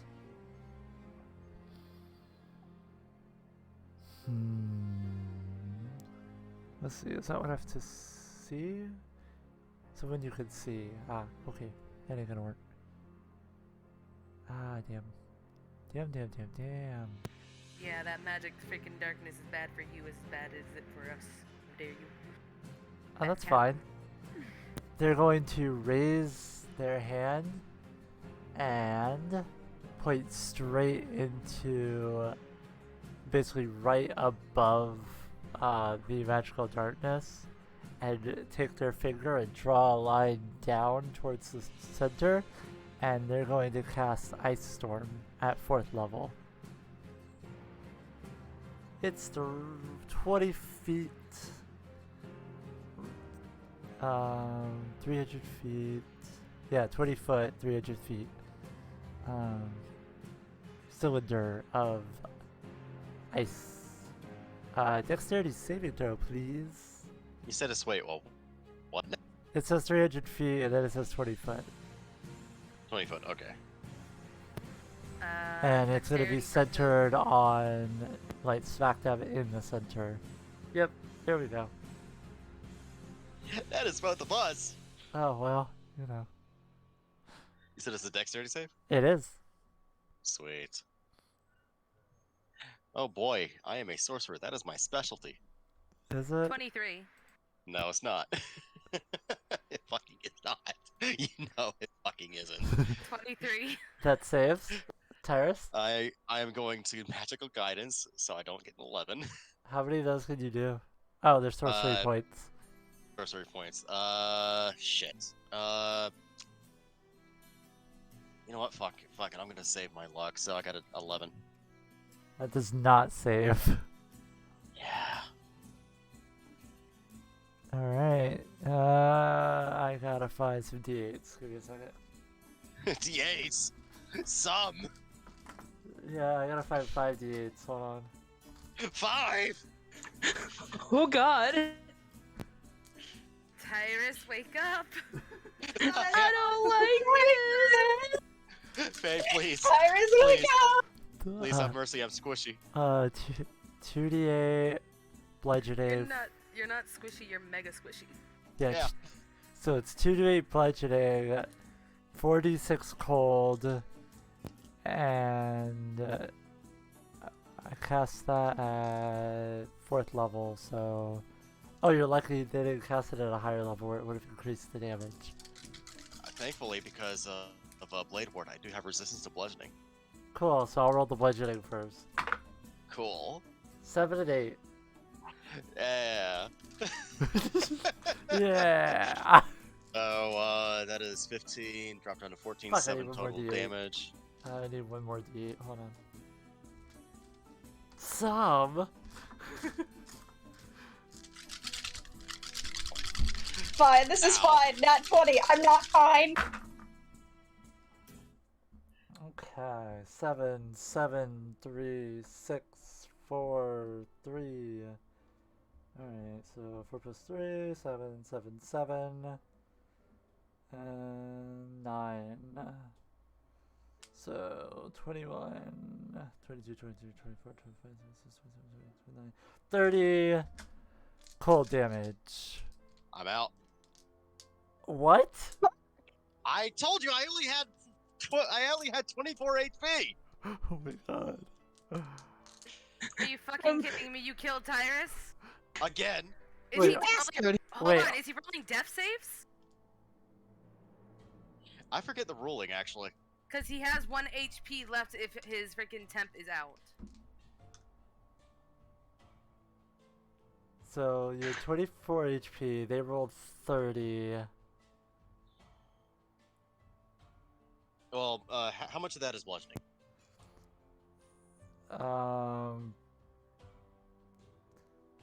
The first two was a 7 and an 8.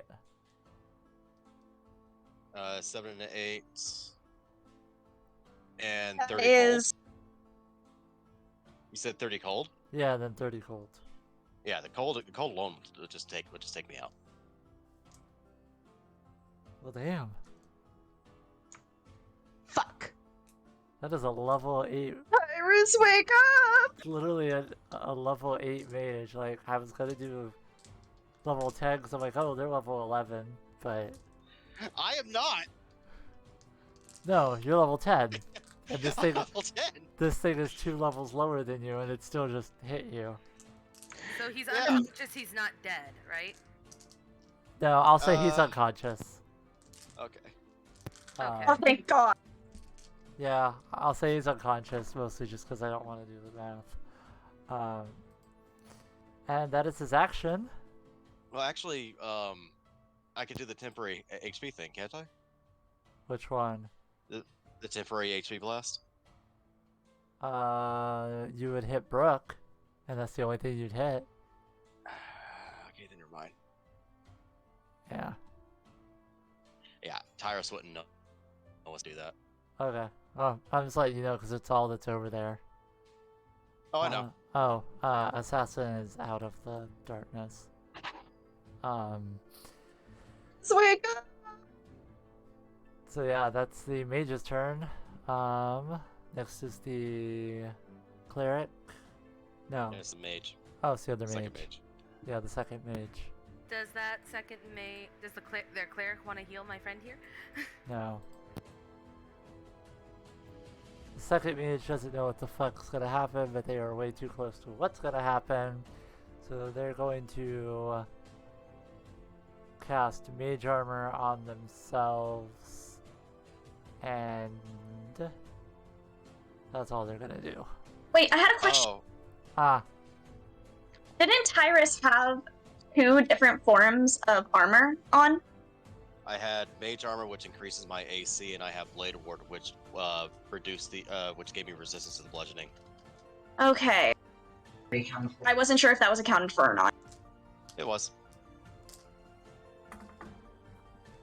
Uh, Yeah, because AC wouldn't have mattered. It was a deck save. All right, Tyrus, it's your turn. I'm not letting you die, motherfucker. It's my turn. So roll a death save. Shit. Okay. Because you're unconscious, I can't do shit, so. Let's see. Death save. Daddy Oberon? You there? Muscle Mommy can't be in 2 places at once. Turbot That's was a up going, I 13. feel a disturbance in the force. That's a 13. Ugh. 13 saves. Yep. Wow. Okay. No. Why'd you go then? It wasn't an ugh, it was a oof. Because I was like, wow, I'm really glad he saved that one. It sounded like you went, ugh. I'm like, No. Yeah, no, yeah, they're like, oh, he saved. God. God, I can't kill Tyrus fast enough. Faye, Dadry says you need to stop killing Tyrus. It wasn't my intent. Literally, I was talking to Luna about not killing any of you, and I didn't intend to do it with one spell. Fuck, okay. Don't worry, Muscle Mommy will come to the rescue. Assassin's turn. Yep, the assassin's turn. The assassin's fun. Well, for me. They're going to use their crossbow, which is 320 feet. And they're not gonna fire into the cloud of magical darkness and maybe hit Brooke. So the only other target they have is Orchid. Look at me, I'm a target! Oh, What? they would be able to see it, yeah. Kyra is Look also at out of me, the I'm a darkness target. too. Oh. I'll roll a d4. Who wants to be what? I'll take even. That works. Alright. 2. I can take it. You can take it? Yep. Alright. Ayo.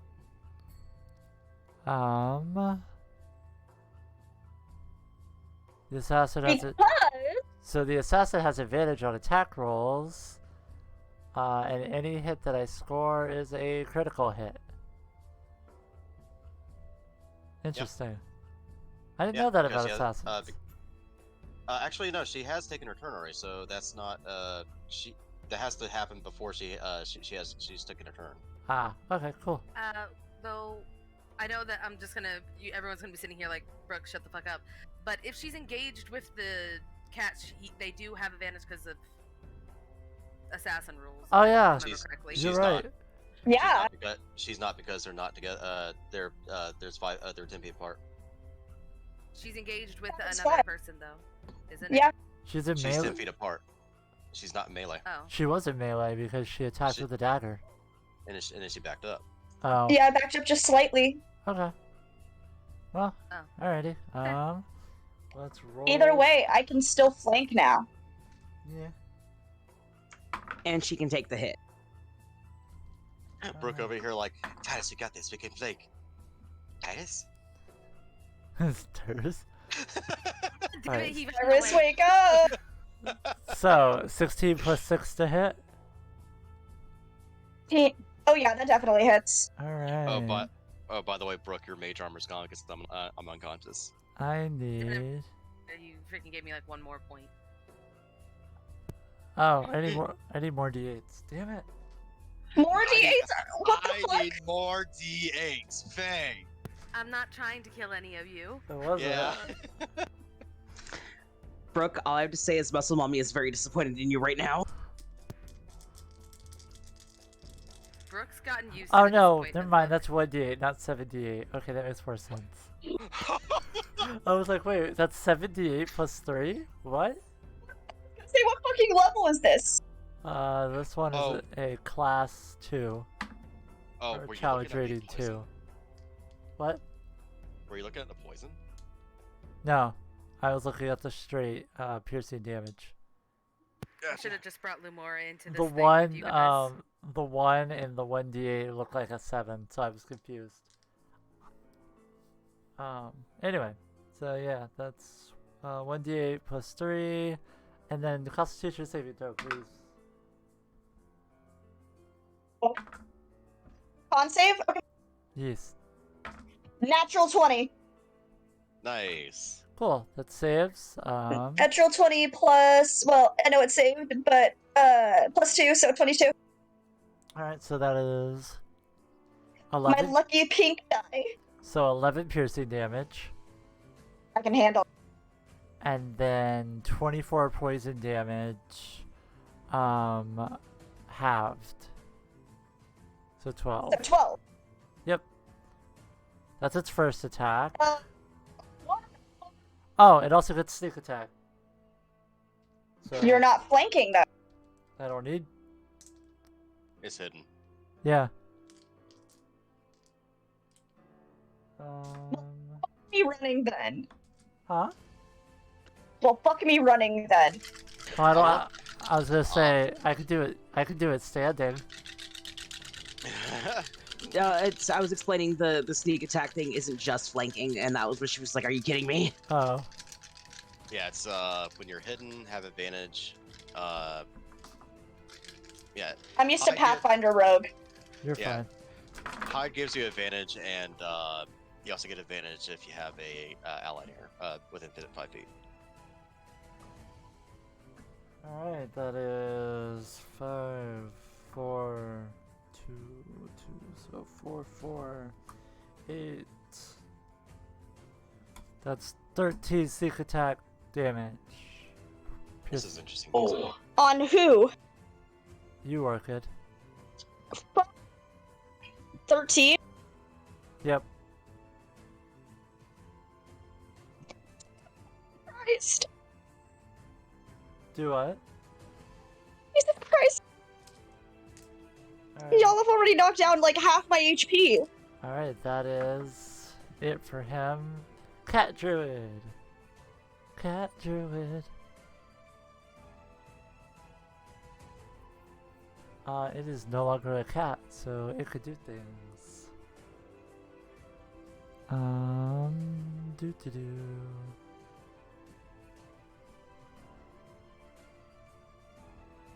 Do do do do do do do do.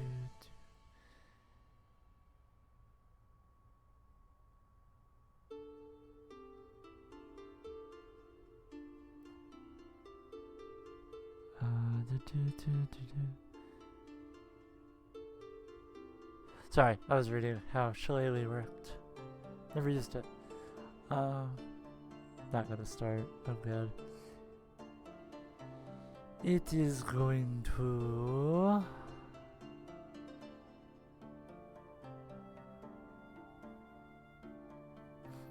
produce flame, and it's going to throw it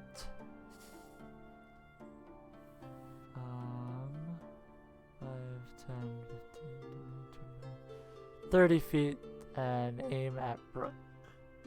Can't see Brooke. Yes, so it's going to throw smack dab in the middle and see what it hits. Who wants to be odds and who wants to be evens? I'll be the odd one out. Literally? Yeah. So I'm odds. 2. Oh, thank God. Okay. Tyrus is over here like, yep, just cremate me already. What am I getting hit with? You are being hit with a ranged fireball spell. So it's gonna see if it hits you. Wait, fireball? It's produced flame that's being chucked. Okay.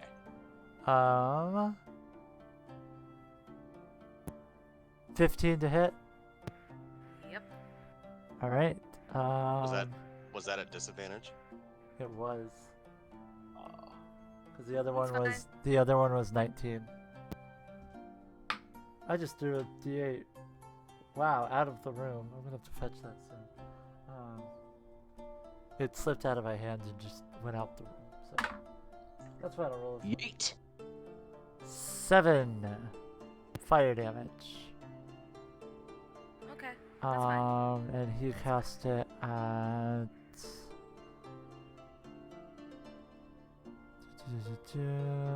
Oh, he doesn't have 5th level.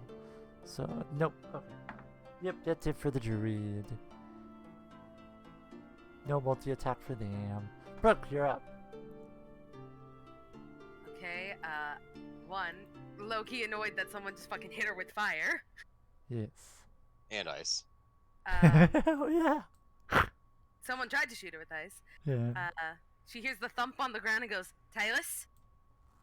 Oh, no, wait. She goes, David? David? David he killed David Hasselhoff. You bastards! God fucking damn it. God fucking damn it, Dave. God fucking damn it, Dave. Does cure wounds work on you? That's what to pay. Healing word, cure wounds. I mean, I don't. I also. You're rolling death saves, so. I also did like recently get like some weird thing with Oberon. Did I not? What do you mean? Like with the whole thing where he just like imbued me with something and my like hands started cracking. Oh, that was a warning. Oh, okay. Yeah, no, that essentially puts a time limit on how long you have before your body can't handle Oberon's magic anymore. Gotcha. I was gonna DM you that. Gotcha. Yeah, it's generous. It gives y'all time, but it is a timer. Oberon's kind of pissed, so. Why do you think Spenton was shaking and pissing himself? I mean, It's Fenton, but still. it's Fenton. Yeah.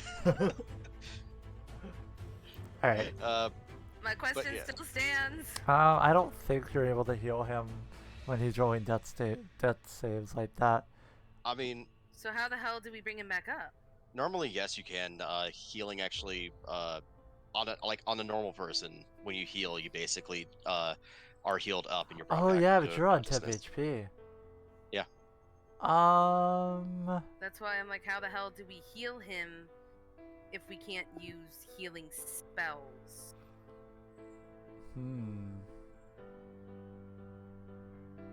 Can I just take half of it? Sure, why not? Cool. Okay, so Brooke's going to. It's not as effective, but you know, it does something. Brooke's gonna kneel down, feel around on the ground, like, fuck are you? Freaking feels his freaking face. Smacks him across the face and casts Cure Wounds. Wakes the fuck up at the 5th level. Tyrus, wake up! Tyrus, wake up! Fail one death save and immediately get right back up. Yep. So half of 27. That is 26 to 13. Cool. So you healed at 13. You're almost And back that's to my- max temp HP. That's my fucking action. Max temp HP. Wasn't it 14? No, I had 24, but that's just because that's what I had since last time. Oh, that's fair. So yeah, Tyrus is going to be on the ground. Then he's just gonna feel a stinging sensation and hear Brooke go, "Wakes the fuck up!" He's gonna freaking stand up. That's her action. Fucking hell. She has 30 feet of movement. Can she run forward 30 feet? Yeah. We're gonna be running blindly into darkness, and who knows what you're gonna run into, but. I need to get the fuck out of the darkness. Okay, but you don't know what's in the darkness with you. No, I don't. But like, I can't do shit if I am in the darkness. Okay, then do what you need to do. I mean, yeah, you know what was in the darkness with you. You got Tyrus with you in the darkness. Well, The fuck is that? That is where you started.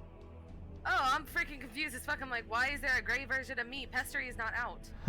Yeah, no, that's basically to remind you of where you started this turn. So if you forget, that's a reference point. Okay, so am I out of the darkness since I moved 30 feet? 5, 10, 15, 20. You move 25. I move 25? 5, 10, 15, 20, 25. There. Am I out? Yep. Can I see? I can see! I can fight! But can I? I'm fucking serious here. Can I see? Yeah, you can see. Because You're I'm still seeing staring like a pure at, black screen on my my screen is like pure black. Oh, weird. Oh, let me see if I can fix that. Which is Well- why I'm like, can I see? So on your left, there's a token, and it is Kyra. 5, 10, 15 feet up, and then 1 space right is Oh, the. I can see now. Fuck yeah. Cool. Okay. So there's the, Um, that's the mage that cast Ice Storm, and then there's also the other mage that's next to you, which is getting ready to use a tailed action. so now that I can see, I can fight. no, I can't because I already used my action. Yeah, well, you know. So Brooke is gonna look over at Kyra. Go get some muscle mommy and cast Bardic Inspiration. Here you go. Have some Muscle inspiration. mommy. Go get some muscle mommy. Yeah, that's my turn. All right. Healing magic. Magic. Magic. Really picture.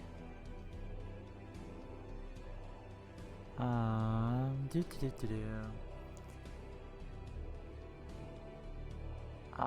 This one is going to say, "Fuck your chicken strips."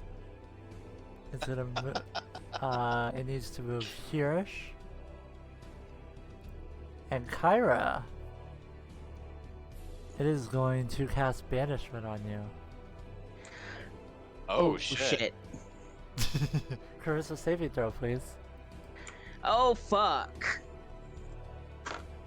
Ooh, maybe. Does a 17 save? Oh man, no. Bardic Inspiration! Bro. Bardic Inspiration! No. Bardic Inspiration! No, I already rolled. Yeah. You can still use the Bardic Inspiration. You can still use Yeah. Bardic Inspiration even after you roll and get the thing. What die is it? 1d8. Brooke. That's a extra 1, so that makes it an 18, I think is what I said. Yeah, that saves. Oh my god. Oh, Fuck. It's gonna look over and kind of scoff at you. Free action, flip him off. Rude. Trying is a free action, just remember that.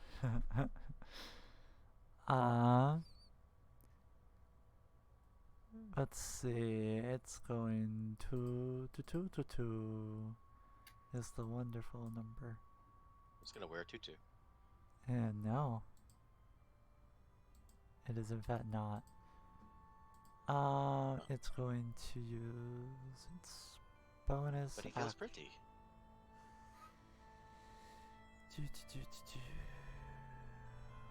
It doesn't have another action. Okay, well, shit. Alright. No bonus action. It's going to use the rest of its movement, so another 20 feet back.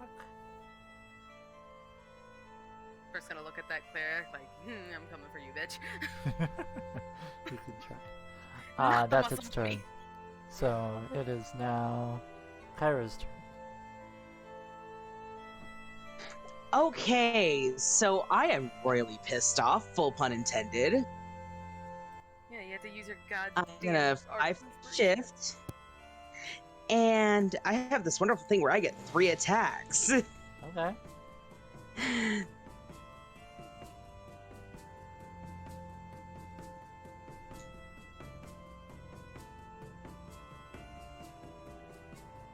The first one is gonna be a 23 to hit, Hits. 24 hits, and then 22. Yep, they all hit. Okay, time to fuck some shit up. It is a d6 plus 6, so it's 10, 20, 32 points of slashing damage. Shield. Shield. Oh, you fucker. Shield does not affect damage. It only affects if you get hit. Ah, that's fair. Well, then the mage armor it has on, that would be, that's only 15. Nope, too high. Alright, it takes it. Yeah, so what Brooke sees is Kyra lets out a very uncharacteristically, from what they've seen so far, low growl and just, I was having a great day. And she brings her scimitars around. The first 2 slashes come across like scissors across his chest, and her third one, she brings her right hand down and slashes upwards across his chest. Brooke is a little turned on. Maybe later. If your husband doesn't mind. It's an open nudge. Don't worry about it. And let me see if there's anything else I can do. Fuck it, I'm gonna urge. You just hear yelling from the darkness. We like to keep things fresh. Action surge, another attack.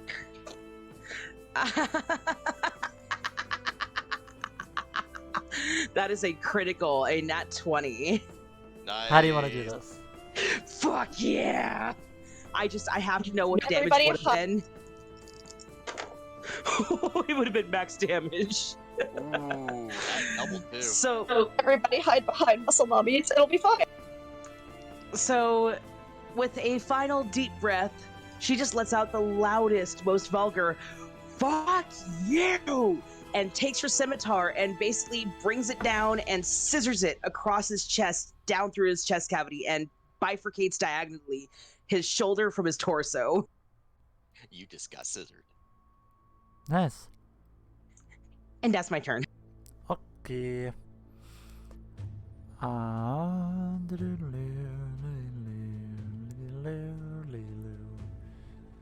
Ba-dum-ba-dum. Freaking Brooke being Alright, like, Orchid, you're up. Brooke standing there, just like, I'm turned on. Maybe later if your husband doesn't mind. Husband? Oh yeah, husband. Oh, yeah. You mean the corpse in the middle of the cloud? Yeah. I heard that. I don't think he'll mind.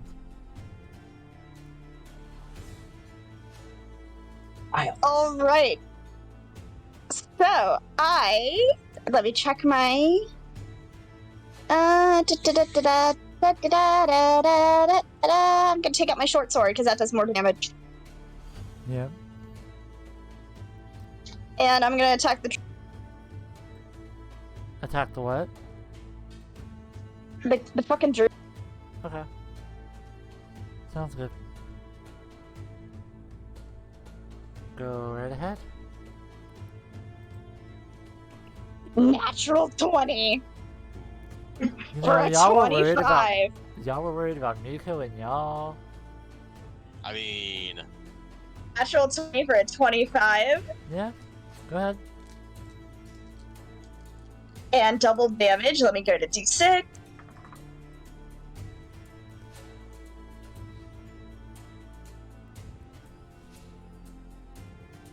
That is a 6, so that is a 7 plus, so that is 14. Yep. That hurts. 14 points of slashing damage. Uh-huh. And can I do anything else? I prefer if you did. I prefer if you did. You're you're dead. Shut up. No, you're not dead. You're No, I'm not. I know you're not. Not yet. Not It's yet. but a stretch. Okay, with that, and I'm going to actually run. Well, not actually too far. Is like right here. Did you just bark at me? It's Excuse. not like a bark. I'm sorry. No, it was my connection. Oh my It's god. right here. He's right here. It's right. My fucking heart. It's right there. Cover. Uh-huh. I'm gonna move over there. You're disengaging? Yes. Alright, then yeah. Yeah, you have cover.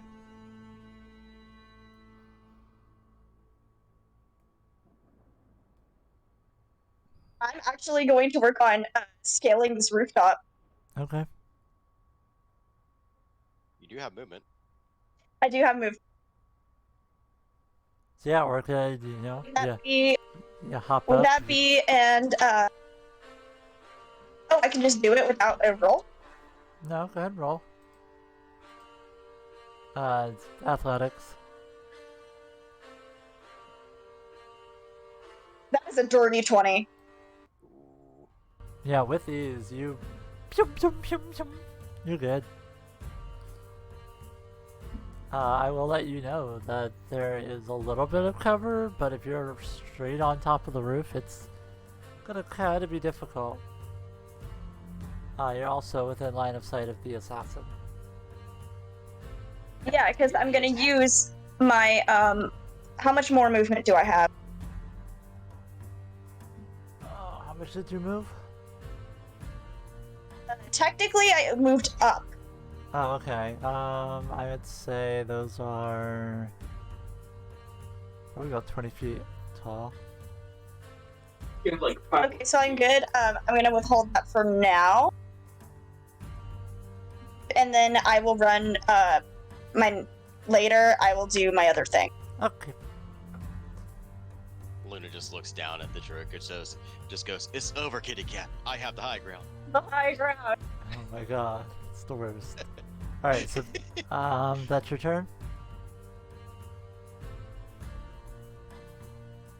Alright, next turn is the mage, but it's dead, so it's the other mage. It is not Don't dead. Don't forget to click intern, by the way.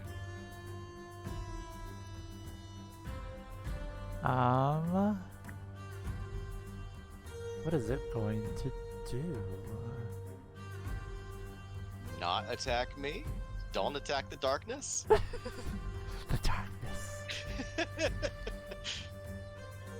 I cast magic missile at the darkness. Uh-huh. Maybe attack Brooke. It is going to... How does it want to do? It can't reach that, so that's not useful. Question: Huh. will we be able to get a long rest before tonight? Probably? Y'all could have a break while Anicia and everyone goes to do a thing. We all walk in the tavern, beat the fuck up. Yeah. Tap out. Your turn. Tactic. So the mage is going to lean over and whisper in Brooke's ear.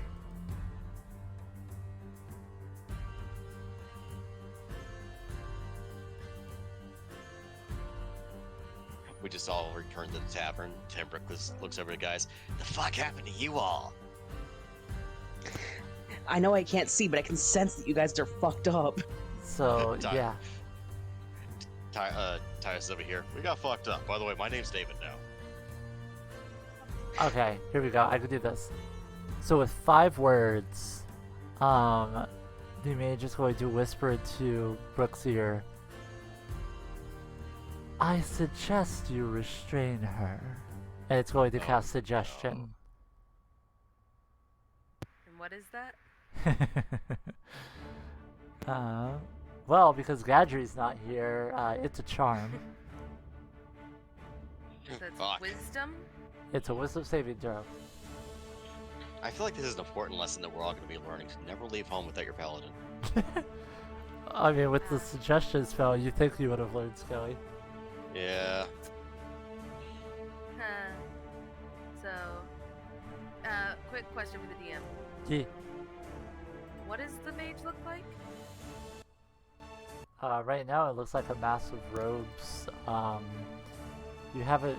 They haven't put their hoods down or anything, so you can't tell what they look like. Even at that fucking close of whispering in my ear like a creep.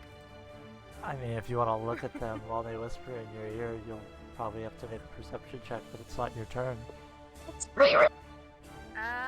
So as they whisper in Brooke's ear, her eyes are gonna, I guess, turn a little light blue, and she is suggestion. Yep. She's looking. They said restrain. Who? Yep. So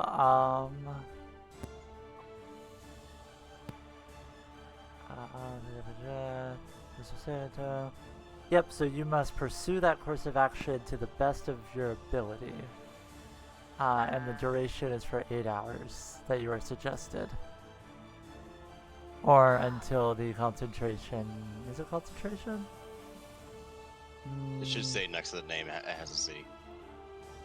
It does have a C, so yeah, it's concentration. Do I get to roll everything? Every, like, turn, or no? It To try and doesn't break state the so. suggestion. It does not say that you can So- break it by anything other than injuring the one who cast it. And right now you've been given a... Basically, you've been given an action to perform on your next turn. And you have to And- see that action through whatever means possible, whether that's magically restraining, physically restraining, verbally Okay, restraining. Can I use a... Because it's to the best of my ability, right? Yeah? And Brooke and Pex are the same person. Is Pex under that order too? Yes. So can I use a reaction to turn into Pex? Because if it's the best of my ability, then Pex is the best one to do it. I'll allow it. That's a great justification. So as the mage whispers in Brooke's ear, the mage notices her blue skin start to turn red. Her eyes go blood red. Horns sprout out of her head, and a tail whips out, and she is looking directly at Kyrie, smirking. Oh, yes. Kyrie, you don't know who Pex is. Oh god, Luna, don't send me that gif again. That's the The third one you sent me. Or, The mage is just looking Oh, no, at you this, said and two. he's just curious how he turned someone on by suggestion. turn them on. You really? Phrasing. Also, can I mean, you... they got And no, horny. I will not stop. Okay, can you turn Brooke into Pex, please? I can't. I can do that. Yeah, I can't do crap on the main account. Yeah, I'm working on my reactive at the moment. That's fine. So yeah, you are suggested. That's all the mage is able to do. Tyrus Rashad. David Hasselhoff. Yeah, whatever. I'm not calling him that. There, I sent a different one. Are you happy? Why did I say I wasn't happy? Oh my god, that's worse. Alright. Nobody's gonna die. Tyrus? What time this was cast at? The darkness? Can what? Would Tyrus be able to tell what level this darkness was cast at? Nope.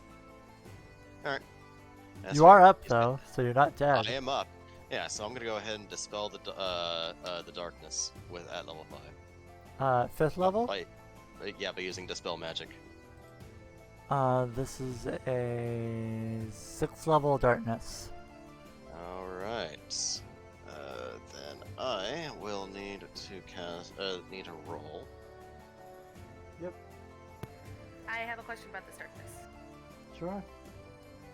It's a concentration spell, and it was cast by the druid. When we hit the druid, did the druid not drop the darkness? The druid has succeeded on its concentration because he's not been attacking bitch. Orchid or anything. He's been maintaining the darkness. Little bitch. Alright, so I use my spellcasting ability check. Yep. I forget, do I have to roll as well, or? No, I have to roll against it. Oh, okay. That is, I'm gonna use my luck. I'm just picturing Pex Fuck. coming out. Actually, hold on. Let me double check something real quick. I think I have a feature for this. I'm just picturing Pestery coming out, looking over at Kyrie and just smirking like, "You're not one of the party. You're free game." What was the thing? Here it is.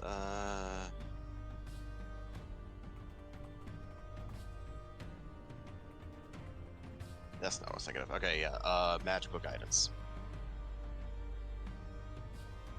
Ah, my fucking god. 7, 15? Does not save. Shit. This is gonna be frustrated, and he's going to step forward. 10, 15, 20, 25, 30. He's gonna look around at the square, and he's going to yell out, "You do not hassle the David." And he's going to Missy step up onto the. Love him. And he's going to Missy step up onto the roof. So he's Okay. basically out of all that. And my vision is 0. Let me go ahead and fix that. There we go. Cool. And he's going to see everything down below, and that's going to be his turn. All right. He sees Pesteries out, looking very determined at Kyrie. Would this is gonna sound dumb, but this is gonna be a stretch. When he yells that, would that be enough to distract Pestery? Fuck no, she don't care about you. She's realizing that yes, she has the suggestion arm, but at the same time, this is not one of the party members. Brooke didn't tell her she can't try to fuck her up. Oh, nice. And she's covered in blood. Yep. Beautiful. So, those that are paying any kind of attention, you notice that the assassin is, or rather, has docked a different kind of arrow. Those that are paying the fuck attention, go ahead and make a perception check. Have fun, guys. Pestery doesn't paying attention to shit. Natural 20. Alright, 18 for a 19. alright, both of you see it. So 20. Alright, you also see it. You notice that this arrow has this. You know, like how healing potions look? Mhm. Yeah. Basically, it looks like someone dipped this arrow in a healing potion. And it is going to come straight at you, Kyrie. At Kyra? Okay. Yeah, or Kyrie. God damn it, Kyra. Words. I'm not the useless character from Kingdom Hearts, damn it. I actually like Harry. Aw. Alright. Maybe too soon. Fuck you. Cam is now sleeping on the couch tonight because Luna liked that character. No, I will admit she's useless. I still like her though. That's true love, y'all. Yeah, right. Any squeezes. I love you, but fuck you. It's just like Cameron's love for Akechi. Yeah, valid. By the way, question about my abilities. Oh god, natural 20. What? I still don't have access to my other sorcerer class abilities, You just do base not. sorcerer stuff. Okay. Okay, so that was a natural 20. Yay! For a 26 to hit. That definitely hits. Alright. 1d8 plus 3 piercing damage. Okay, 3 piercing damage. Okay. And I need a constitution saving throw. That would be a 6. No, sorry, 8. That does not save. You feel the arrow lodge into from that angle where he was aiming. It hits your forearm. and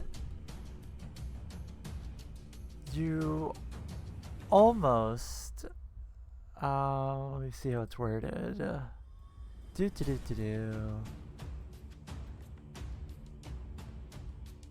99 bottles of fuck on the wall. Yep. So, as it enters your body, you smell this really strong alchemical smell. It doesn't smell familiar to you. Pax isn't paying the fuck attention, and it's not strong enough for Orchid or Tyrus to smell. Never mind. Scratch that. The only one that smells that is Kyra.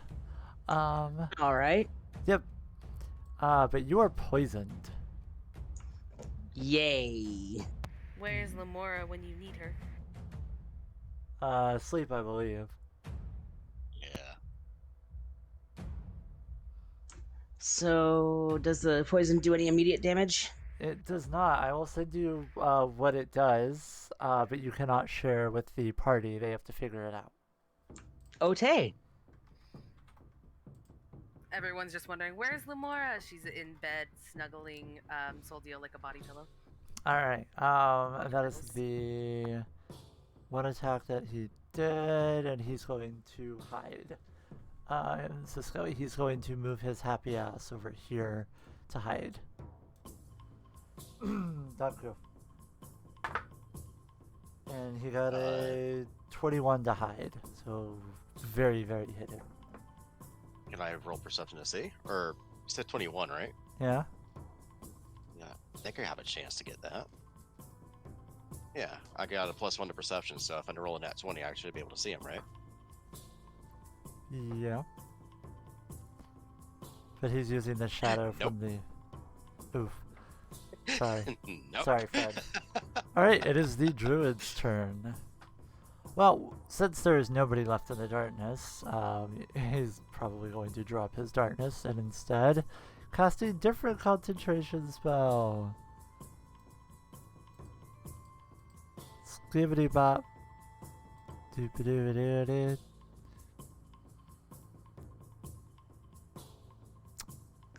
Faye, all I have to say is, fuck! Yeah? Why do you think I asked what I asked? Fair enough. Because if you would have said, like, you would have been devastated, I wouldn't have, but, like, if you think The about... power of what? I was going to say, if you think about what they're here for, this is the introduction. Yep, nope, the power of plot compels me. Cool. That's how we felt about random. Yay! Oh, yeah. The power of muscle mommy compels you. Yep. Alright, it is going to... Yes. It's gonna diddle? No. Not on this channel, it's not. I'm not looking to have my channel taken down, thanks. Oh, I know. It's going to 15 feet. That is not a lot of feet. And Orchid's pretty fucking high up. I mean, I'm sure the police would say otherwise Shut up. if they found 15 feet in your area. I swear to God, it's going. Fuck it.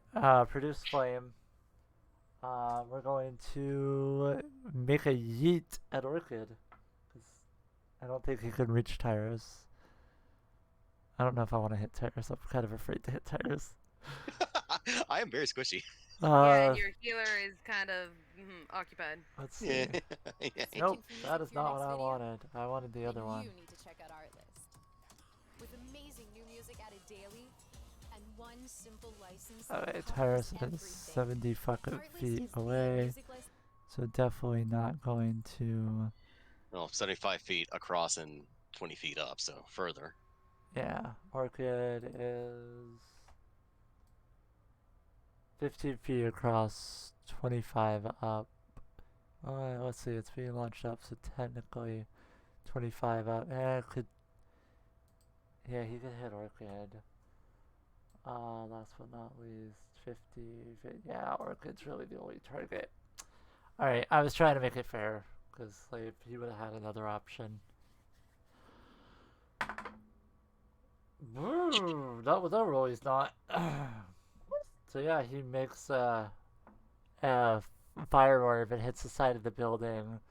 What is that building made out of? It has a thatch awning. Oh. Oh, it's a thatch awning, a thatch roof. Oh. Correct me if I'm wrong, but thatch is just dry kindling, is it not? It Yeah, is it's dry dried straw. reeds. Haha! So the building's on fire, and Orchid's on top of it. Again, Orchid on top of a building that's going down, really? Hey. Shut the fuck up. We can't go anywhere without buildings burning down. So yeah, there's a 15-foot fire, and it is spreading. You will take fire damage if you stay in it. How far away is this? Actually, hold on, how far away is this? How far away is it? Yeah. I have fire resistance, so we're good. Okay. That is 80 feet away. Shit, never mind. Yeah, and the water genasi is now a pissed off tiefling. An amused tiefling. Speaking of, Not Pex. further than 60 feet away. Pex, you're up. So, let me reread this one real quick. I'm terrified to see how you're gonna restrain her. You have gravity spells. No, gravity's not the thing. Gravity's not it. So, I'm gonna say that this is like going out on a limb and saying that this is probably the best of her ability because her strength it's good, but it's not great. Can I get a dex save? Ooh. A dexterity save. That is a nat 1. Oh. So Pestery looks at you, smiling, and she just kneels down, places her hand on the ground, and tentacles start emerging around you. Oh no! Oh god, why? You take a 3d6 bludgeoning damage. Fuck! That is 16 bludgeoning damage, and you are restrained. You just hear Tyrus from the rooftop just yell, "Oh, I've seen this backstage show before."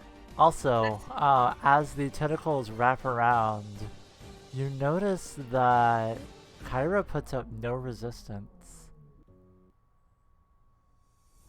And for my bonus action, because if I completed the task, doesn't that mean I win? I'm no longer suggested. No. It's for your entire turn. Okay, so I just have to restrain her. That was my only order. Let's see, duration 8 hours. Target was able to save it on a failed save.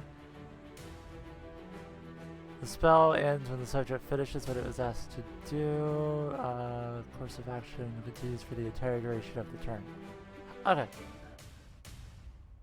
So it's ended, but I still have to continue my turn as if I'm still under the spell. Correct. At least until your next turn. I can take the hit. So you took the hit. If So- she's under the suggestion she can't do anything else? So here's the thing, Kyra. Any hit you take, you're taking prone. I So can take it. So it's an automatic crit. Only on melee. Okay. But Well. yeah, my question still stands. Question was what? Sorry. My question was, if I am suggested and I have completed my task, can I do anything else on this turn? It has to... How does that work? Huh. Based on what you said, no. You have to. The duration is for the rest of the turn. So you still have to take actions to continue restraining and/or stopping Kyra from what she's doing. Until your next turn. Yep. Okay, then I guess for So Kyra is your enemy at the moment, essentially, but you haven't been told to attack her. But you also don't see her as a friend. Then It's much like when you attacked Rivia and Gadri. so because of that,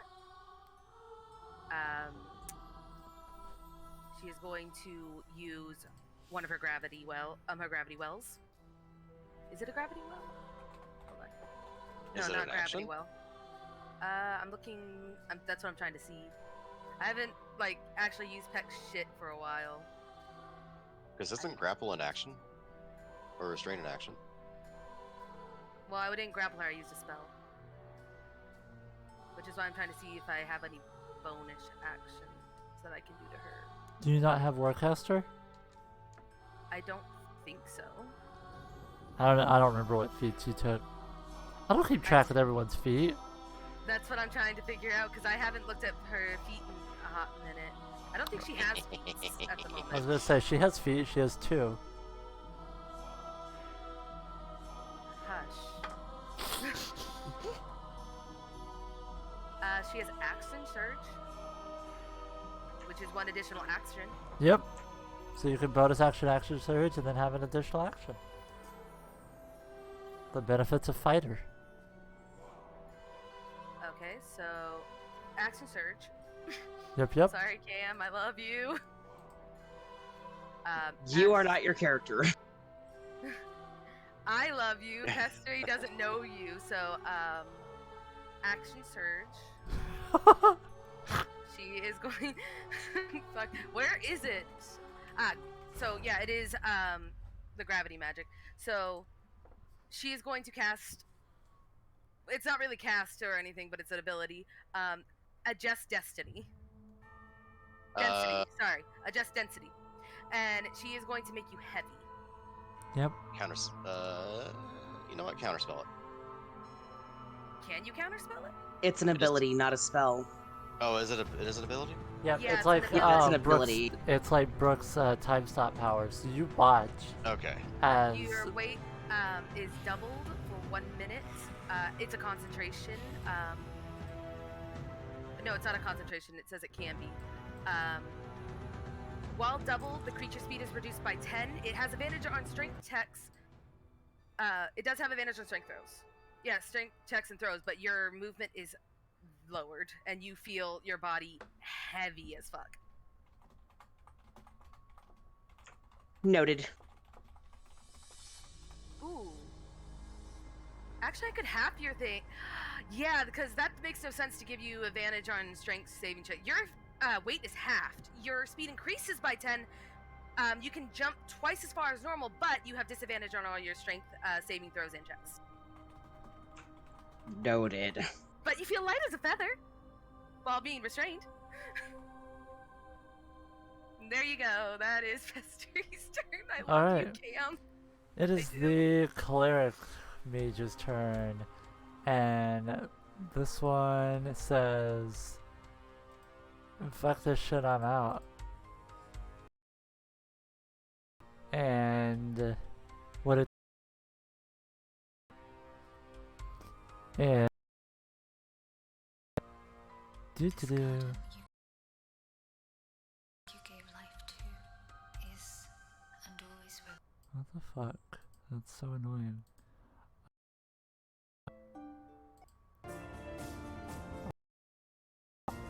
Yeah, it's going to run over and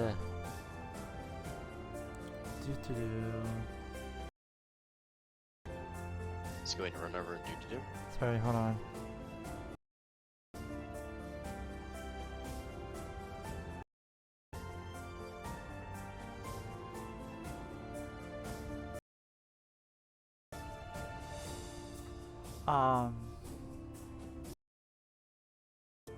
I need to roll a die to see who it's gonna do it to. Who wants to be odds? Who wants to be evens? Out of who? Out of Hex. I do 3. Huh. 1 and 2, 3 D6. and 4, 5 and 6. Sure. I'll be. No, pick 1, 2, 3 or 4, or 5. 3 and 4, I guess. I don't know. I'll take 5 and 6. Am I in there? You are. Then yes, I'll take the 1 and 2. Alright. 2 ones. So it's gonna be Tyrus. Hello. The mage is going to poof over voter action. And they're going to raise their hand and they're going to place it square on your back. Tingling sensation Okay. as it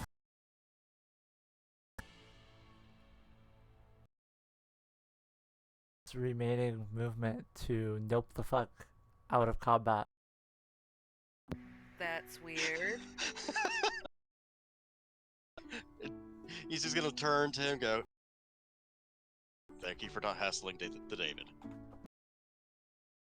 So yeah, Cleric, you're up and you are restrained and paralyzed. And half. Well, no, they're paralyzed that they took. Yeah, but they also have disadvantage on any strength throws. Okay. And save Yeah, and it's checks. the disadvantage does nothing because I can't do anything.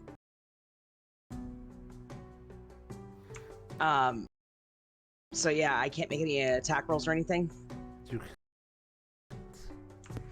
Well, I will stand there and look pretty. You're very pretty.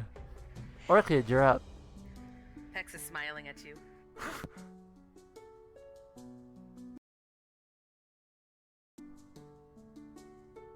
On my map, I can't actually see through it.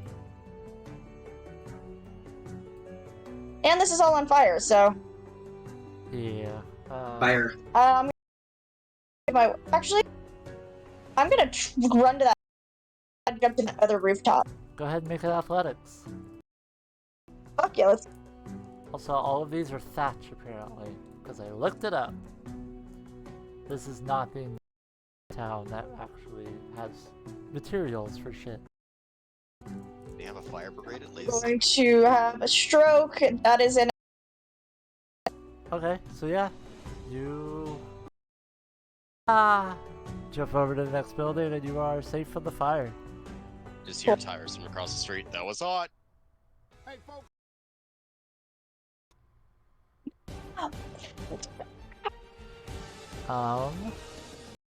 What to do? The assassin's still on the roof.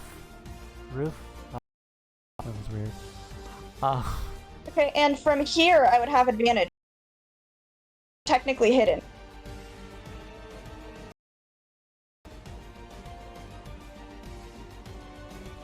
Alright, I'm gonna go taking out my crossbow.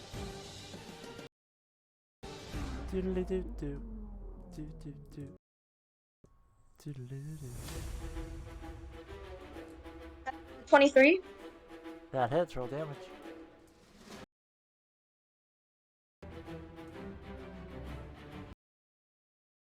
Points of piercing damage. Ow!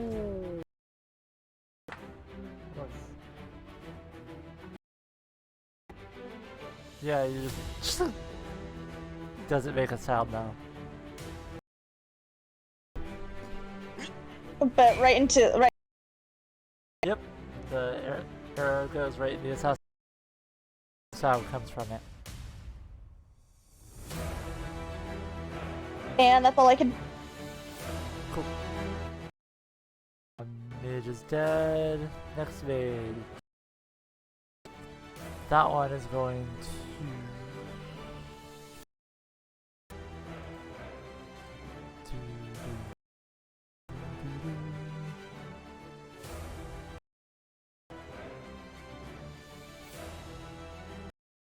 to look over at you, Tyrus.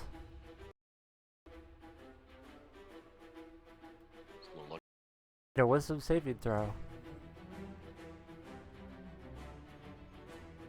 Okay. Ooh, nat 19 for a dirty. You save. Yay! It's going to scoff. And I told you, do not hassle the David. instead, it's going to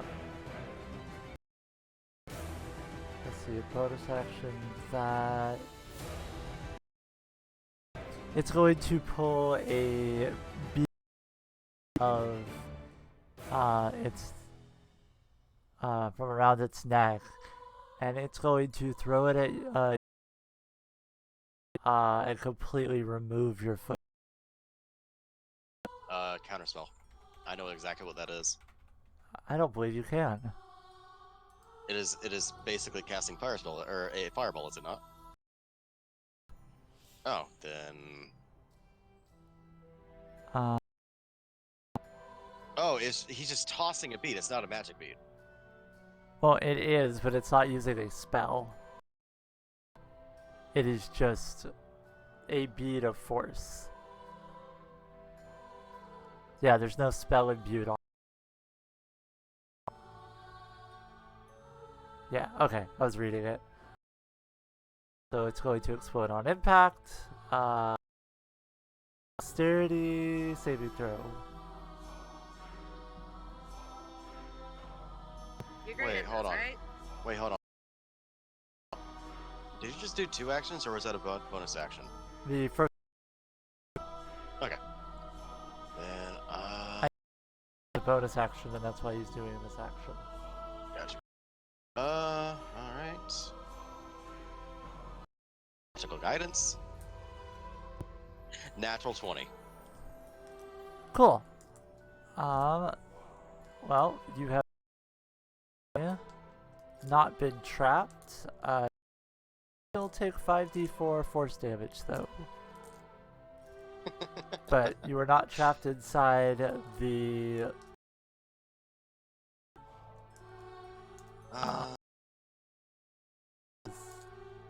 If y'all thought that a wall of force was bad, a sphere of force. Actually, no, you guys have dealt with domes of force before. You can pass through it. No attack or other effect can. Is 3, 4, 5, 6, 7. Force damage. Okay. And though you were not trapped in there, you are knocked down next to the mage. And you take another d4. More force damage as you land on the ground. So, I told you, you don't hassle the Hoth. You do not hassle the David. You don't Ding, hassle ding, the ding. Hoth? Yeah? You do not hassle the David. Ding, ding, ding. Whoa! Ow. Alright. Yep, it is your turn, Mr. David. He is going to look at this mage.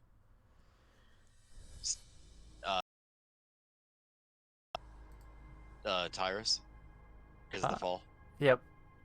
So he's going to stand up, brush himself off. Yep. Stare at this fucker. I told you. And I'm going to stab an ice knife into his gut. Okay.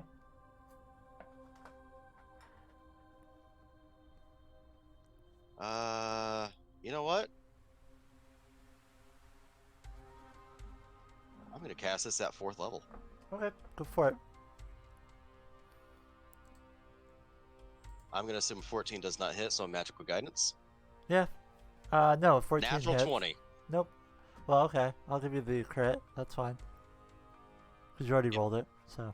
Yep. So natural 20. So I say... His AC was 13, just so you know. Alright. But yeah. I've told you. Shh. Do not hassle the David. And I take 15 foot step back. Okay. How much damage? So, Because he was stabbed, and then now there's an explosion of shit. Yep. Well, actually, hold on, let me check something real quick. Ice knife. Well,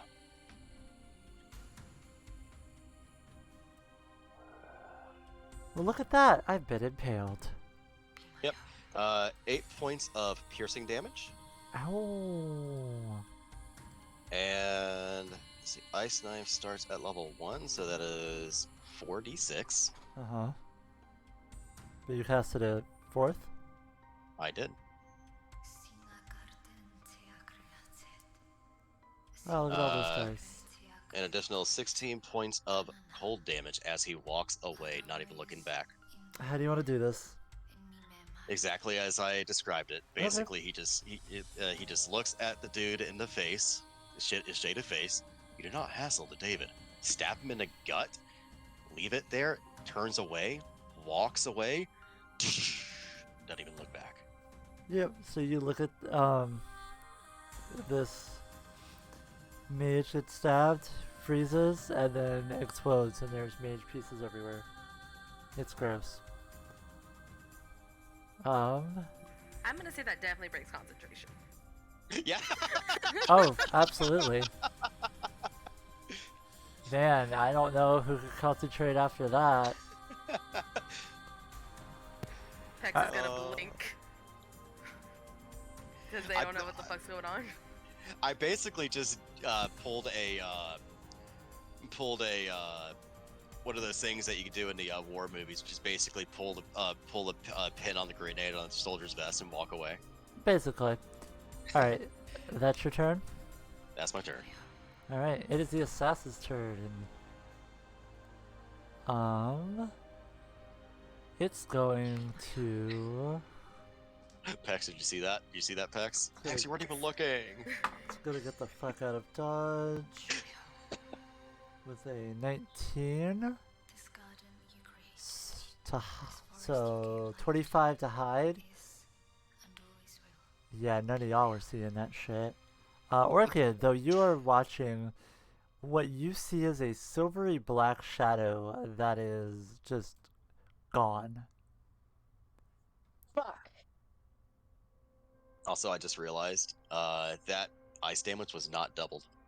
Okay. Well, it's fine. You handled it. Oh, I know. So yeah, it is the druid's turn, and the druid is saying, "Fuck this shit, I'm bird," and it is cawing out of dodge. I will let you, Orchid, since it is close enough, you can make a ranged attack. If you want to shoot an arrow at... Absolutely. Sure. There's no guarantee that it will fell it, but you can certainly try.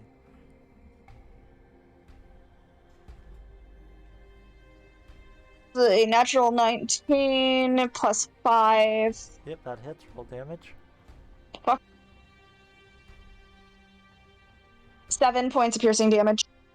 Yep, so the arrow lodges into the abdomen, and you see it stagger for a moment, but it keeps on going. That's right, take my 7 points of healing back. Gone. Bitch. And Yeah, take my fucking... you guys are out of combat. Woohoo! Pestery, though, staring at this, at the fact that she has someone grappled, there was people fighting, Tyrus is exploding. She's gonna look at freaking Kyrie, not really putting it together that, hey, Kyra. this is not the enemy. Kyra, not really putting together, hey, this is not our enemy. Oh no, Pex. she's just gonna look at them. See that people were running, people are scattering, she's gonna look at Tyrus, like, watch me take this one out. Oh no. Bonus action, you just see a freaking second Pestery stand right in front of her. Okay, well, I Go mean, clone. if you're still antagonistic, then we're technically still in combat, and... Yeah, because no one, she doesn't know that this is not an enemy. Okay, Orchid, Tyrus, talking is a free action. Do you want to try to talk her down? Yeah. As soon as Tyrus see her do something, he's gonna go, hun, it's all right. She's gonna look at Tyrus. She is a friend, and he knows that she's gonna be like, "What the fuck are you calling me hun for?" So he's basically giving her a wink, to like give her a message to play along. Can you make a persuasion check? Yep. I can make a persuasion. You haven't spoken. I'm about to because I'm getting the fuck over there. Yeah. Can I take advantage if she's helping? Yeah, if she says something that might be able to help, then yes. Also, not sure if you use this. What the fuck are you doing? Stop! All So right. persuasion check. Go ahead and roll with advantage then. Sweet.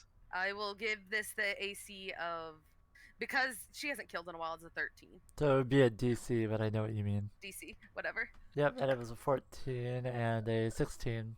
That's a dirty 20. Yep. Pester is going to look. Yep. Pester's gonna look at you. Look back at the person that she's got wrapped up in tentacles. Freaking echo clone in front of her. A gray version of Pester just standing in front of her, and she's just gonna go. Just sigh.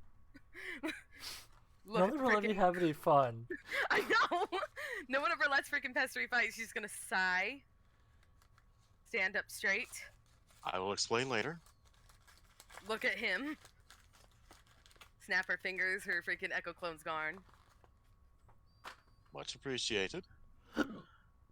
She's going to freaking lean over to him and say, "If you ever call me that again, I will rip your balls right off," and then turn into Brooke.